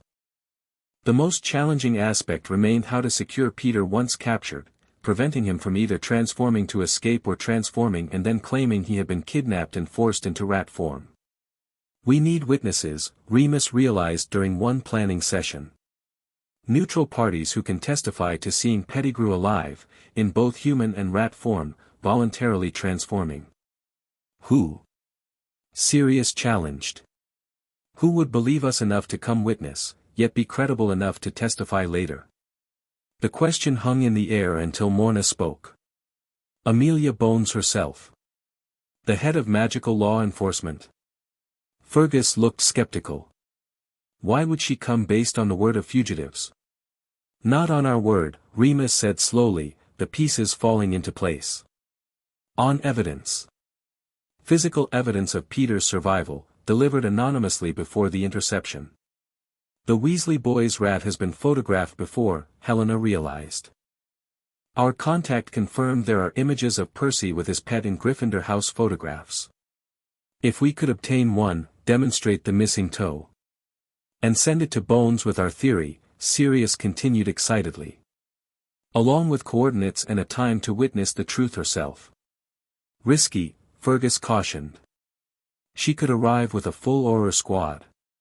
She could, Morna acknowledged. But Amelia Bones has a reputation for thoroughness and discretion. If approached correctly, she might come with minimal backup to verify the claim before committing ministry resources. It was their best chance, not just to capture Peter, but to ensure his capture led to Sirius's exoneration rather than further complications. Their Hogwarts contact was immediately tasked with securing a photograph showing Percy's rat clearly enough to identify the missing toe. 2 days before Hogsmeade, as the settlement's evacuation reached its midpoint, their outer scouts brought alarming news. Ministry Aurors had discovered and breached one of Wolf's Hollow's emergency exits, a rarely used passage half a mile from the main entrances. They haven't penetrated the inner wards yet, Connell reported. But it's only a matter of time. A day, perhaps less. And Greyback? Remus asked, the familiar question now carrying greater urgency. His pack has split into smaller groups, covering all likely escape routes from the mountain, Connell replied grimly. They're positioning for the final phase of their hunt. The timing couldn't have been worse. Just as they prepared for their critical mission in Hogsmeade, their sanctuary was on the verge of discovery. The council convened an emergency meeting that evening. We must accelerate the evacuation, Morna announced. All remaining non-essential personnel will depart tonight, using our secure tunnels. By morning, only those directly involved in tomorrow's mission will remain. Tomorrow? Sirius interrupted. The Hogsmeade visit isn't for 2 days. Plans have changed, Fergus explained. Our contact reports that Percy Weasley has received another letter from home, this one apparently more urgent. He's been granted special permission to visit Hogsmeade tomorrow to meet a family member. That's not part of our plan, Remus protested. We haven't secured the photograph for Bones yet, haven't arranged the interception properly. Nevertheless, it is our opportunity, Morna said firmly. One that coincides with necessity. By the day after tomorrow, this settlement will likely be discovered. We must act now. The accelerated timeline threw their careful plans into disarray, but they had little choice. Rapid adjustments were made, the interception point shifted to a location closer to Hogwarts, the timing recalculated, roles reassigned among the few settlement members remaining to assist. Most critically, they needed to decide what to do with Harry. The original plan had him remaining safely in Wolf's Hollow while they conducted the Hogsmeade operation. Now, with the settlement's security compromised. He comes with us, Sirius said decisively. We can't risk him being here if the ministry breaks through. But bringing him into an active operation? Remus countered, torn between competing dangers. The risk is less than leaving him here to be found by either Aurors or Greyback, Sirius insisted. At least with us, we can protect him directly. In the end, necessity dictated their choice. Harry would accompany them, staying secured in a hidden location near Hogsmeade with Helena and Connell as guards while Sirius and Remus intercepted Percy and Peter. Not ideal, but the safest option among increasingly dangerous alternatives.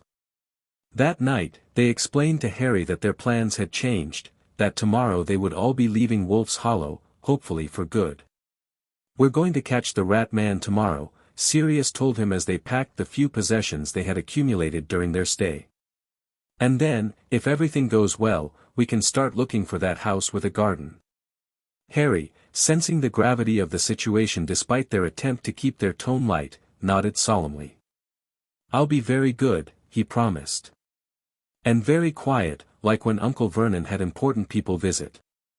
The comparison to his life at the Dursleys, where being good meant being invisible, unheard, essentially non-existent, sent a pang through both men. "You don't need to be invisible, Harry," Remus assured him gently. "Just stay with Helena and Connell while we take care of our task. It won't take long. And then we'll be together again," Harry confirmed, seeking reassurance on the point that clearly mattered most to him. "All of us." "All of us," Sirius promised, drawing the boy into a fierce hug. "Always." Dawn broke over Wolf's Hollow for what might be the last time in its current form. The settlement stood nearly empty now, with only a skeleton crew remaining, the council members, Helena and Connell, and a few others directly involved in the day's mission. Everyone else had evacuated to secondary locations scattered across Britain, ready to regroup once the immediate danger passed. Their final preparations were interrupted by the arrival of a breathless scout, one of the last remaining on the mountain's outer perimeter. "Aurors have breached the secondary wards," he reported. "They're using ward-breaking specialists now. And Greyback's pack is moving inward from all sides." "How long?" Morna asked sharply. "Hours. Maybe less." The timeline had collapsed completely. They needed to move immediately. Within minutes, their small group was ready, Sirius and Remus with wands at the ready, Harry between them holding Roar tightly, Helena and Connell equipped with emergency port keys and supplies, and a handful of Wolf's Hollow's most capable defenders as escort. The northwest tunnel remains secure, Fergus reported, indicating their escape route. "It will take you beyond the anti-apparition wards the Ministry has established. From there, you can apparate directly to the Hogsmeade location." "What about the rest of you?" Remus asked, concerned for those staying behind. Morna's weathered face revealed nothing of her own fears. "We will maintain the inner sanctum long enough for your mission to succeed. Then we will implement our final contingency plan." "Which is?" "Better you don't know," she replied with a hint of a smile. "Plausible deniability, should you be questioned later." There was no time for lengthy goodbyes. Brief embraces were exchanged, with Morna kneeling to address Harry directly. "You be brave, little one," she told him, her usually stern voice gentle. "Your pack is strong. Trust in that." Harry nodded solemnly. "Thank you for the stars," he said, referring to the crystal cave that had so delighted him. "And for helping us." "Wolf helps wolf," Morna replied simply, rising to her feet. "Now go. Quickly." Their small group moved swiftly through the increasingly empty passages of Wolf's Hollow, heading for the northwest tunnel, a narrow, winding route that Remus had never seen before. Harry kept pace admirably, clutching Sirius's hand with determination, Roar tucked securely under his other arm. The tunnel grew narrower as they progressed, the ceiling lower, until they were all crouching, moving in single file through near darkness lit only by the dim glow of wand tips. Behind them, they could occasionally hear faint sounds, stone shifting, perhaps, or distant voices, indications that the Ministry's forces were indeed breaching the settlement's outer defenses. Finally, after what seemed an eternity of hunched progress, they emerged into a small, natural cave half hidden behind a waterfall. The roar of falling water masked any sounds they might make, providing natural cover as their group gathered at the exit. "We're beyond their anti-apparition perimeter," Connell confirmed, casting detection charms. "But we should move quickly nonetheless." Final coordinates were checked, Harry was securely held between Sirius and Remus for side-along apparition, and with a series of cracks, their group vanished from the mountainside, just as the sound of voices became audible over the waterfall's roar. They reappeared in a dense copse of trees on the outskirts of Hogsmeade, far enough from the village to avoid casual detection but close enough to reach their interception point quickly. The winter day was overcast, providing additional cover as they established a small, concealed camp using magical tents that Helena had brought from the settlement. Percy Weasley is scheduled to leave the castle at 11, Connell reported, checking a spelled communication device that linked to their Hogwarts contact. He'll come via the main path to meet a family representative at the Three Broomsticks. And we intercept him where? Sirius confirmed, reviewing their hastily modified plan. Here, Helena indicated on their map. A bend in the path where it's briefly obscured from both castle and village. We'll have perhaps 20 seconds to act. Without the photograph for Bones, we're operating blind, Remus worried. No official witness, no verification. We adapt, Connell said simply. Secure Pettigrew first. The rest follows. They established Harry in the largest tent with Helena, creating a comfortable space with transfigured toys and books to keep him occupied. The boy was unnervingly quiet, his solemn eyes taking in the adult's tense movements with too much understanding. You'll be right back, he confirmed as they prepared to leave for their interception position. After you catch the rat man. Right back, Sirius promised, kneeling to meet Harry's eyes. And then no more hiding. Harry nodded, clearly trying to be brave despite his evident anxiety. I'll take care of Roar, he said seriously. We'll wait together. Leaving him was one of the hardest things either man had ever done, but they had no choice. This mission required their full attention, free from distraction or divided focus. Helena would guard him with her life, of that, they were certain. They moved into position an hour before Percy's expected arrival, concealed behind natural cover and strengthened with disillusionment charms. Connell remained in communication with their Hogwarts contact, providing real-time updates on Percy's movements. He's left the castle, Connell reported finally. Alone, carrying a small bag. Our contact confirms the rat is with him, visible in his pocket. Tension mounted as they waited, wands ready, every sense alert for both their target and potential threats. Hogsmeade bustled with its usual weekend activity in the distance, while the path from Hogwarts remained momentarily empty. Then, right on schedule, a tall, thin boy with horn-rimmed glasses appeared around the bend. Percy Weasley walked with the somewhat pompous bearing that Sirius recalled from brief encounters with the family, his school robes immaculate despite the muddy path. And there, just visible in his breast pocket, was a brown rat's head, peering out at the surroundings. Sirius felt his heart rate accelerate, rage and vindication surging through him in equal measure. Peter. After all this time, all the planning, all the sacrifices, there he was, comfortable and protected, while James and Lily lay cold in their graves. Steady, Remus murmured, sensing his friend's emotions. Wait for the signal. Percy reached the predetermined point on the path, the blind spot between castle and village. Connell gave the nod, and they moved with practiced precision. A stunning spell from Connell took Percy by surprise, dropping him unconscious before he could react. Simultaneously, Remus cast a specialized containment charm at the rat, who had begun to squirm frantically at the sudden attack. Got him. Remus confirmed as a shimmering bubble encased the rat, preventing both physical escape and transformation. Mobilicorpus on the boy, quickly, before someone comes.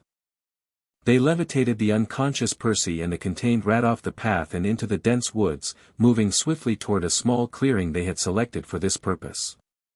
Once there, Connell revived Percy while keeping him bound with magical restraints.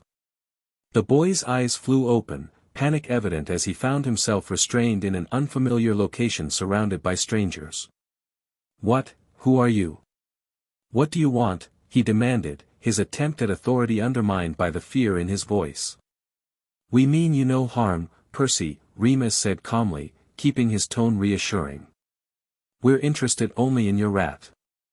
Percy's eyes darted to where his pet floated in the containment bubble, still squirming desperately.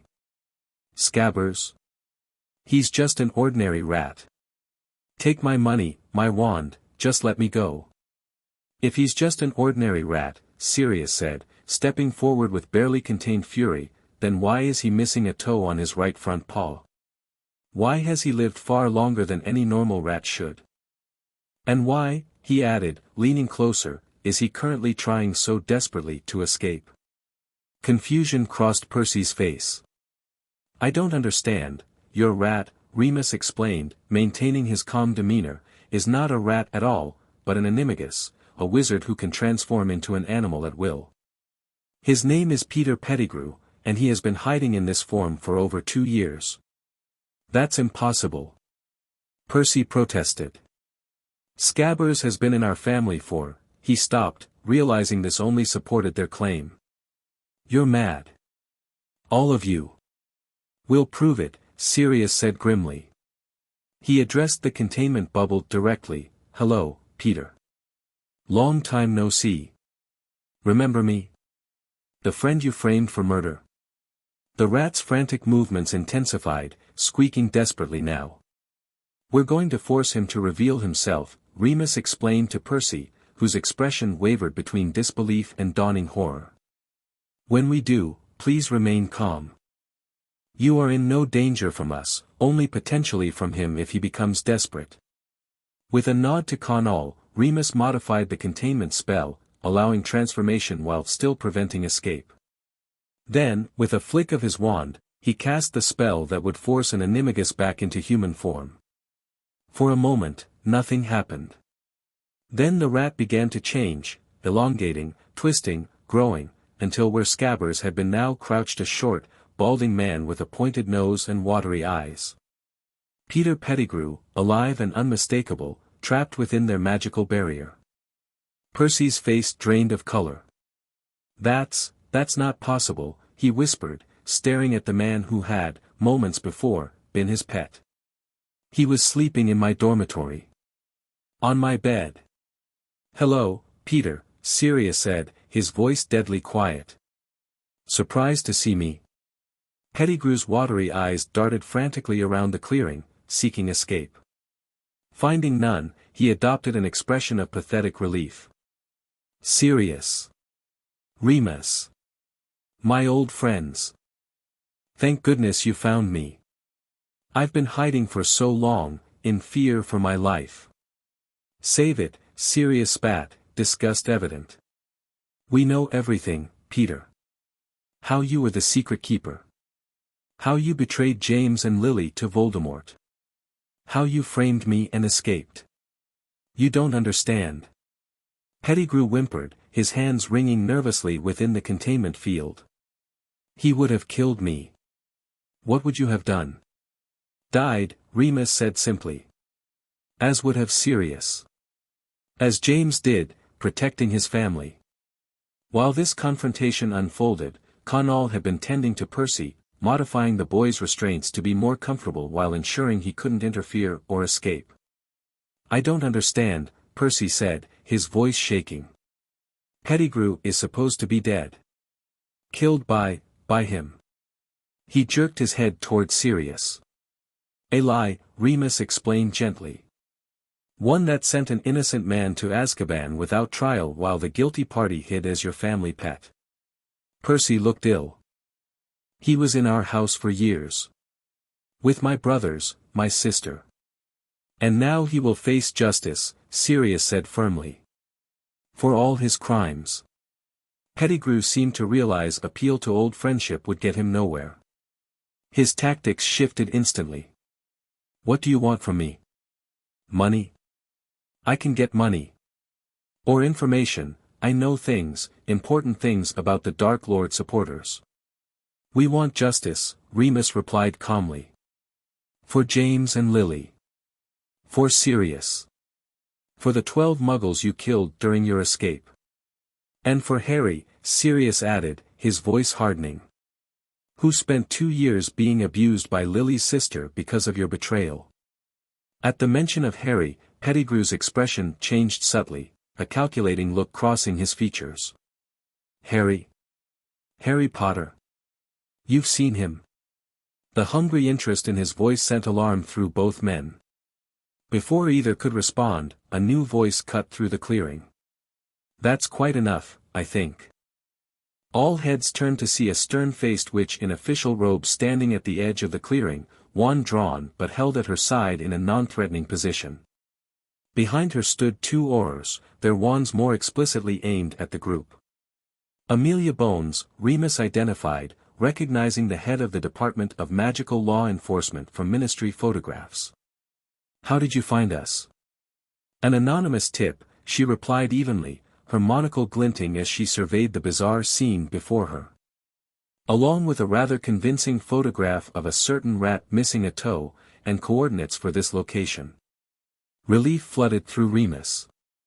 Their Hogwarts contact had come through after all, finding a way to alert Bones despite the accelerated timeline. "Then you know why we're here," Sirius said, straightening to face her directly. "You can see the truth with your own eyes." Bones's gaze moved deliberately from Sirius to the contained Pettigrew, to the bound and bewildered Percy, and back again. "What I see," she said carefully, "is a highly complicated situation involving two declared fugitives, an allegedly deceased Order of Merlin recipient, and an underage wizard apparently taken against his will." "I can explain," Sirius began, but she held up a hand to silence him. "I'm sure you can, Mr. Black.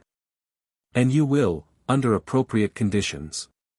She turned to her aurors. "Secure Mr. Pettigrew in separate magical restraints.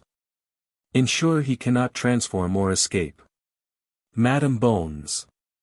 Pettigrew cried desperately. "These men kidnapped me. Forced me into this form. I've been hiding from Black, he's trying to finish what he started." "Is that so?" Bones replied, her tone suggesting she found this claim dubious at best. "How fascinating that you've been able to maintain an Animagus form for over 2 years, a remarkable magical feat few could achieve. Even more fascinating that you chose to hide as a schoolboy's pet rather than presenting yourself to the Ministry to testify against your alleged persecutor." Pettigrew's face fell as he realized his hastily constructed narrative held little credibility with the sharp-minded witch. "Mr. Weasley," Bones continued, addressing Percy directly. "How long has this rat been in your possession?" Percy, still visibly shaken, managed to answer coherently. "And not mine originally, Madam Bones. He belonged to my brother before me. He's been with our family for about 3 years. Since shortly after the events of Halloween 1981, Bones noted. How convenient." She turned her attention back to Sirius and Remus. "While this evidence is compelling, I cannot simply release declared fugitives based on a field observation, no matter how extraordinary. Standard procedure must be followed." Sirius tensed, clearly anticipating immediate arrest, but Bones surprised them with her next statement. "However, given the highly unusual circumstances, I am prepared to offer terms. Mr. Black, Mr. Lupin, if you surrender yourselves voluntarily to Ministry custody, I personally guarantee a fair investigation into these events, including proper interrogation of all parties under Veritaserum. No summary judgments. No Dementor's kiss without trial." It was more than they could have reasonably hoped for, an opportunity for the truth to emerge through official channels, with the most scrupulously fair-minded senior Ministry official overseeing the process. But Harry remained a complication. They couldn't surrender without ensuring his safety, yet couldn't openly discuss his location without potentially exposing him to danger. "We accept your terms," Remus said carefully, "with one condition. We need assurance regarding the safety of a third party who is vulnerable and uninvolved in these events." Bones raised an eyebrow. "You refer to Harry Potter, I presume?" Both men tensed, but Bones continued before they could respond. "That was not difficult to deduce, gentlemen. Your earlier conversation mentioned him specifically, and reports of his disappearance from his relative's home coincide with your activities." "He was being abused," Sirius said fiercely. "Starved, kept in a cupboard, treated worse than a house elf." "So the anonymous tip mentioned," Bones replied, her expression softening slightly. "Along with the claim that his placement there directly contradicted the Potter's will, which specified he should never go to the Dursley family. This confirmation that their communication had included details about Harry's situation brought cautious hope. Bones was acknowledging, at least tentatively, the legitimacy of their concerns for Harry's welfare. What assurances can you offer for his safety? Remus pressed. He's been through enough trauma already. Bones considered her response carefully. I can promise a full investigation into his previous living conditions, conducted by child welfare specialists rather than Aurors. I can ensure he is not returned to an abusive environment while legal proceedings determine permanent guardianship. And I can guarantee that his location and condition will be kept confidential from the press. She paused, then added with evident sincerity, I knew James and Lily Potter, Mr. Lupin. Not well, but enough to respect their courage and principles. I have no desire to see their son used as a political pawn or public spectacle. The offer was as fair as they could hope for under the circumstances.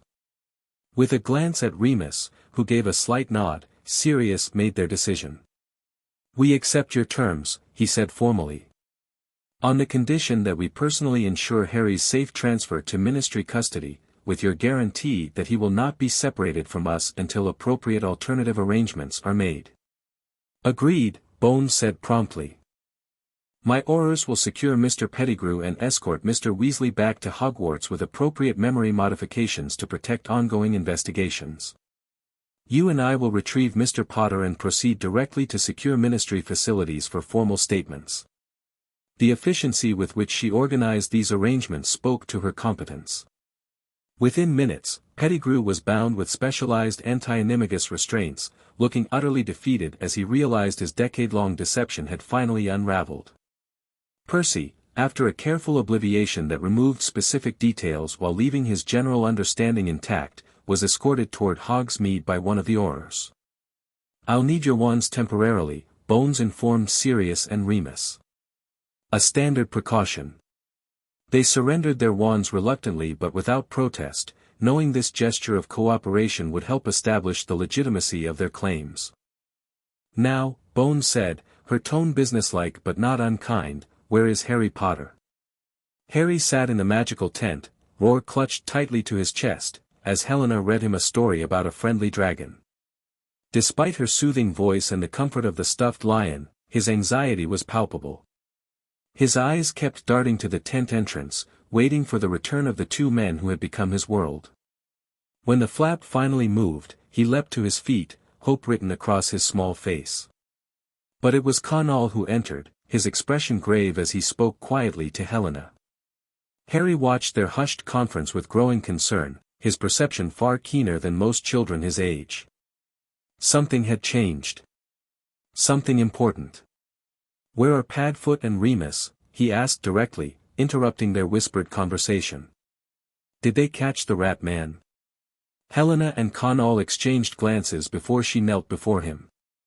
Yes, Harry, she confirmed gently. They caught him. But there's been a complication. What's a complication? Harry asked, clutching Roar tighter. It means things didn't go exactly as planned, Helena explained. The ministry, the magical government, was there too. They've taken Peter into custody, which is good. But they've also taken Sirius and Remus to answer questions. Fear flashed across Harry's face. Are they coming back?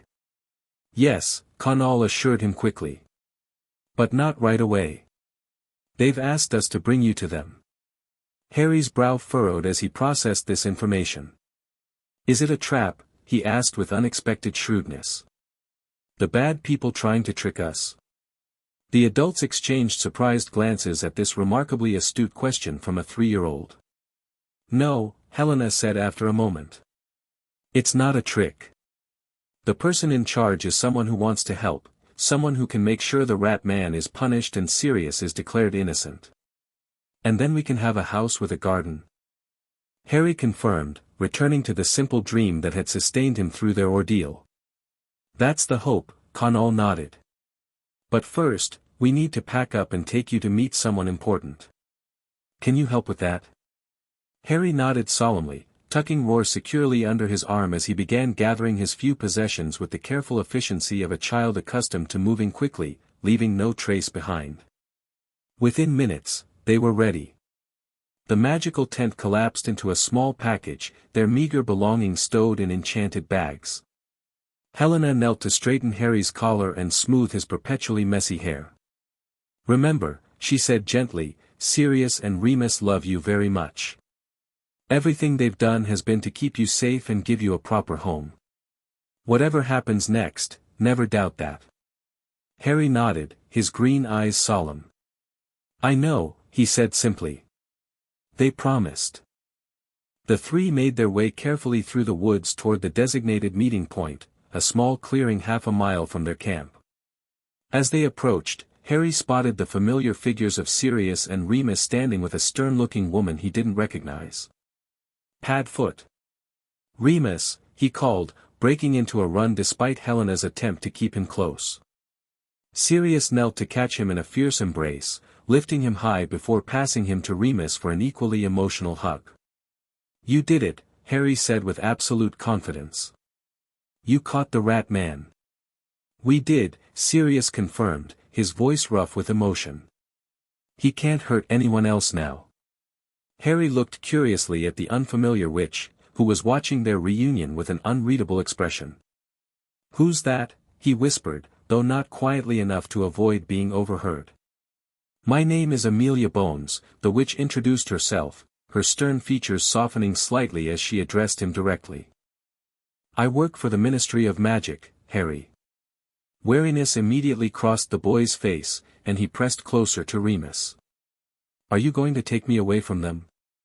The directness of the question seemed to surprise Bones, but she answered with equal directness. "Not permanently, no. But there are questions that need answering, procedures that must be followed to make sure everything is done properly." Harry considered this with remarkable gravity for his age. "So Padfoot won't have to hide anymore. And Remus can stay with us too?" "That's what we're going to determine," Bones replied carefully. "Through a fair process where everyone tells the truth." Harry nodded, apparently satisfied with this answer. He turned to Helena and Connell, who had remained a respectful distance away. "Thank you for the stars," he said solemnly, repeating the farewell he had given Morna. "And for being my friends." Helena knelt to his level, her usual composure cracking as she embraced him briefly. "You are always welcome among wolves, Harry Potter," she said softly. "Remember that." With final nods exchanged between the adults, promises to communicate when safe, assurances of continued alliance, Helena and Connell disappeared back into the forest, returning to whatever remained of Wolf's Hollow or perhaps to one of their secondary sanctuaries. "We should proceed," Bones said after they had gone. "I've arranged secure transportation directly to the ministry." She produced a small silver object, a portkey disguised as an ordinary quill. "This will take us to a private entrance, avoiding the main atrium and any unwanted attention." Sirius lifted Harry into his arms, the boy automatically wrapping his legs around his waist and arms around his neck in a practiced motion that spoke of complete trust. "It's going to feel strange," he warned Harry. "Like being pulled from behind your belly button. But I'll hold you tight the whole time." Harry nodded bravely, though his grip tightened noticeably. "Will it hurt?" "No," Remus assured him. "Just feels odd for a moment. Close your eyes if you like." As they all placed a finger on the portkey, Harry buried his face against Sirius's shoulder, roar squashed between them. Bones activated the magical transport, and with the familiar hook-behind navel sensation, they vanished from the Scottish wilderness. They reappeared in a small, plainly furnished room that appeared to be an interview space rather than a cell. No windows, a single door, and simple furniture, a table with chairs, a small couch against one wall, and what appeared to be a children's play area in one corner, complete with toys and books. "These are secure but comfortable accommodations," Bones explained as Harry cautiously lifted his head, looking around with wide eyes. "We'll conduct initial interviews here, then move to more formal settings once basic statements are recorded." She gestured to the play area. "That's for Harry, of course. I anticipated he might need occupation during adult discussions." The thoughtful provision for Harry's comfort was not what they had expected from ministry procedures, and both men felt their wariness ease slightly. Perhaps Bones truly did intend a fair process, not a railroading toward predetermined conclusions. What happens now? Remus asked, still holding protectively to Harry's hand. Now, Bones replied, we begin establishing facts. Basic statements from each of you, followed by more detailed questioning. For Mr. Black, that will eventually include veritaserum testimony, given the severity of the original charges. For Mr. Lupin, standard truth verification spells should suffice. And Harry? Sirius pressed, concern evident. He's only 3. He shouldn't be subjected to formal questioning. Agreed, Bones nodded. Child welfare specialists will conduct an age-appropriate assessment, primarily to evaluate his physical and emotional condition after his time with the Dursleys. Nothing traumatic or interrogative. It was a reasonable approach, though both men remained protective.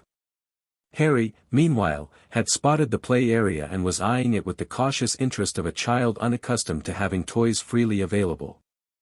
You can play if you want, pup, Sirius encouraged, setting him down gently. We'll be right here talking with Madam Bones. Harry hesitated, looking between the adults and the toys. Is it allowed? He asked in a small voice that revealed too much about his previous home life. Of course, Bones herself assured him, her stern countenance softening noticeably. That's why they're here. For you to use while the grown-ups have a boring conversation. This reassurance from the authority figure seemed to convince Harry. He made his way to the play area, Roar still clutched in one arm, and began cautiously examining the toys as if expecting them to be snatched away at any moment. Bones watched this interaction with a thoughtful expression before turning back to Sirius and Remus. Perhaps we should begin with the events immediately following the Potters' deaths, she suggested, conjuring a self-writing quill and official parchment. Mr. Black, from your perspective first. The next several hours passed in detailed recounting of events, Sirius's confrontation with Peter, his arrest and imprisonment without trial, his escape upon realizing Harry might be in danger. Remus described his years believing Sirius guilty, his reunion with his old friend, their discovery of Harry's condition at the Dursleys, and their subsequent flight. Both men carefully edited their narrative to minimize Wolf's Hollow's involvement, describing it only as a remote community that offered temporary sanctuary, without details that might expose the settlement to ministry investigation. Throughout this process, they kept Harry in their peripheral vision. The boy played quietly, occasionally bringing toys to show them during breaks and questioning, but mainly keeping himself occupied with remarkable self-sufficiency for his age. He's unusually self-contained for a 3-year-old, Bones observed during one such interlude, as Harry carefully constructed a tower of magical blocks that changed color when properly aligned. Most children that age require constant attention. The Dursleys punished him for seeking attention, Remus explained quietly. He learned to entertain himself silently to avoid provoking them. A flash of something, anger, perhaps, crossed Bones's usually impassive features. I see, she said shortly. That will factor into our investigation of his previous placement. By late afternoon, preliminary statements had been recorded, and Harry was showing signs of fatigue, rubbing his eyes, his movements becoming slower. I think that's enough for today, Bones decided, noticing the boy's drooping posture. We've covered the essentials. Tomorrow we'll proceed with veritaserum testimony and specialized interviews. And tonight? Sirius asked, the question that had been foremost in his mind. What happens to Harry? Standard procedure would place him in ministry care facilities while investigations proceed, Bones began, raising a hand to forestall their immediate protests. However, given the unusual circumstances and the obvious bond formed between you, I've authorized temporary joint custody under secure ministry supervision. Relief flooded both men at this unexpected concession. They had feared immediate separation, with Harry placed with strangers while their case progressed. Thank you, Remus said sincerely. That's more consideration than we anticipated. Don't mistake practical compassion for leniency, Mr. Lupin, Bones cautioned. There will still be a full investigation, and all legal procedures will be followed. But traumatizing a child who has already suffered serves no one's interests, least of all justice. She arranged for them to be escorted to secure quarters within the ministry, essentially a small apartment with basic amenities, magical monitoring, and guards posted outside. Not freedom, but far from the cells in the ministry's detention area they had feared. Harry, exhausted from the day's events, fell asleep almost immediately after a simple dinner, curled between Sirius and Remus on a transfigured bed, Roar clutched to his chest as always. "What do you think?" Sirius whispered as they watched the boy sleep. "Is this going our way, or are we being lulled into a false sense of security?" "Bones seems genuinely fair-minded," Remus replied thoughtfully. "And the evidence is overwhelmingly in our favor now that they have Peter. But politics could still intervene," Sirius finished grimly. "The ministry might prefer a convenient scapegoat to admitting they imprisoned an innocent man without trial." "We have an advantage they don't expect," Remus reminded him. "The Potters will. If it specifies you as guardian and explicitly excludes the Dursleys as you remember." "Then Dumbledore deliberately contravened their wishes," Sirius nodded. "That alone could shift the balance in our favor, regardless of other considerations." They fell silent, watching Harry's peaceful breathing, the occasional twitch of his face as he dreamed. Whatever challenges awaited tomorrow, tonight they were together, their small pack intact despite the odds stacked against them. "We've come this far," Sirius murmured, reaching across Harry to squeeze Remus's shoulder. "We'll see it through to the end." Together, Remus agreed, the certainty in his voice belying the anxiety neither could fully suppress. For Harry's sake, they would face whatever came next, Veritaserum interrogations, formal hearings, public scrutiny. The path to true freedom, to that house with a garden Harry so desperately wanted, lay through the ministry's labyrinthine procedures and politics.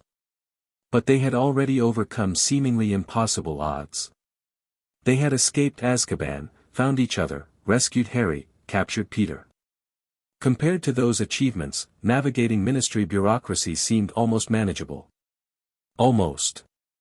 The next 3 days passed in a blur of interviews, testimony, and legal procedures. Sirius underwent Veritaserum questioning, the truth serum revealing his complete innocence in the deaths of the Potters and the Muggles Peter had killed during his escape. Remus provided corroborating testimony under truth verification charms. Most significantly, Peter Pettigrew himself confessed under Veritaserum, unable to maintain his lies under the potion's influence. His admission of being the Potter's secret keeper, of framing Sirius, of living as the Weasleys' pet for years, all matched exactly with Sirius and Remus's account. Harry, meanwhile, was gently interviewed by child welfare specialists, who documented his physical condition, significantly improved from the malnourishment evident in medical scans taken upon his arrival, and his emotional attachment to Sirius and Remus. He displays clear secure attachment behaviors with both men, the specialist reported to Bones during a case review. Separation anxiety when they're not visible, immediate comfort in their presence, appropriate trust balanced with the wariness one would expect given his history. Breaking that bond now would cause significant trauma. Throughout this process, they remained in ministry custody, comfortable but confined, with Harry as their primary focus. They established routines to maintain his sense of security, regular meals, bedtime stories, simple lessons and games during the day when they weren't being interviewed separately. On the 4th day, Amelia Bones called them to a formal meeting in her office, a large, austere space dominated by a massive desk and lined with filing cabinets that occasionally shuffled their contents with soft clicking sounds. "Gentlemen," she greeted them as they entered, Harry between them holding both their hands. "Please, sit." 3 chairs awaited them, including a smaller one clearly conjured specifically for Harry. This thoughtful detail suggested the meeting might bring positive news rather than further complications. "I'll come directly to the point," Bones said once they were seated, Harry perched between them with Roar in his lap. "The preliminary investigation has been completed, with findings that support your account in all significant aspects." Relief surged through both men, though they maintained composed expressions, aware of Harry watching them carefully for cues about how to react. Peter Pettigrew has been formally charged with treason, murder, and accessory to murder, Bones continued. His trial is scheduled for next month, though given his Veritaserum confession, the outcome is virtually certain. He will likely spend the remainder of his life in Azkaban.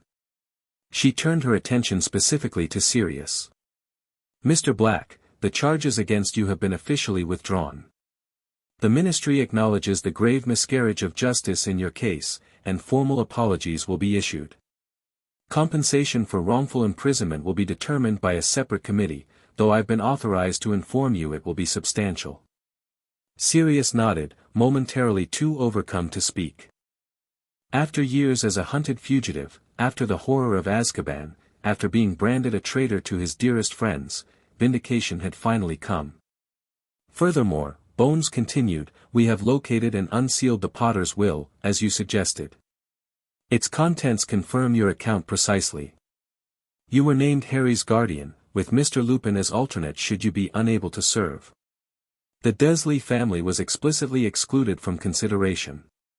Her expression hardened slightly.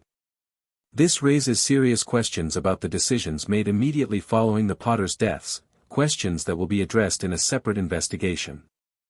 The implications were clear. Dumbledore, who had placed Harry with the Dursleys despite the will's specifications, would face scrutiny for his actions. But that was a battle for another day. What happens now? Remus asked, the question that concerned them most. With Harry? Bones's stern features softened as she regarded the boy, who was watching the proceedings with solemn attention, clutching Roar as if the stuffed lion might help him understand the adult conversation. The Child Welfare Committee has reviewed all evidence and testimony, she said. Their recommendation, which I have approved, is that guardianship be awarded to Sirius Black as specified in the Potter's will, with Remus Lupin granted secondary guardian status. Joy surged through both men, but Bones held up a hand to indicate she wasn't finished. There are conditions, she cautioned. Regular welfare checks for the first year. Appropriate accommodation must be established, no more living on the run. And regarding Mr. Lupin's condition, Remus tensed, anticipating the usual restrictions placed on werewolves regarding proximity to children. Proper safety measures must be implemented for full moon periods, Bones continued. But given the evidence that Mr. Lupin has access to Wolfsbane potion and secure transformation facilities, the committee sees no reason to limit his guardian role based solely on lycanthropy.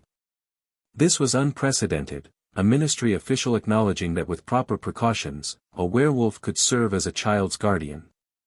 The progressive stance left Remus momentarily speechless. When can we leave?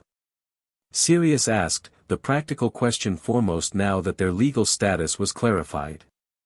Today, if you wish, Bones replied. The paperwork has been prepared. Once signed, you'll be free to establish your household wherever you choose. She paused. Though I would recommend somewhere with established magical protections. Mr. Potter's celebrity status hasn't diminished during his absence. Harry, who had been listening with the intense concentration of a child trying to understand adult matters beyond his full comprehension, suddenly spoke up. Does this mean we can have a house with a garden now? He asked, the simple question cutting through all the legal and procedural complexities to the heart of what mattered to him. Bones's stern facade cracked completely at this, a genuine smile transforming her features. Yes, Mr. Potter, she confirmed gently. You can have a house with a garden now. Harry beamed, his whole face lighting up with joy. And Padfoot and Remus will stay with me? Forever. Forever, Sirius promised fiercely, his voice rough with emotion. Just as your parents wanted. The formal process of signing guardianship papers seemed almost anticlimactic after everything they had endured. Quills scratched on parchment, magical seals were applied, and with surprising simplicity, they were suddenly, officially, legally a family. One last matter, Bones said as they prepared to leave her office. The press is aware that something significant has occurred involving Sirius Black and Peter Pettigrew. They do not yet know about Harry Potter's involvement, but that information will inevitably emerge. We'd prefer to keep him out of the spotlight, Remus said immediately, protective instincts flaring. As would I, Bones agreed. But complete privacy may be impossible given the public interest in both Mr. Black's exoneration and Mr. Potter's welfare. My recommendation is a single, controlled statement released through official channels, followed by a period of complete privacy that the ministry will enforce through anti-harassment statutes. It was a reasonable compromise, and better than being ambushed by reporters seeking sensational headlines about the boy who lived. One condition, Sirius stipulated. No photographs of Harry. His face stays private. Agreed, Bones said promptly. I'll have a draft statement prepared for your approval before release. As they left the ministry through a private exit, Harry riding on Sirius's shoulders while Remus carried their few possessions, the reality of their new situation began to sink in. They were free. Truly free. No longer fugitives, no longer hiding, no longer hunted. Where do we go now? Harry asked as they emerged into the late afternoon sunlight, blinking after days inside the ministry's windowless depths. To our garden house. The innocent question brought home the practical challenges still facing them. They had legal freedom but no actual home, no furnishings, nothing prepared for Harry's arrival. First to a temporary place, Remus explained gently. Just for a little while until we find our perfect house with a garden. The leaky cauldron? Sirius suggested. Private room, accessible to Diagon Alley for supplies, magically secure. Remus nodded in agreement. Good transitional option while we house hunt. They made their way to the Wizarding Inn, Harry wide-eyed at his first real exposure to the magical world beyond Wolf's Hollow. The leaky cauldron's proprietor, Tom, nearly dropped a glass when Sirius Black walked in with Harry Potter on his shoulders, but quickly recovered his professional demeanor when Remus quietly mentioned ministry business and requested their most private suite. That evening, in a comfortable if somewhat shabby room above the pub, they began planning their future in earnest. Harry, exhausted by the day's emotions and experiences, fell asleep early, roar tucked under his chin. We need a proper home, Sirius said softly, watching the sleeping child. Somewhere with space, security, and yes, a magnificent garden. Not in London, Remus added. Somewhere with grounds for him to play safely, away from public scrutiny. I have properties, Sirius mused. Black family holdings I've never used. One in Yorkshire might be suitable, secluded, extensive gardens already established, strong magical protections. We should visit it tomorrow, Remus suggested. See if it feels right. Sirius nodded, then asked the question that had been hovering between them. What about Wolf's Hollow? Should we try to contact them? Let them know we succeeded. Remus considered this carefully. Not directly, he finally decided. Any communication might be traced, especially now when the ministry is likely monitoring us despite our cleared status. But perhaps an article in the Quibbler? Something with coded language they would recognize. Clever, Mooney, Sirius grinned. Always the strategic one. They continued planning well into the night, practical matters of housing, finances, Harry's education, security arrangements. The challenges ahead were significant but manageable compared to what they had already overcome. The following morning, the Daily Prophet's headline screamed, Sirius Black innocent. Peter Pettigrew alive and captured. The front-page article detailed the sensational revelations, including Pettigrew's confession and the ministry's acknowledgement of its catastrophic failure in sending Black to Azkaban without trial. A smaller sidebar article, more controlled in tone, noted that Harry Potter had been relocated to the guardianship of his godfather, Sirius Black, as specified in James and Lily Potter's will. It made no mention of his previous living conditions or his time with Remus and Sirius while they were fugitives, evidence of Bones's influence in managing the narrative. Could be worse, Sirius observed, scanning the articles while Harry happily devoured a breakfast far more elaborate than anything they could have provided in Wolf's Hollow. At least they're focusing on Peter's treachery rather than making us into heroes. The hero narrative will come, Remus predicted. Give it time. Once the initial shock fades, they'll want the heartwarming story of Harry rescued from obscurity by his devoted godfather. Let them speculate, Sirius shrugged. We know the truth. After breakfast, they visited Gringotts, where Sirius accessed the Black family vaults for the first time in years. The goblins, indifferent to wizarding justice systems, treated him with the same brusque efficiency they showed all wealthy clients. His financial status was clarified, the Black fortune remained intact, having continued generating interest during his imprisonment. We'll need to establish a trust for Harry, Sirius decided as they left the bank. The Potter vaults are his by birthright, but additional security never hurts. And a fund for Wolf's Hollow, Remus added quietly. Anonymous, through goblin channels. They risked everything for us. Sirius nodded agreement. Substantial enough to rebuild whatever the Ministry raid damaged. It's the least we can do. They spent the remainder of the day visiting the Yorkshire property Sirius had mentioned, a sprawling stone manor house set amid rolling hills, with extensive gardens somewhat overgrown from neglect but structurally sound. Harry explored the grounds with unrestrained delight, especially captivated by a small stream running through the property's edge. "Can I play in it?" he asked, eyes wide with the novelty of open water. "When it's warmer." "Of course," Sirius promised. "We'll teach you to swim too." "And can I have flowers?" Harry continued, clearly working through his mental list of dream home requirements. "All kinds. And trees to climb." "All the flowers you want," Remus assured him. "We'll plant them together." The house itself needed work, cleaning, updating, removing some of the more unsavory Black family artifacts. But it had potential, with large, light-filled rooms, a modern kitchen, by wizarding standards, and enough space for each of them to have privacy while maintaining the close-knit family unit they had formed. "What do you think, Harry?" Sirius asked as they concluded their tour. "Could this be our home?"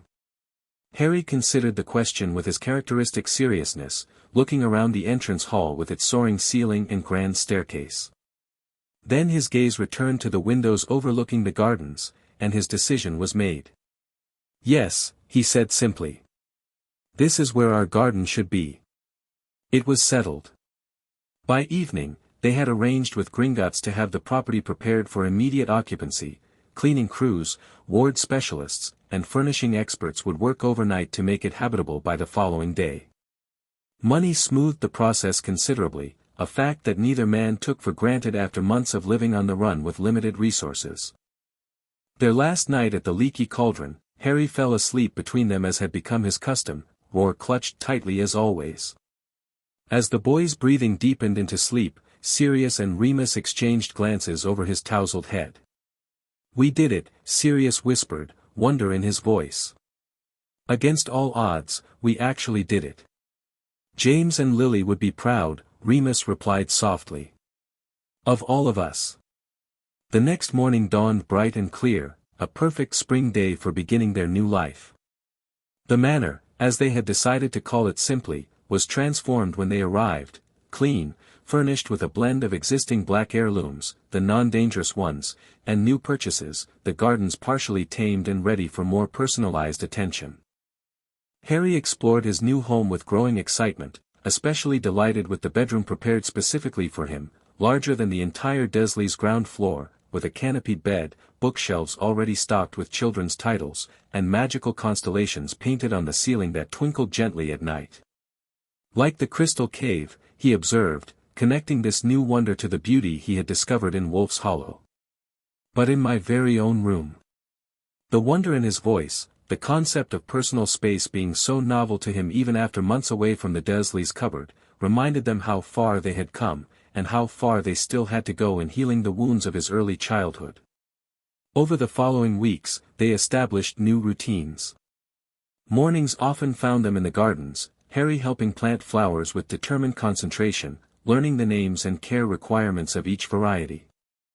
Afternoons might bring lessons, simple reading and numbers for Harry, estate management for Sirius, who had never expected to run a household, research into improved wolfsbane formulations for Remus.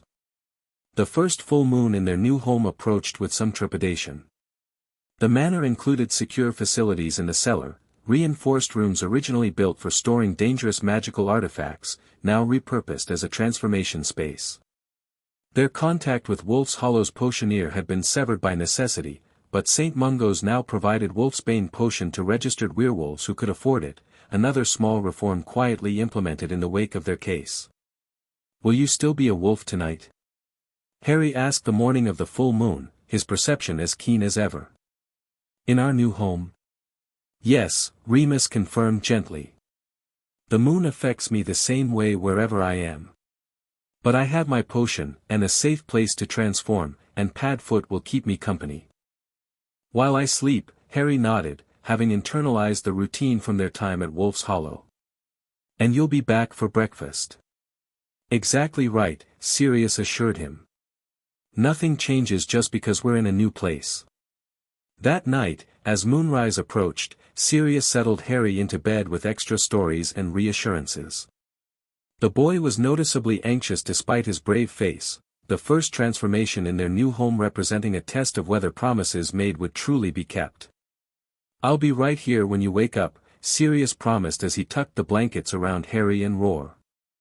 "And Remus will join us for breakfast, just like always."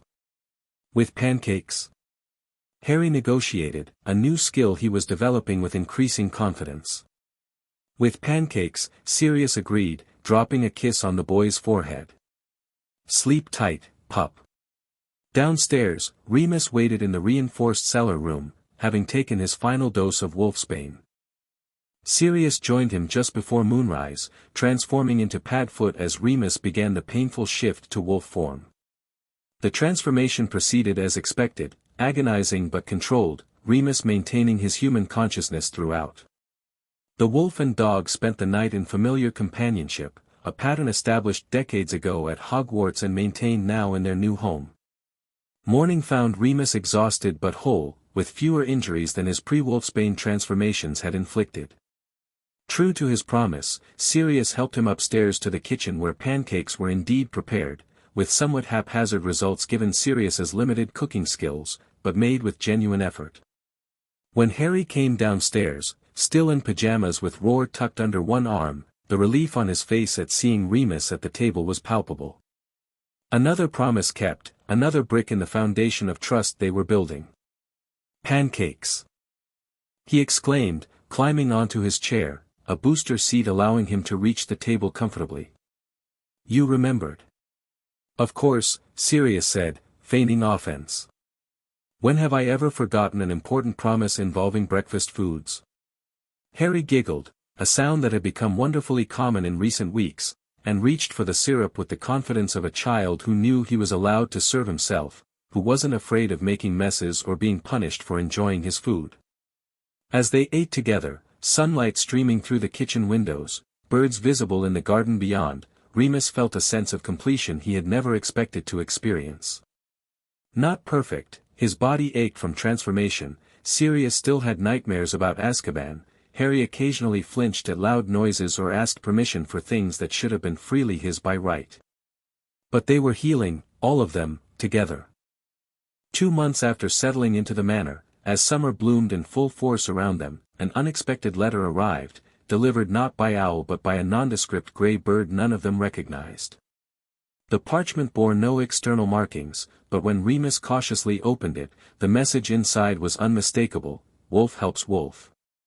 Sanctuary rebuilt, strengthened.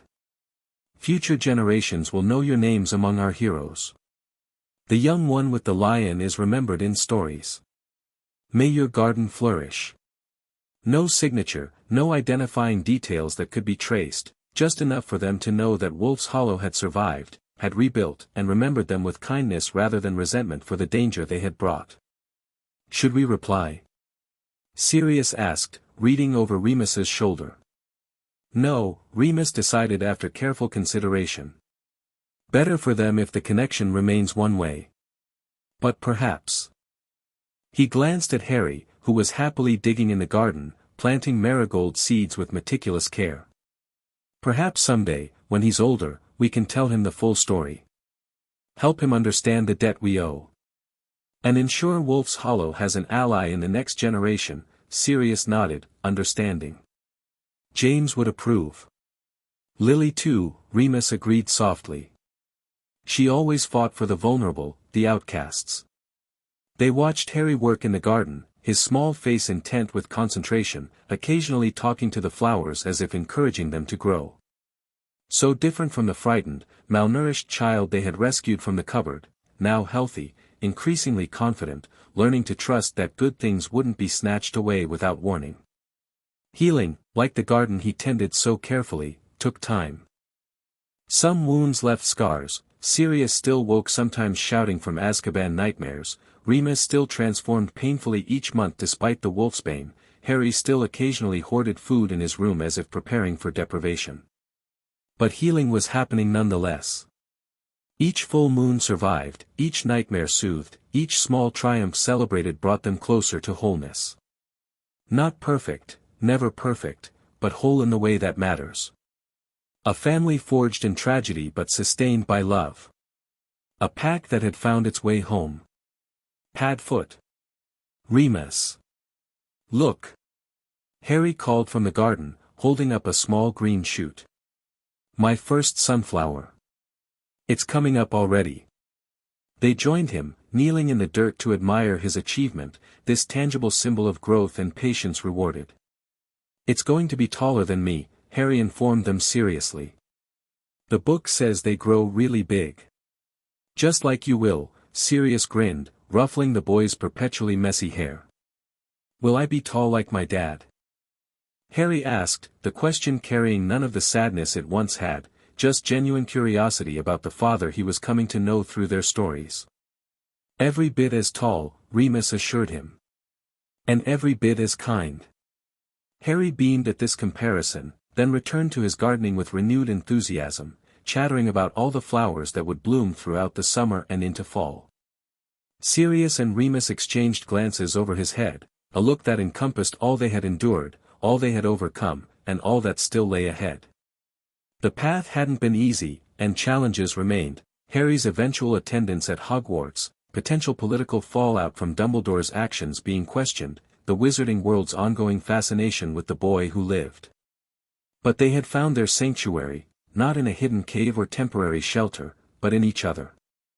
In the family they had formed against all odds.